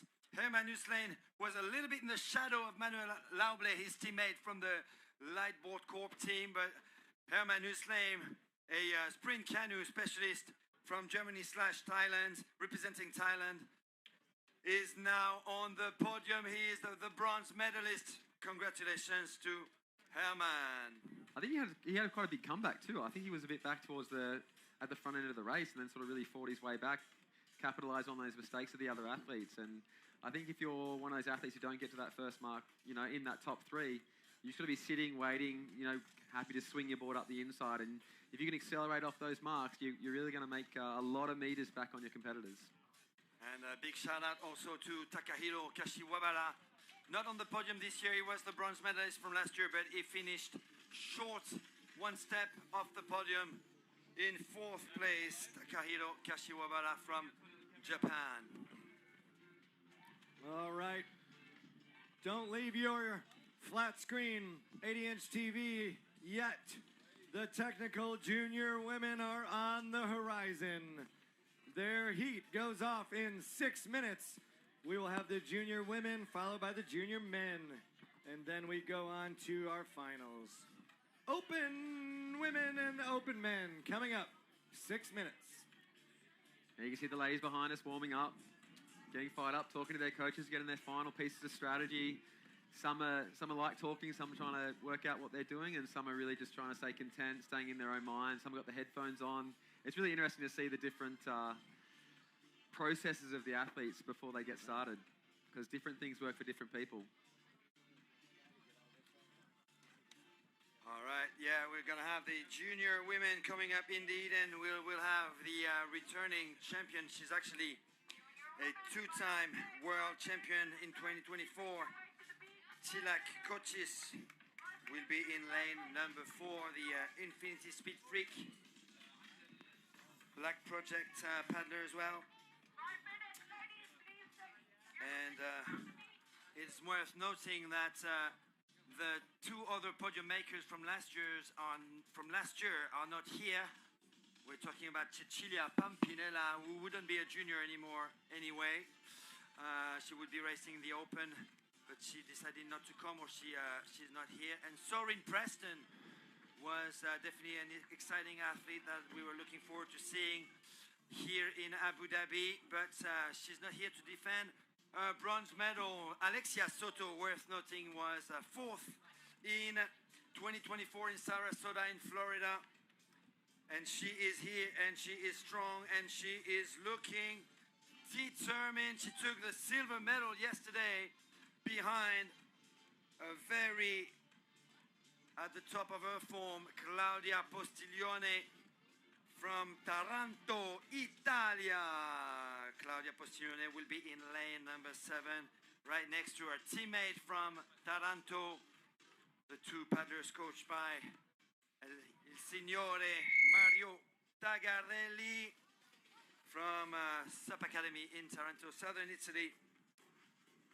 We will go through the full list in detail in a couple of minutes when everybody's lined up. There will be another athlete from the SUP Academy, that's Velia Pisanelli. So well done, SUP Academy Taranto, for lining up 3 junior women paddlers in the Final A. Let's not rule out Anna Kaminska, who was on the podium yesterday, who's been really, really strong for the past 4 days already, and who is looking for her first gold medal here in Abu Dhabi, the capital of the United Arab Emirates. We've got our lineup ready. Let's go, junior women, Final A. In lane 1. In lane 1, a representative from Greece. He's got the Infinity Everready and a quick blade paddle. Erasmia Malekaki, lane number 1. Lane number 2, it is the SUP Academy and Velia Pisanelli on an NSP board. She's got the Ninja board and a starboard paddle. Lane number 3, silver medalist yesterday from Spain, Pares. Daniel Pares is watching as Alexia Soto is ready to get started in this A final. Spain in 3. In lane number 4. Сега. Скорость берут с датчиков, которые вот сейчас на экране, вот на поясе у этой чилок черный. На каждом он надет. И отслеживают они скорость. Если не ошибаюсь, это компания Pedalmate, которая делает такие датчики, которые клеятся на весло. Вот.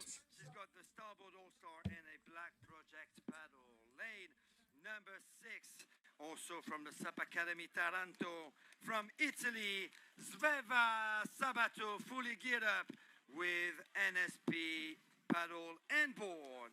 Lane number 7, our new 2025 Junior Sprint World Champion Claudia Postiglione from Italy, officially an NSP rider.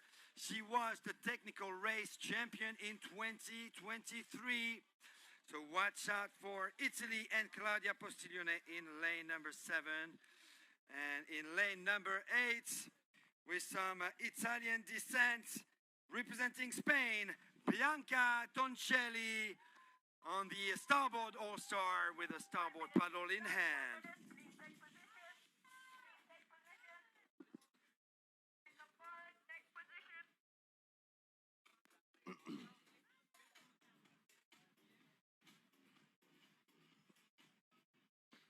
All right, the red flag is out. These women are getting staged. They know the drill at this point. Ooh, wow, we just went from super high energy and loud volume to almost silence.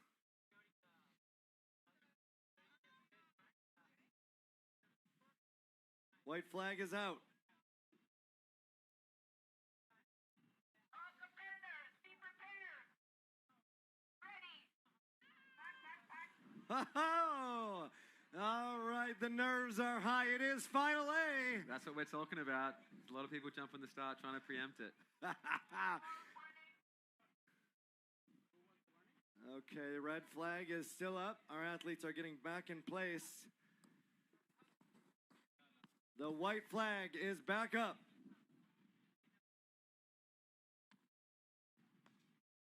All competitors, be prepared.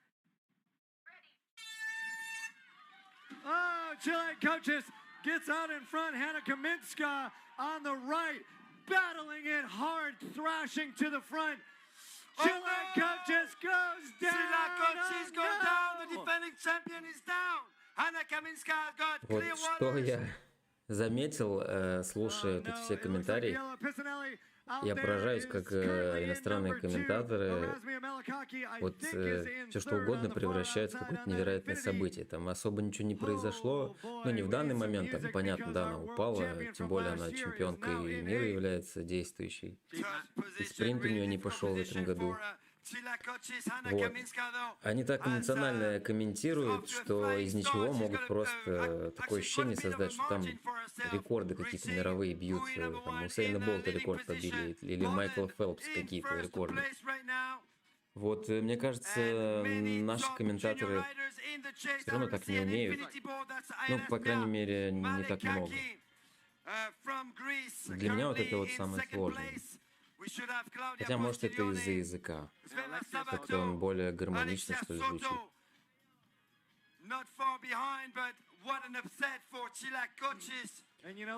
Те самые пояса трек-он, ну да, пусть так они называются. Но вот благодаря этим поясам как раз-таки вот на сайте можно отслеживать, кто где гребет, он показывает скорость, там имя, фамилия, возраст, и даже саму карту видно, то есть траекторию перемещения видно.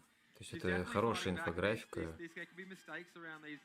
и я не понимаю, почему они ее постоянно не показывают в эфире. Они ее показывают один-два раза, и то так, на пару секунд, и все. А так в целом-то интересно, кто там на каком расстоянии, кто с какой скоростью едет. Я бы с удовольствием это смотрел. Вот ту же Формулу-1 я начал смотреть, там просто это инфографики до жопы. И ты просто смотришь и офигеваешь от того, сколько там информации в одной картинке может существовать, так сказать. Так, и что у нас на трассе? У нас по-прежнему ничего не видно, непонятно, кто на первой позиции, но это кто-то на старборде, кажется, это Ханна Каминская из Польши. Да, это она. Вот кто за ней, я не понимаю, но это кто-то, наверное, спиннинге. Дальше кто-то на Эверреди, кажется. И опять нам показывают комментатор, к сожалению. Now currently sitting in 7th position, but pushing hard to get back to the front. She's actually overtaking right now 3 or 4 athletes in one go between buoy number 3 and buoy number 4. Cila Koch is pushing herself to 4th position right now. А как ее приделать? Я не знаю, как ее сюда приделывать. Но на сайте показывают на том, где можно результаты отслеживать. Но это тоже не очевидно. Это там нужно пролистать вниз, до самого низа, а там информация, ой, там еще кто-то упал. По-моему, опять Чилок упал. Короче,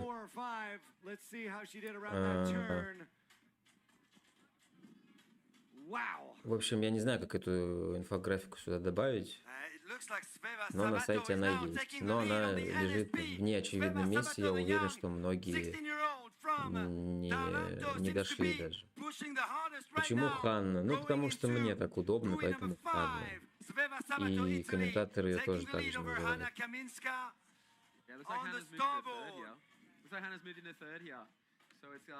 Так. Вообще непонятно, кто каким едет, если честно, и кто это.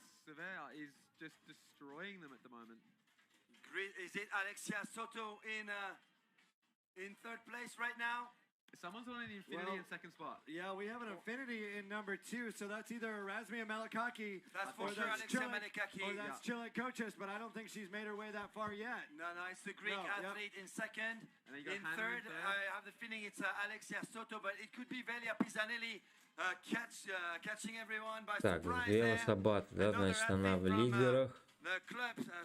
Далее гречанка Маликаки, и третья теперь уже Каминский. Но там борьба идет прям плотная.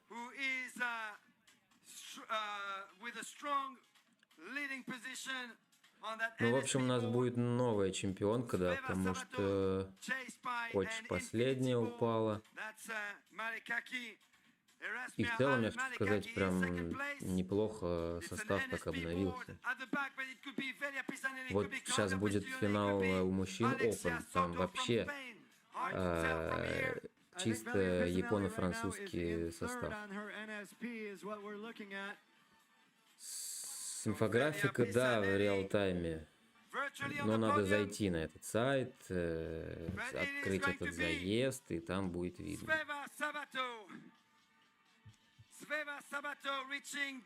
Сайт называется, сейчас скажу как.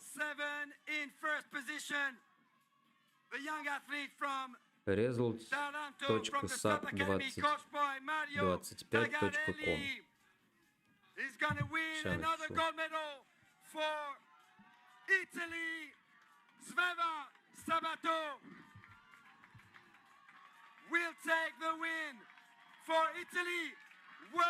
Champion Sveva Sabato, 16-year-old.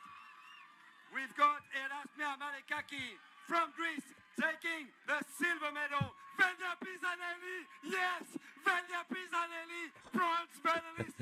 Alexia Soto, fourth. Мэтью разрывает просто. Так, у нас получается две итальянки, первое, второе место. The defending champion, Cila Kochis, takes 7th. And in 8th, we have Bianca Toncelli. Oh my God, what a finish! And what a podium, what an exciting podium. 2 sub-academy club members, Sveva Sabato in first, Velia Pisanelli in third.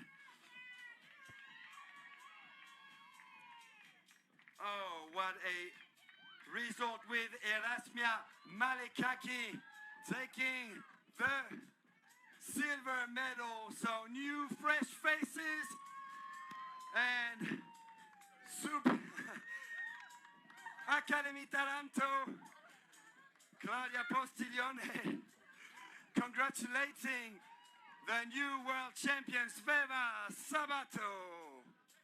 Woo! What a race. А вот, what a по-моему, race. Постильоны и Сабату, они из одной школы, вот это САП Академи Таранто, по-моему, называется. Они вдвоем, если не ошибаюсь, из одной школы. В прошлом году как раз Awesome. Obviously, all these young athletes deserve to be on the podium. Wow. Hanna Kaminska going from first to fifth, that's just huge. Sila Kocis, the Так, ну это я сейчас уже не буду делать. Это так, на будущее. Буду иметь в виду. Сейчас я уже не буду ничего менять, но что-нибудь опять оборвется. Что я говорил? Короче, вот победительница этого заезда, финала А, Звева Сабата, она в одной школе тренируется вместе с Клаудио Постильоне, которая вот шестой стала. А Клаудио выигрывала в 23-м году техрейс и длинную дистанцию. Yeah, the races keep surprising us. The athletes we're expecting to be up the top aren't necessarily being there. There's Чулок mistakes все-таки being одно made. место отыграла. Other athletes capitalizing and people rising to the occasion. 6:14 у победительницы юниорского заезда, ей 16 лет. 6:14. Дима Петров в финале С проехал за 6:11. Это очень и очень сильно. Ну, я про юниорку, естественно.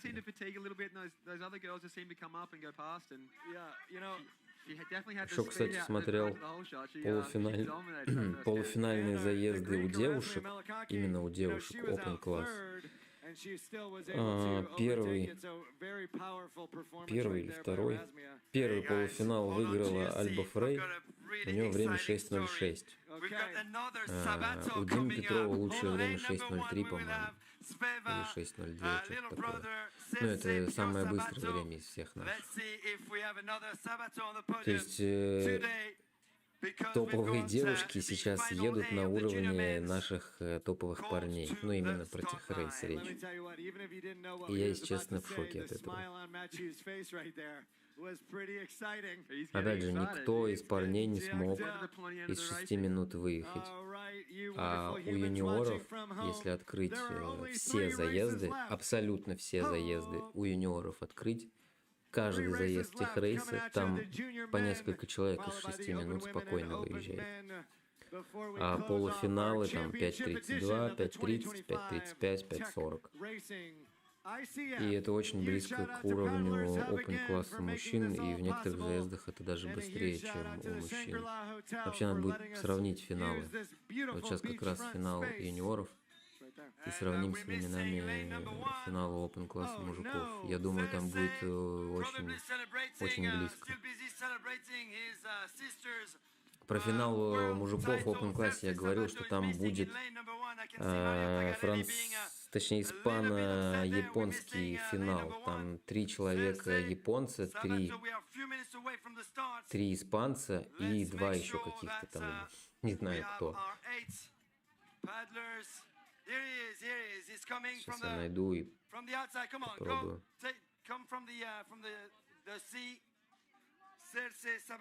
Сейчас, секундочку.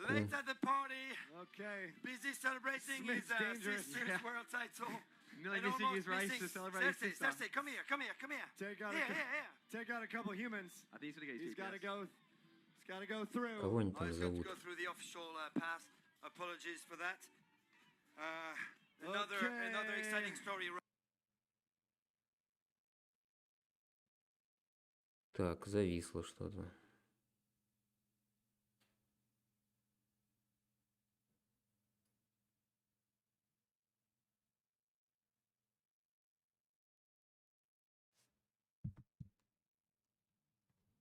Что происходит?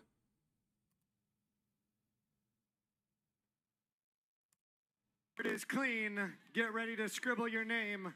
Nobody to defend their title from the junior, and we are soon. Так, вот я открыл список финалистов в Open классе мужиков. 3 Cersei, японца.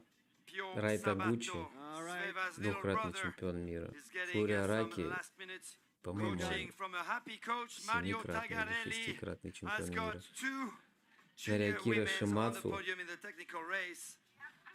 All right, let's start our We had one introduction. yesterday. He's Простите, getting чихнул. slapped up, but he's a little Нарякира bit late. Let's Шимацу, go to он the чемпион starting мира, line, or we're going to move to number по-моему, 2 if we have в to. прошлом году или and we need позапрошлом, по юниорам. Our young Татара partner from Мияхира, Italy, Cersei Pio Sabato, to please он join us. Jacques, All thank warmed up. you. Come on, на длинной Cersei. дистанции четвертым пришел в Данию. Congratulations on your sister's world title. Среди But now мужиков в it's прошлом году. down Он to 2007 you года to рождения, make the Sabato соответственно, family ему name. сколько?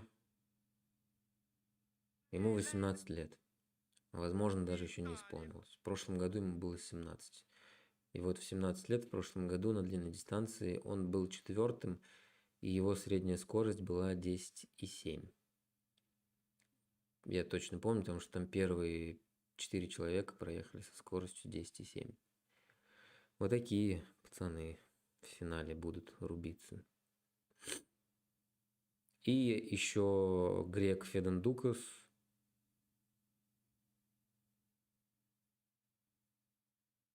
И все. Получается 4 японца, 3 испанца и 1 грек в финале Open классе. Просто ошалеть.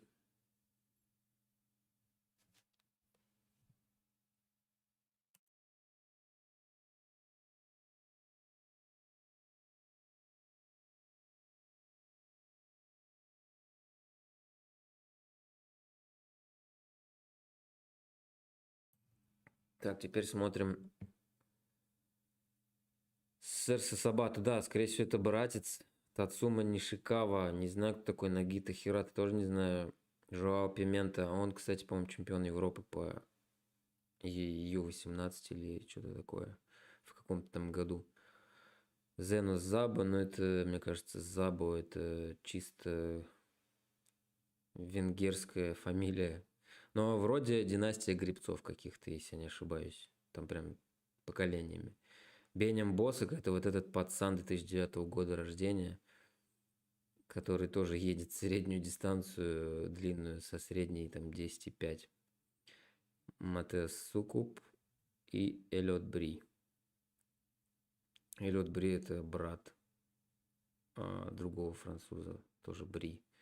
Забыл, как его зовут.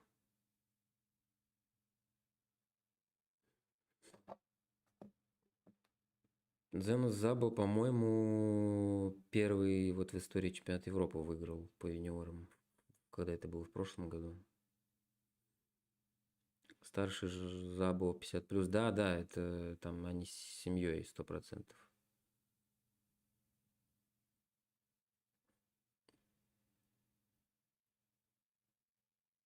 Так, а где звук-то?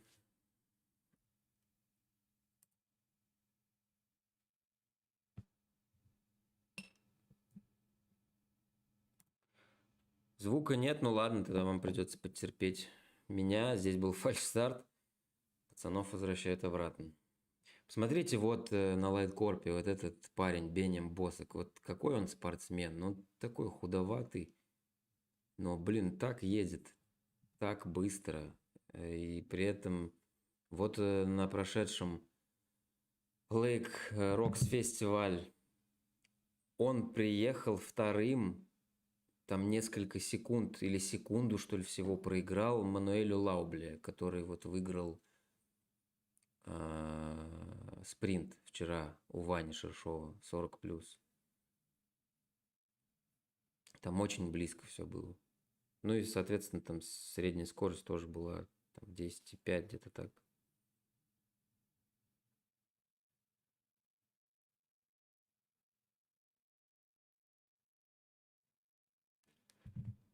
Звук умер в основной трансляции, да. Что-то у них произошло, потому что я проверял. Звук включен, но его нет.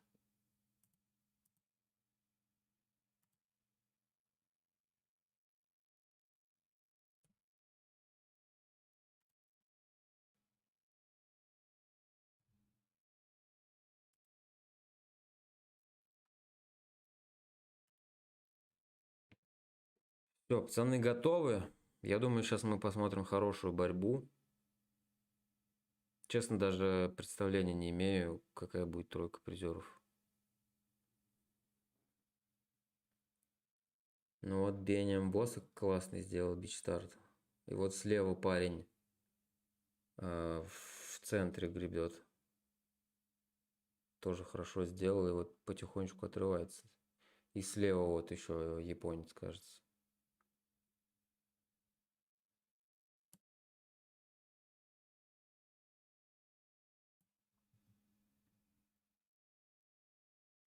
Так, один упал на колени. Кто это был?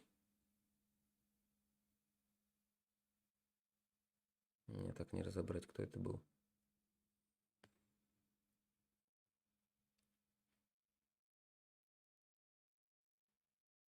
Вот как наши пацаны боролись бы с ними? Ну, блин, это нереально на данный момент. Здесь очень сильные юниоры. Но я надеялся, если честно, что Макс Меркулов сможет попасть в финал технической гонки. Но что-то не получилось. Так, вот у нас упал один. И, как обычно, нам показывают зрители.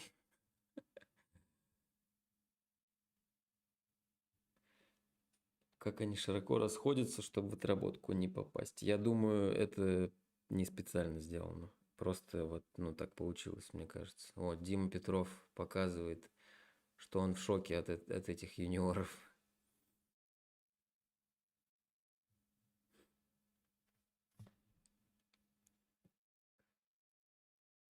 Так, у нас второй буй проходит, парни. Пока не могу вообще сказать, кто это, но ощущение, что это кто-то из японцев. Вообще заметили, насколько японская школа, особенно вот у пацанов, сейчас прям начинает стрелять. Вот сейчас в финале тех рейса 2 японца. В финале Open мужиков 4 японца. 4. Если они не смогут взять медаль, ни один из них, это будет шок. Но там Шури есть, я думаю, он-то по-любому возьмет. Ну и испанская, конечно, школа тоже в порядке. Так, звука по-прежнему нет. Да, к сожалению, звука нет.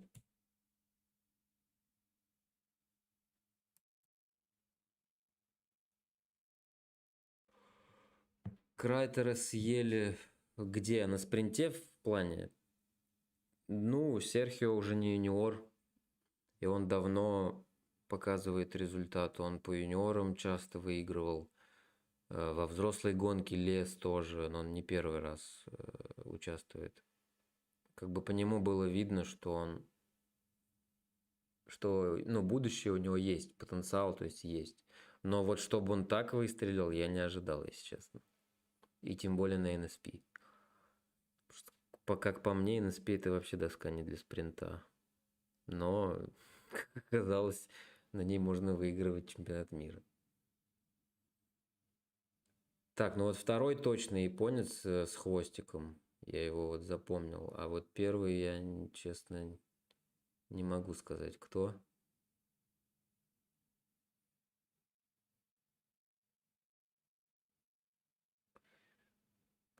Так, у нас падение есть. Серхио спина огромная. Ну, он в целом высокий, да. Андрюха вот тоже рассказывал, что руки длинные у него, рычаги хорошие. Он его даже сравнил с Захаром Петровым. Что такой талант, который начал стрелять, начал чувствовать вот эту скорость. И все, и полетел. Но удивительно, что он в финал не прошел техрейса, потому что я думал, он будет за медаль бороться. Но не получилось.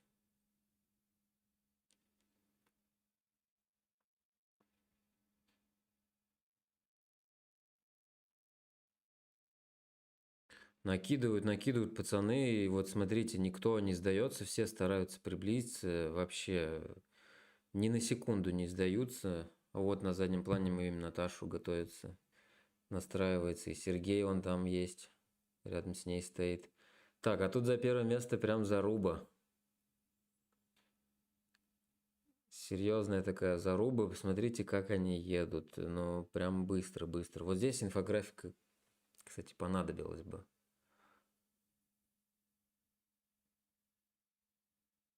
Ой, какая хорошая заруба.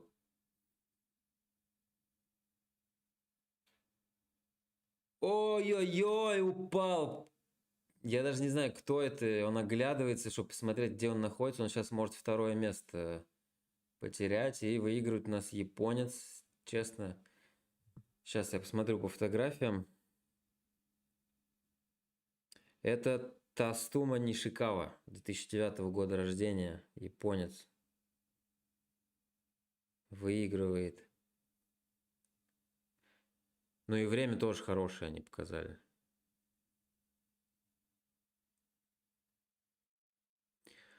Ну вот засуетился, да, засуетился, упал, перекинул в свою основную сторону, по всей видимости, решил добавить, и в итоге засуетился и упал. Но я надеюсь, он вторым все-таки пришел. Так обидно, конечно. Вот я так понимаю, это его поддерживает 18 номер. Кто это у нас 18 номер? 17 номер это у нас Бением Босок, но нет, это не он был.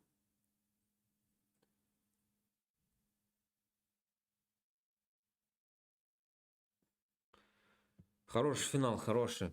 И времена тоже хорошие. Там из 6 минут практически все вышли. А это юниоры.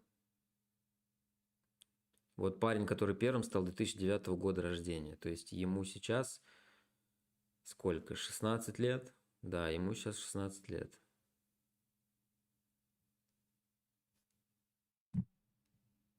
Сейчас посмотрим, что там по временам получилось.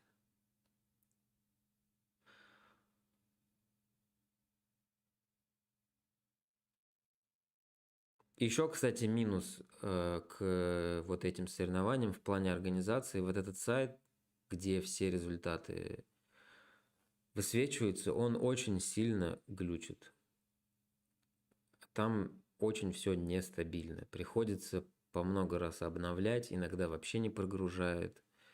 Он очень медленно загружается порой. Вот сейчас у меня он вообще пишет какую-то ошибку непонятную.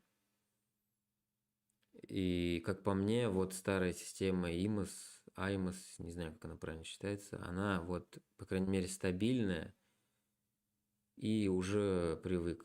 Ну, все уже привыкли к ней на самом деле.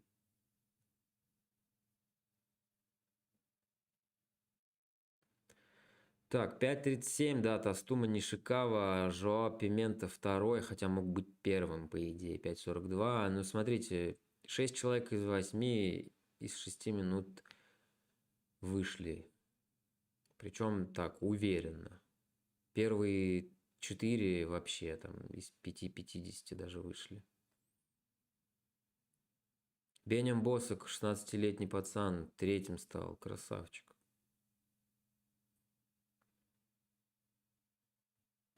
Сейчас будет заезд Наташи, ждем.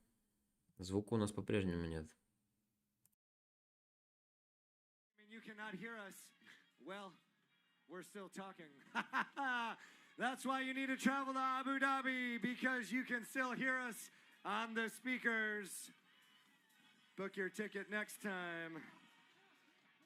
Okay, it's fair to say we have the technical open women. First off, one announcement. If you missed us and you did not hear our audio on the live stream, we were here talking. There were some technical difficulties, and we promise we'll record it somewhere. We'll even voice over. It was so exciting, and you'll have to catch that action again. But right now, we cannot stop because the technical open women is about to begin. We are only 3 minutes away from the open women to crown our new queen of the technical racing scene. Matthew.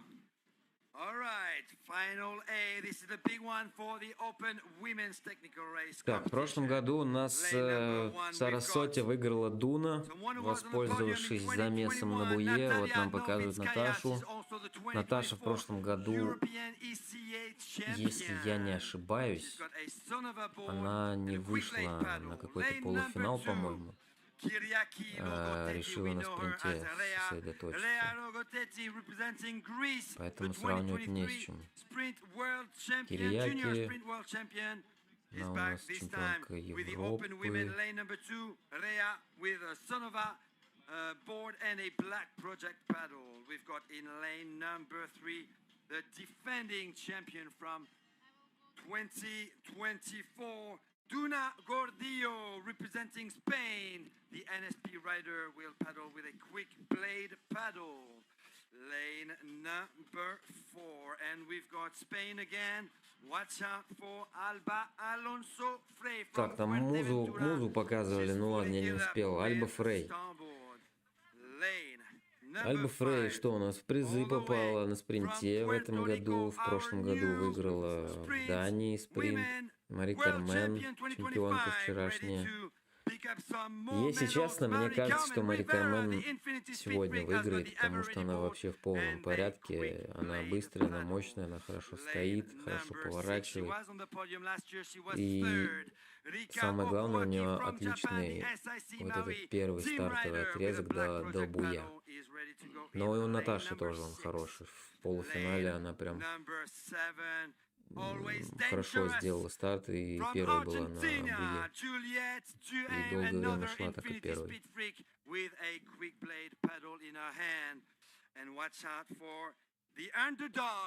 Джулия Дюхейм тоже может удивить. Нацуми Баба. Состав в порядке, в полном. Нет никого лишнего, кого бы тут не должно быть, скажем так. Похож на прошлогодний немного, но не в полном составе. Okay, you heard it there. You heard it there, right there from the master himself, Michael Booth. These women are lined up. This is the main event. We hope you are enjoying yourself with us. We have 2 races left to crown our champions of the open division. These are the fastest. Так, ну что, у нас почти все готово. Белый флаг поднят. Сейчас будет самый главный финал в карьере Наташи Новицкой, наверное, так можно сказать даже. Все, старт дан, смотрим на бич-старты. Наташе важно хорошо его сделать. Да, она его отлично сделала, быстро. И тут важно быстро, как можно быстрее добраться до первого буя. Но вот Дуна Гордилио, да, сейчас опережает чуть-чуть Наташу. И смотрите, за Наташей кто-то попадает в отработку, это Кирияки Лагасети, да. И Наташа тоже попадает под отработку Дуны, и Дуна попадает под отработку. Только я не понял, ну и зачем нам опять показывают зрителей? Как же это достало, если честно. Так, Наташа пытается тут вот под доску загребать, чтобы ее не унесло.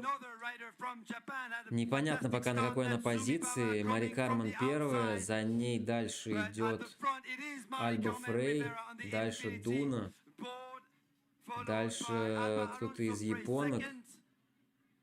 И Наташа сейчас 8-я. Наташа 8-я, да, борется за 7-8 место. Тем временем у нас лидеры потихонечку отрываются, особенно вот Мари Кармен, смотрите на нее, она вообще не собирается даже сбавлять темп, она наваливает. Альба Фрей пытается ее догнать, Дуна от них уже отстает, и ее начинают вот поджимать 4-й, 5-й позиции. Наташе надо прям газовать, возможно, в параллель выходить и ускоряться как можно быстрее, потому что здесь короткая дистанция. Плюс вот сейчас встречный ветер, точнее не встречный, а попутный. Может быть, это даже как-то помогло бы. Так, Мари Кармен поворачивает, Альба поворачивает, Дуна поворачивает. 26 метров проигрывает Наташа лидеру. Вот сейчас она последний, 8-й поворачивает. Важно тоже Наташе довернуть. Мне кажется, она не довернула здесь. И опять секунды сейчас потеряет. Смотрите, Мари Кармен, что делает, куда она вообще ушла и насколько сильно она начинает отрываться. Она еще сильнее добавила после второго буя. Но нет, здесь у нас борется Дуна, Альба Фрей за вторую, третью строчку, за вот этот третий буй. Альба Фрей первая пошла, Дуна пошла. И дальше тут у нас толкучка на буе. Наташа по-прежнему на 8-й. Ей надо вот сейчас как-то пытаться приближаться. Мари Кармен вообще не собирается сбавлять. Она после каждого буя добавляет. Я, честно, в шоке, как она это делает, сколько у нее сил. И покажите нам уже, пожалуйста, гонку, а не этих комментаторов. Спасибо. Так, Мари Кармен пошла на какой-то 5-й буй, 6-й. Так. Где Наташа? Где Наташа? Не видим мы Наташу.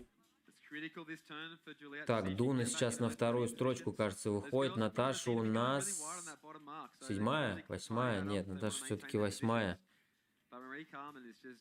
Наташа пока что 8-я. Я думаю, она пытается нагнать, но, видимо, девчонки очень быстро едут. И очень тяжело ей нагнать. Дуна старается вот нагнать Мари Кармен. Да что же вы будете делать-то? Уберите этот кадр.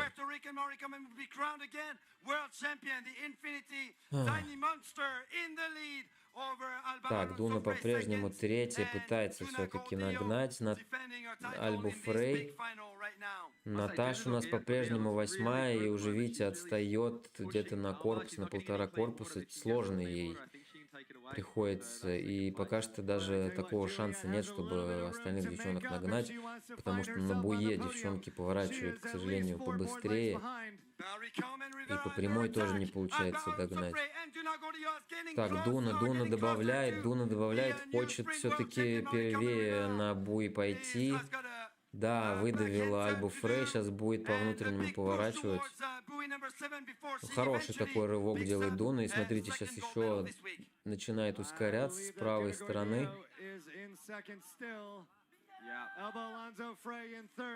Да, Дуна вышла на вторую позицию, Альба Фрей 3-й, и там слева еще японка вроде начинает нагонять Альбу Фрей.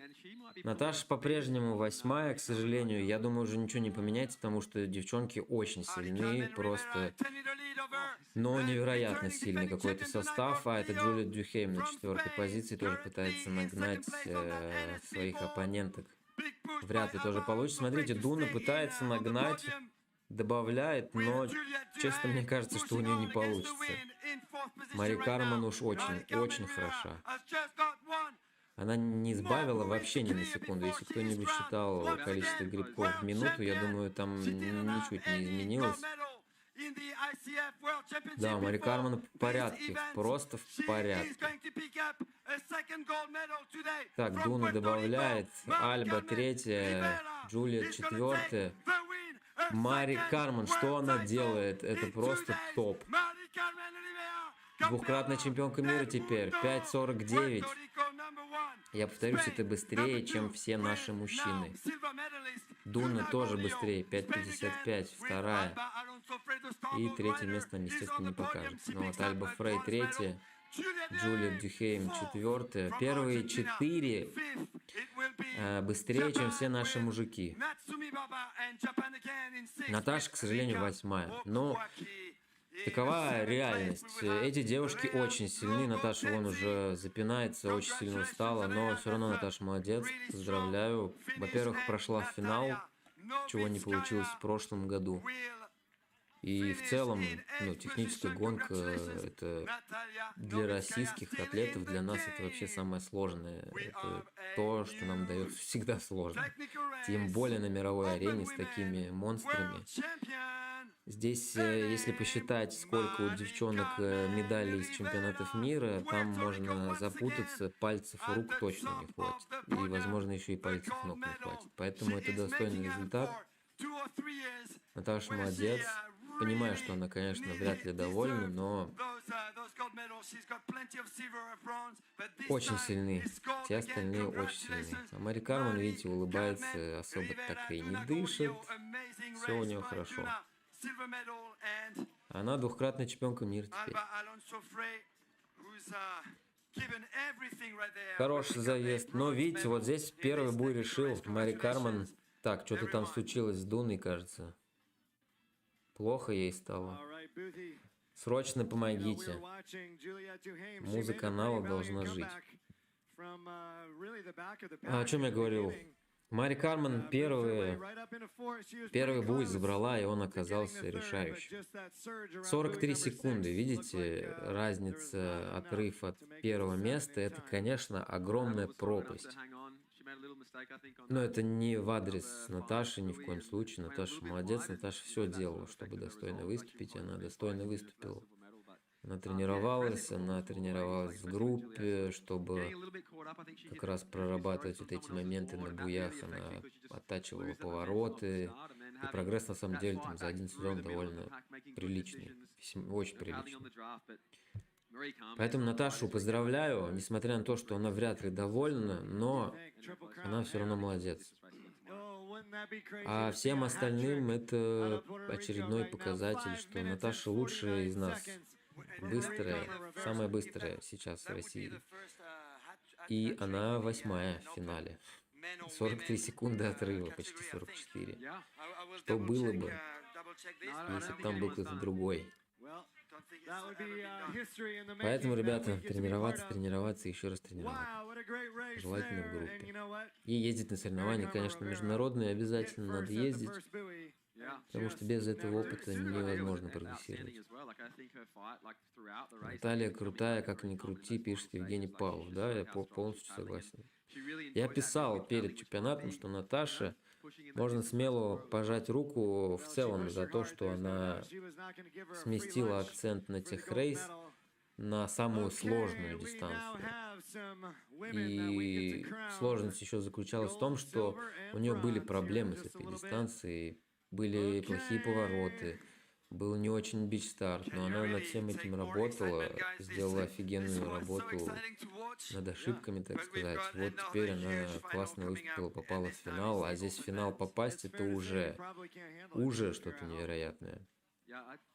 Чтобы наш атлет попал в финал технической гонки, это вообще что-то невероятное. Поэтому Наташу поздравляю. А нам остается смотреть на эти цифры, плакать и мечтать. И ждем. Самый главный финал технической гонки мужчин. Здесь будет полноценная заруба. Здесь у нас 4 японца, 3 испанца и всего лишь 1 грек там затерялся какой-то, непонятный. Как так получилось, что все остальные ушли мимо, я вообще не понимаю. Это вот еще не попал Серхио Контараль, хотя он должен быть в финале, но что-то у него не получилось. И вот если бы он вместо Федора Дукаса был, это был бы вообще чисто японо-испанский финал 4-4. Это была бы просто невероятная заруба. Пошел по делам, Илья, спасибо тебе за трансляцию, за твое время работы. Да не за что, давай, Стас, рад был слышать и видеть. Наш мужик лучший в 20-ке, 30-ке, это кто?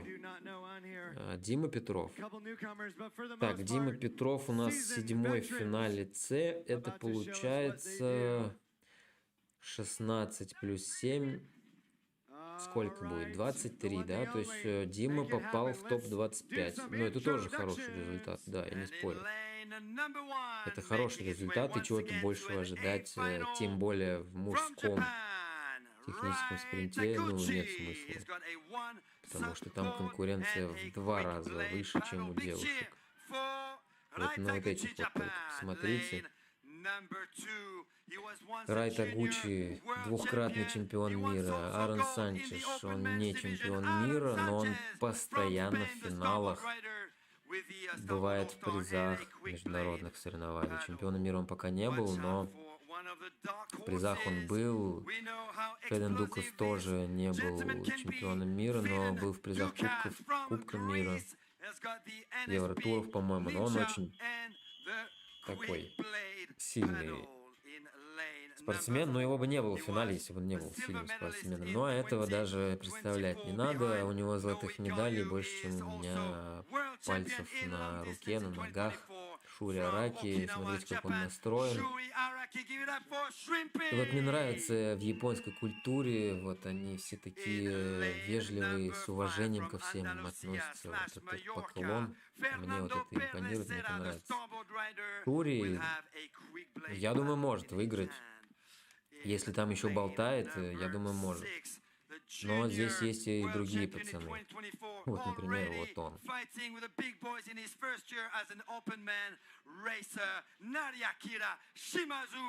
Райкира Шимазу. Он чемпион мира по юниорам прошлых лет. Антонио Марильо.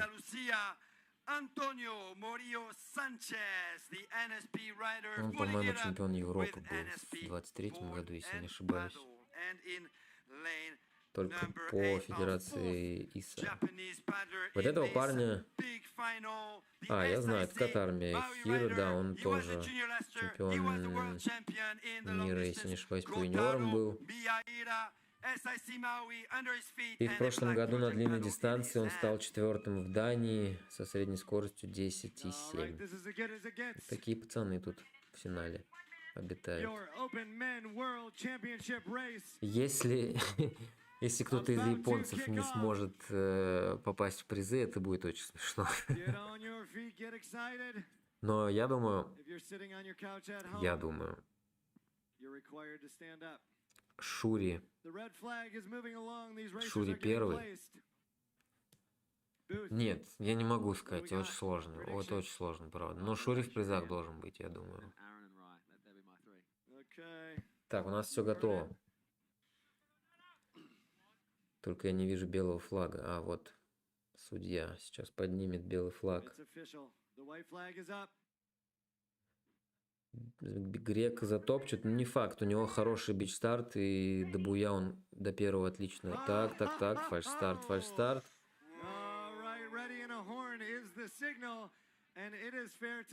Кто у нас быстрее всех? У нас быстрее всех Шури Араки убежал. И видите, он аж туда угрел. В порядке, Шримпи. И медленно, спокойно возвращается. Но есть же такой токсический приемник, специально сделать фальстарт, чтобы сбить с толку всех остальных. И на ком-то это действительно работает. Кто-то очень сильно теряет концентрацию на этом, и потом уже может ошибаться. Если я не ошибаюсь, мне как-то Андрей, по-моему, рассказывал, он пользовался пару раз такой вот штукой, потому что за один фальшстарт тебе, просто предупреждение дают, не дисквалифицируют, а за повторный, по-моему, могут дисквалифицировать.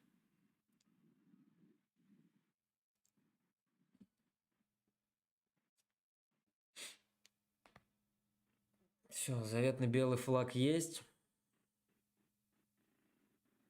Судья все проверил.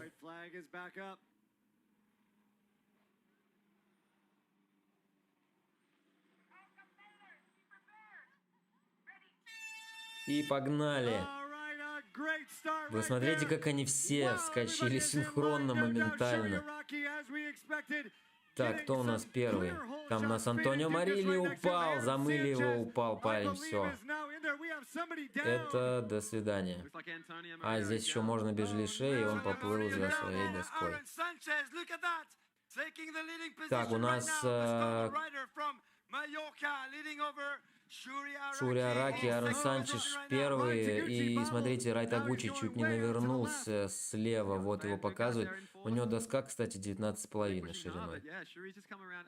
Кастомная доска специально для него сделали. И он ее продает, кстати, если я не ошибаюсь. Прям там. Так, первый Шури Араки, второй Аарон Санчеш, третий Рай Тагучи. Но тут борьба. Втроем идут параллельно. И дальше у нас японец. Дальше у нас два японца, кстати. Катара, Мияхира и Шимазу. И восьмым идет Антонио Марильо, но его даже не видно. Я думаю, он уже будет догребать. Опять нам показывают комментаторов по неизвестной нам причине, и об этом мы, видимо, никогда не узнаем. Притом в основной трансляции люди огромное количество сообщений написали, что уберите, пожалуйста, ну не показывайте нам комментаторов. Там, видимо, вообще режиссер трансляции ничего не читает, организаторам просто плевать и продолжает они нам постоянно показывать комментаторов в самый важный момент. Так, Шури первый, Арон второй. Дальше у нас борьба, там Райта Гуччи и... Кто это? А, это Фернандо Перес и Райта Гуччи, да.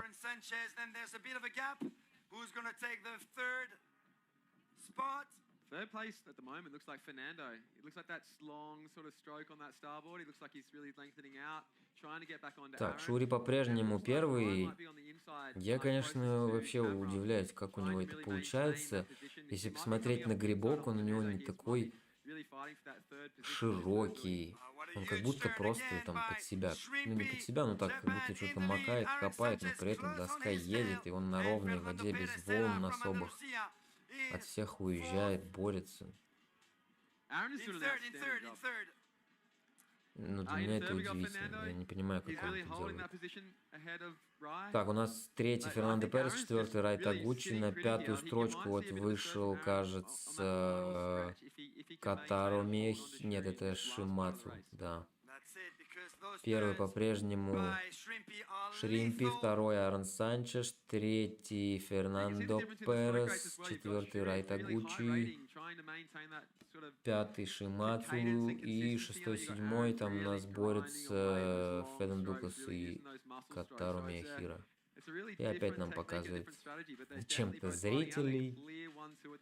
Здесь у нас японцы, и вон Хана Каминская стоит.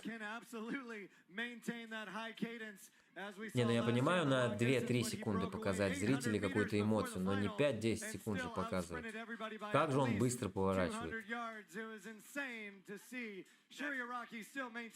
Так, Райта Гуччи будет атаковать. Да, он третьим, на третье место вышел. Смотрите, там уже второй японец забирает четвертую строчку. Сейчас, возможно, вообще у нас японцы полностью оккупируют пьедестал. Опять нам показывают зачем-то зрители. Я не понимаю, зачем вы это делаете. Дмитрий Петров, кстати, вот спиной к нам стоит. Так, у нас два лидера по-прежнему не меняются, но вряд ли что-то поменяется. Шури Араки у нас по-прежнему лидирует, Арон Санчес второй, и как будто бы он уже согласился. Но нет, смотрите, Арон Санчес включается, в параллель уходит слева и сейчас атакует Шури. И у него получается вроде. Да покажите нам это, господи, что вы делаете? Это самая тупая трансляция, которую я видел в своей жизни. Вот я вам... Не знаю. Арон Санчеш первый, да, вышел вперед. Ну вот это то, о чем я говорил. Я удивлялся, как Шури может на ровной воде вот так вот уезжать. Но Арон Санчеш, оказывается, просто сидел, рюкзачил, как говорят лыжники, и потом добавил мощи, вот той мощи, которой, возможно, не хватает Шури Араки, и сейчас Арон Санчеш должен дотерпеть. Да, все, вот он включается на свою основную руку правую. Опа, чуть не упал. Все, испанец, я говорил вначале, он никогда не был чемпионом мира, но теперь он чемпион мира в самой титулованной, самой классной технической гонке. И вот Дуна Гордилия идет его обнимать, его девушка. Второй Шримпи, третий Райта Гуччи, два японца у нас на пьедестале, четвертый Фернандо Перес, пятый Катаро Мияхира, шестой Шимацу, седьмой Феден Дукас и восьмой Антонио Марильо. Да, Санчеш хорош, прям по учебнику отработал, посидел, порюкзачил, вышел в параллель в самом конце и втопил. Красава. He's been waiting all day Вот здесь to уже do не something like хватило that, and he did, Турику surprising the crowd. волн. Были бы Showing волны, Shuriaraki there я as думаю, a он new забрал бы. contender. А Санчеш хорош. Oh, well, like, I don't think Aaron's Это его первый титул чемпиона мира. Del mundo, the new world champion, Классная гонка, классно. Aaron Sanchez, falling in an Видите, насколько embrace все устали, with просто сели, кто-то лежит, Shuriaraki, кто-то до сих who пор was не silver верит, что он medalist last чемпион year, мира. silver medalist again this year. It's not France on the top of the podium this year. It is Spain with Aaron Sanchez, our new technical race world champion from Port Ну Adriano. что, это была последняя гонка на сегодня. Хороший день. Классные заезды нам все показали. Наши ребята все молодцы. Всех поздравляю. Всех поздравляю. Здесь вот Антонио Марильо поздравляет Танча, своего сокомандника. Я, пожалуй, отключаюсь. Трансляция пока будет идти. Она сохранится, будет в записи. А завтра мы встречаемся с вами на длинной дистанции, на марафоне, где будем также болеть за наших ребят. Ну и в целом просто смотреть классную греблю. Наблюдать за вот этими парнями, девушками, которые... Так, смотрите, что делает Шуриараки. Благодарит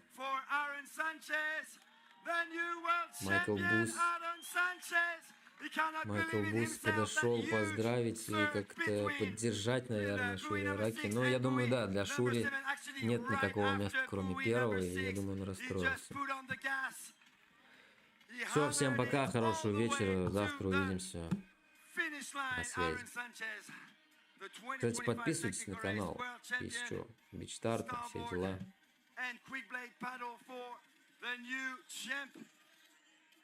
Congratulations to Shuriaraki, silver medalist, to Rai Taguchi, bronze medalist.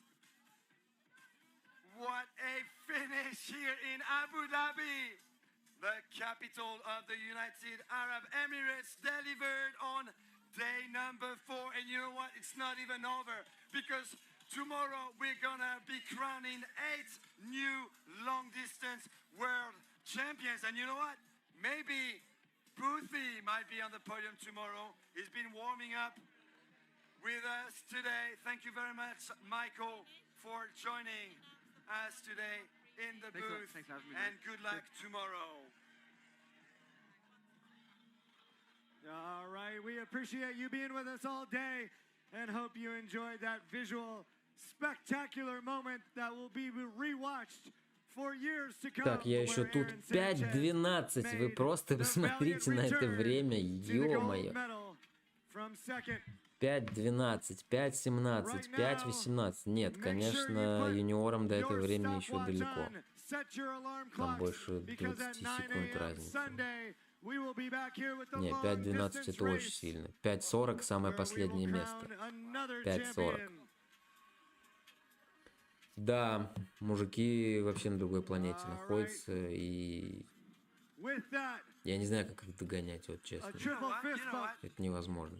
Aaron Sanchez is definitely a name Michael Booth called at the I start. called this up Все, great. теперь я ушел. Всем пока. Oh, you know, well recognized that Boothie Not the just... order, but I called the three. Boothie did call the podium finish. Nice job, Boothie. All right, again, I want to say thank you. My name is Rob Sanoa, and I was so excited to be hanging out with Matthew Austere and with Michael Booth all afternoon long for the Tech Racing Final. We will see you again here in Abu Dhabi, UAE, for the 2025 ICF Stand-Up Paddleboard World Championship Long Distance Racing. This is us signing off. See you tomorrow.